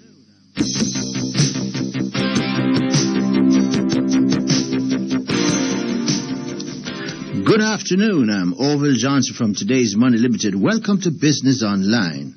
The Federal Open Market Committee, the FOMC of the United States, at its meeting today voted to leave its key short-term interest rates unchanged at 5.25% per annum. The FOMC indicated that it was still worried about inflation. This some market watchers interpret to mean that the Fed will leave rates in a holding pattern for some time rather than cut them in an attempt to give some impetus to the slowing economy. Data just released now confirm that the U.S. economy grew by only 0.7% in the first quarter of 2007. This is the slowest rate of growth in any quarter in 4 years. This marks the 8th straight time that the FOMC has held the benchmark short-term rates constant. Carreras Group reported profits of $2.7 billion for the quarter ended 31st March 2007. This is down from the over $3 billion recorded in a similar period during 2007. The slippage in profits are due primarily to last year's results, including an amount of over $600 million in a one-off gain on sale of assets. Also, there's a fall in interest income and profits from exchange rate gains. Also, the revenues were up only marginally during the period under review. The Jamaican dollar recovered 8 cents today in foreign currency trading. There was moderate broker demand for the greenback, and the central bank was present in the market for the third consecutive day, selling dollars at the rate of $68.52 Jamaican for resale at $68.57 Jamaican for each U.S. dollar.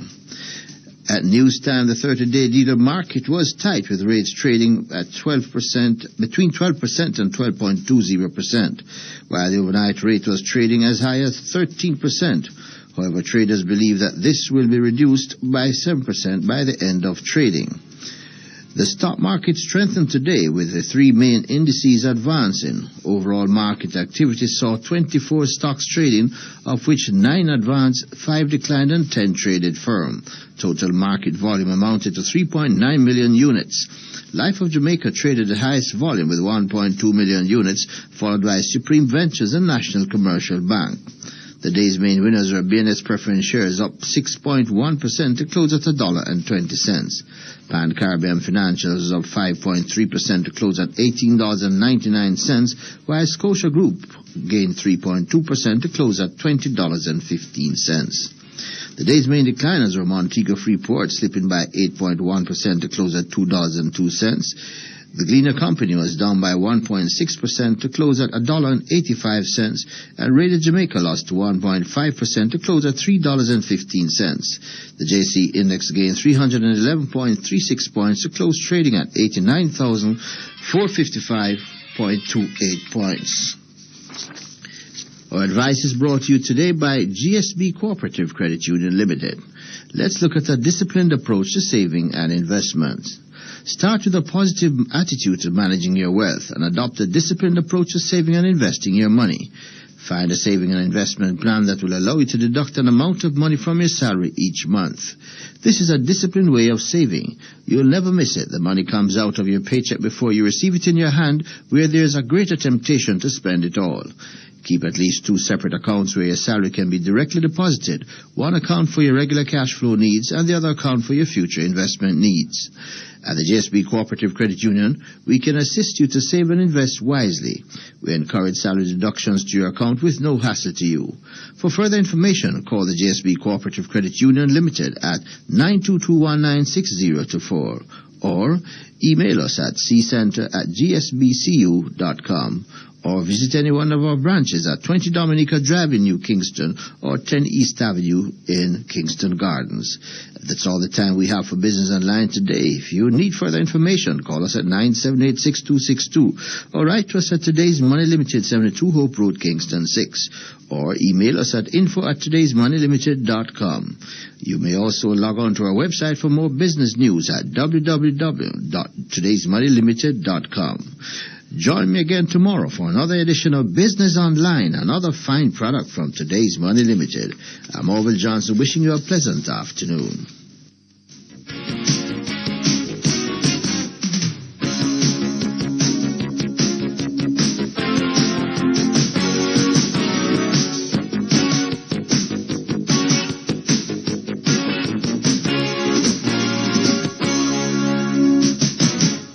Business Online was brought to you by GSB Cooperative Credit Union, the credit union of choice for all public sector employees and their families.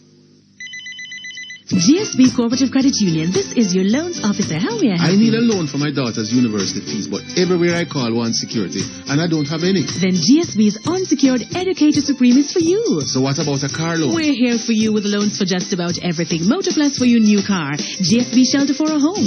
Pay one to consolidate your debt. Easy access and more. All paid through payroll deduction. Wow, it's that easy. GSB Cooperative Credit Union. Transforming your life.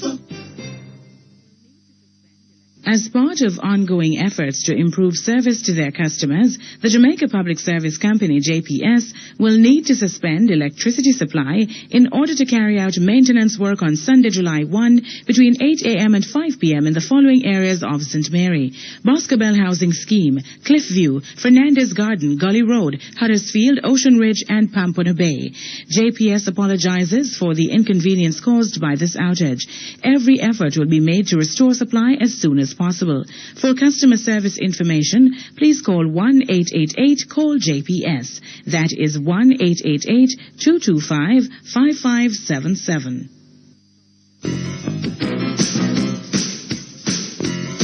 You're listening to Perkins Online, the Thinking Person's Talk Show.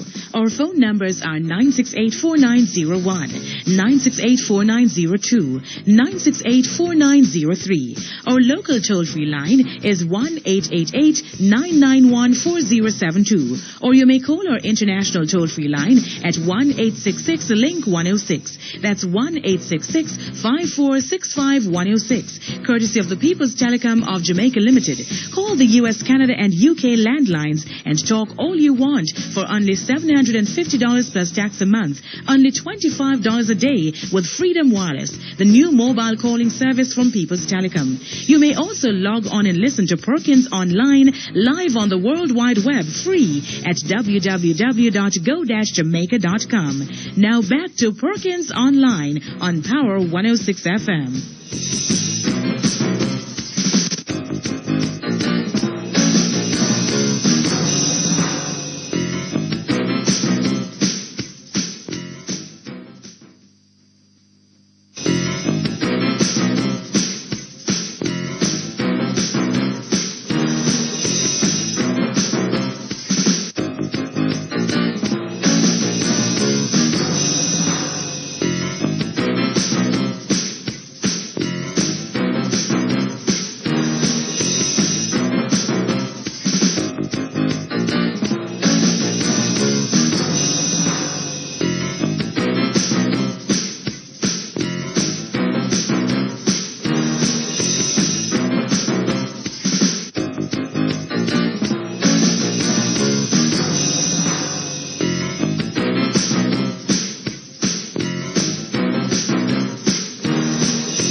Okay, thank you very much. We're back here online. Hello?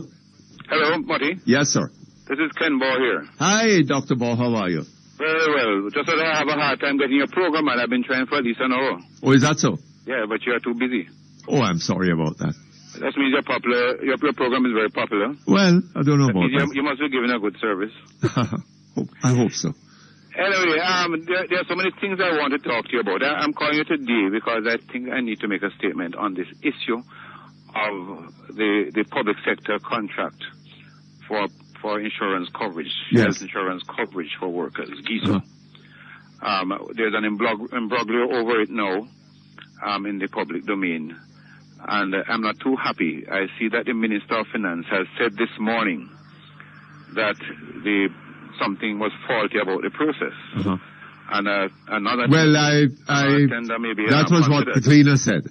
Yes. But I heard him on the Breakfast Club, and he seemed to be suggesting that the Gleaner had gone overboard. You know, that their report wasn't quite accurate. Well, I'm not happy. A lot of people are not happy. Clearly, the public sector workers are not happy. Yes. For many reasons. And I have several reasons that I am concerned about, including concerning the public sector workers who are the stakeholders, all the nurses and the teachers and the civil servants and the police. And let me ask you something. Yes. There's a governmental a program policy that applies to government and parliamentarians. Yes. Is that included in this? That's my understanding, yes. That's also included. That is also included. Yes, whatever Blue Cross covers for the government on behalf of the government is included. Hold on just a moment for me, please.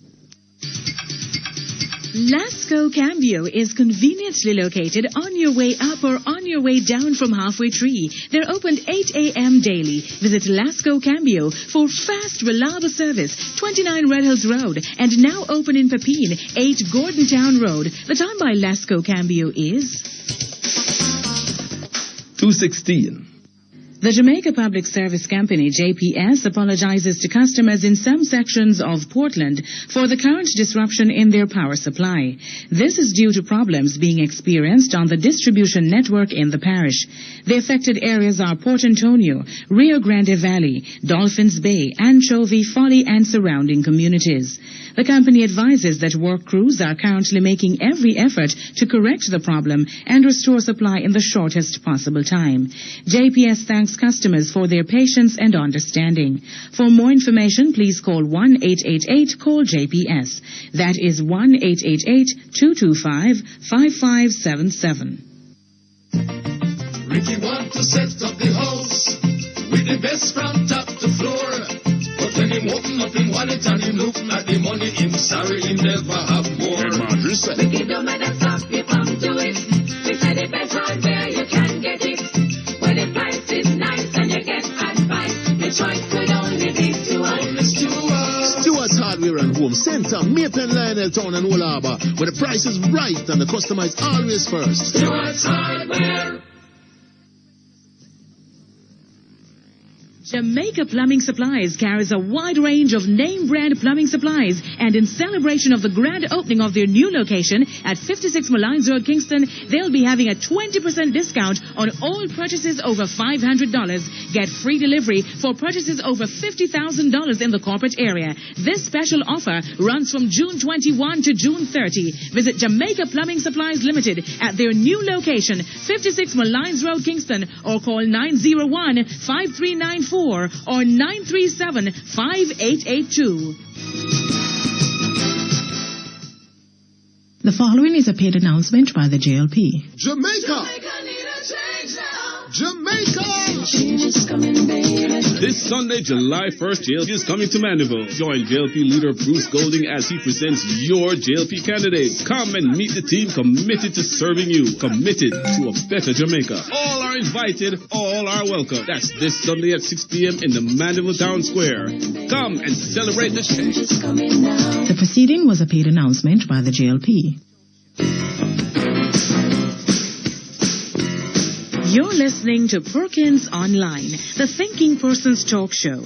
Our phone numbers are 968-4901, 968-4902, 968-4903. Our local toll-free line is 1-888-991-4072. Or you may call our international toll-free line at 1-866-LINK-106. That's 1-866-5465-106. Courtesy of the People's Telecom of Jamaica Limited. Call the U.S., Canada, and UK landlines and talk all you want for only $750 plus tax a month, only $25 a day with Freedom Wireless, the new mobile calling service from People's Telecom. You may also log on and listen to Perkins Online live on the World Wide Web free at www.go-jamaica.com.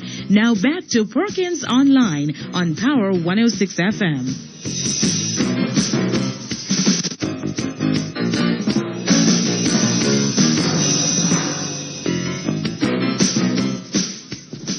Okay, thank you very much. Back here online. Hello? Yes, Mutty, I'm here. Ken Ball. Yes. Yeah, the second concern I have is that the method used to select the contractor, the successful bidder, is to give points for various criteria used to assess the competence of the companies and the experience of the companies. And Blue Cross scored 104 and LOJ scored 96. Oh? If that's the case, the natural recommendation, obviously, is that. So should be Blue Cross. Yes, if in fact that is being overturned, then there has to be good justification, especially against the background that Blue Cross is a company that is well established, specializes in coverage for health care. it has a good administrative mechanism across the island, a good network. It has international contacts that are important to us. And we have to think globally in the future, because you have global health coverage now that people can get in any country for any part of the world that they're going to. Let me ask you something. Yeah. Blue Cross has had this contract for a number of years.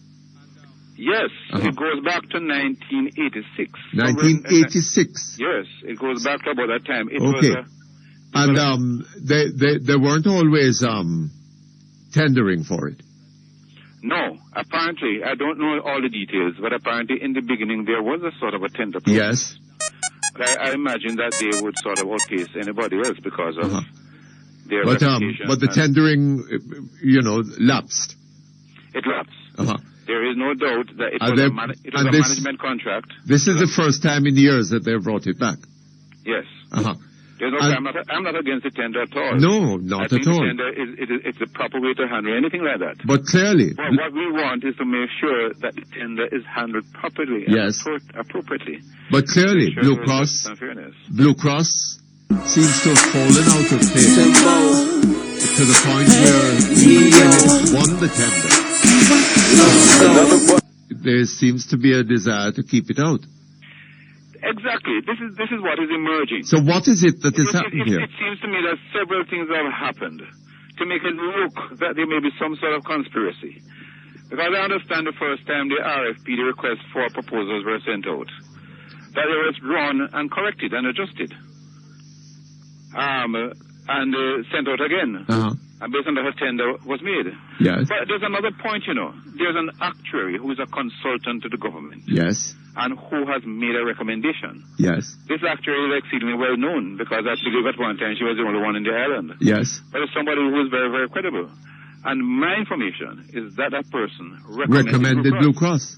Now, if that has happened again, then there has to be some serious justification for the Ministry of Finance to recommend a completely different course of action. So I'm very concerned. I think that the Minister of Finance needs to explain. If he needs to clarify this completely for the public, he needs to account to the public for what took place. The Minister of Finance is recommending to the National Contracts Committee that they awarded to LOJ. I understand that even the National Contracts Committee initially had some reservations and concerns and actually rejected the recommendations from the Ministry of Finance. If those understandings are correct, then it seems to me that the Ministry of Finance needs to come clean to the people of Jamaica and say exactly what is taking place. You'll be asking questions about this in Parliament? I will certainly do so, but I don't think that we can wait until, because right now it is very topical and the stakeholders have demanded answers. Yes. There are meetings taking place.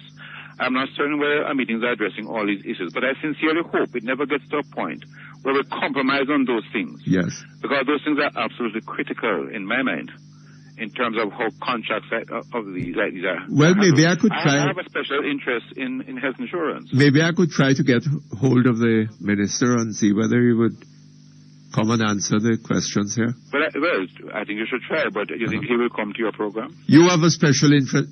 I beg your pardon? You think he will come to your program? Why not? I'm a nice fellow.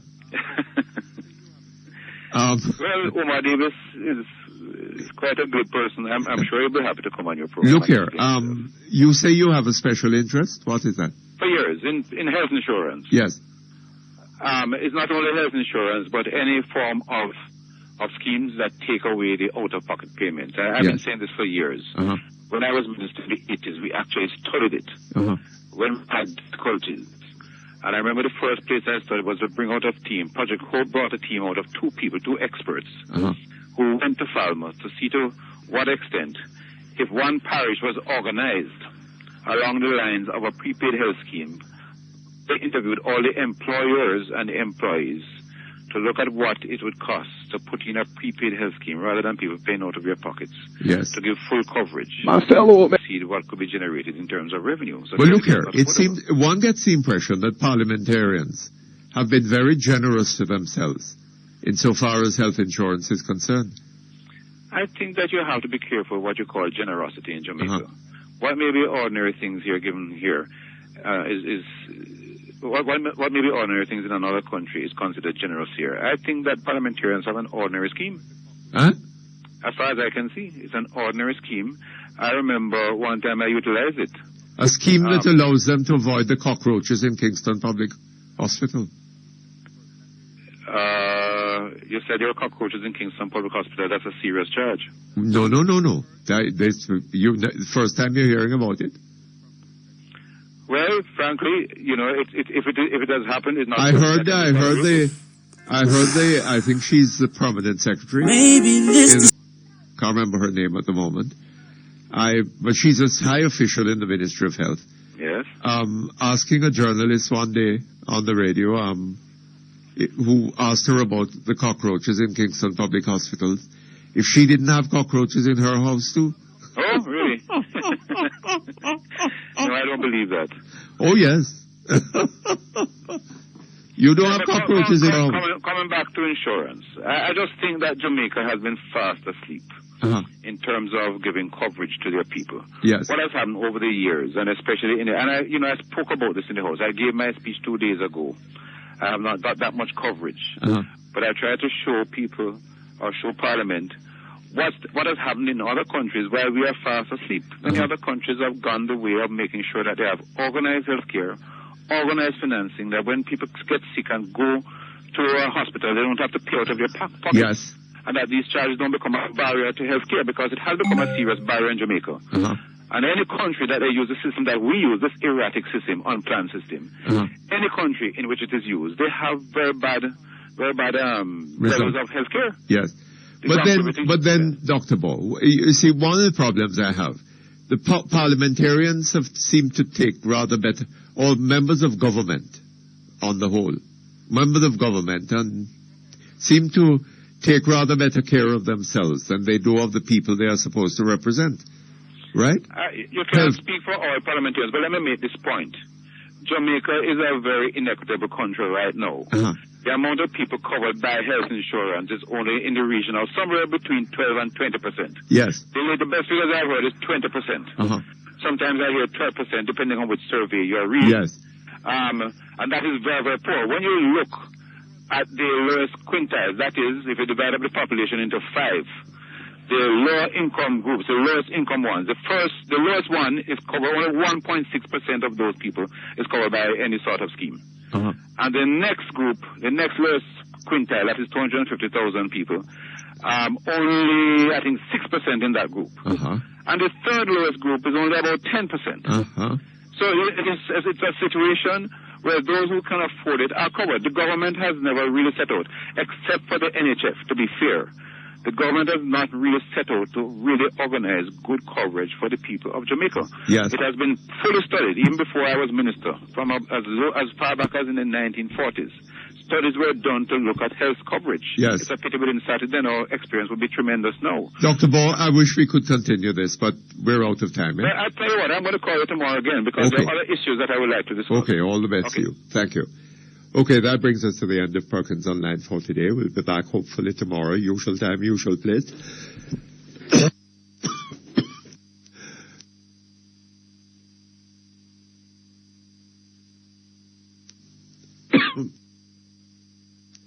Okay, so long.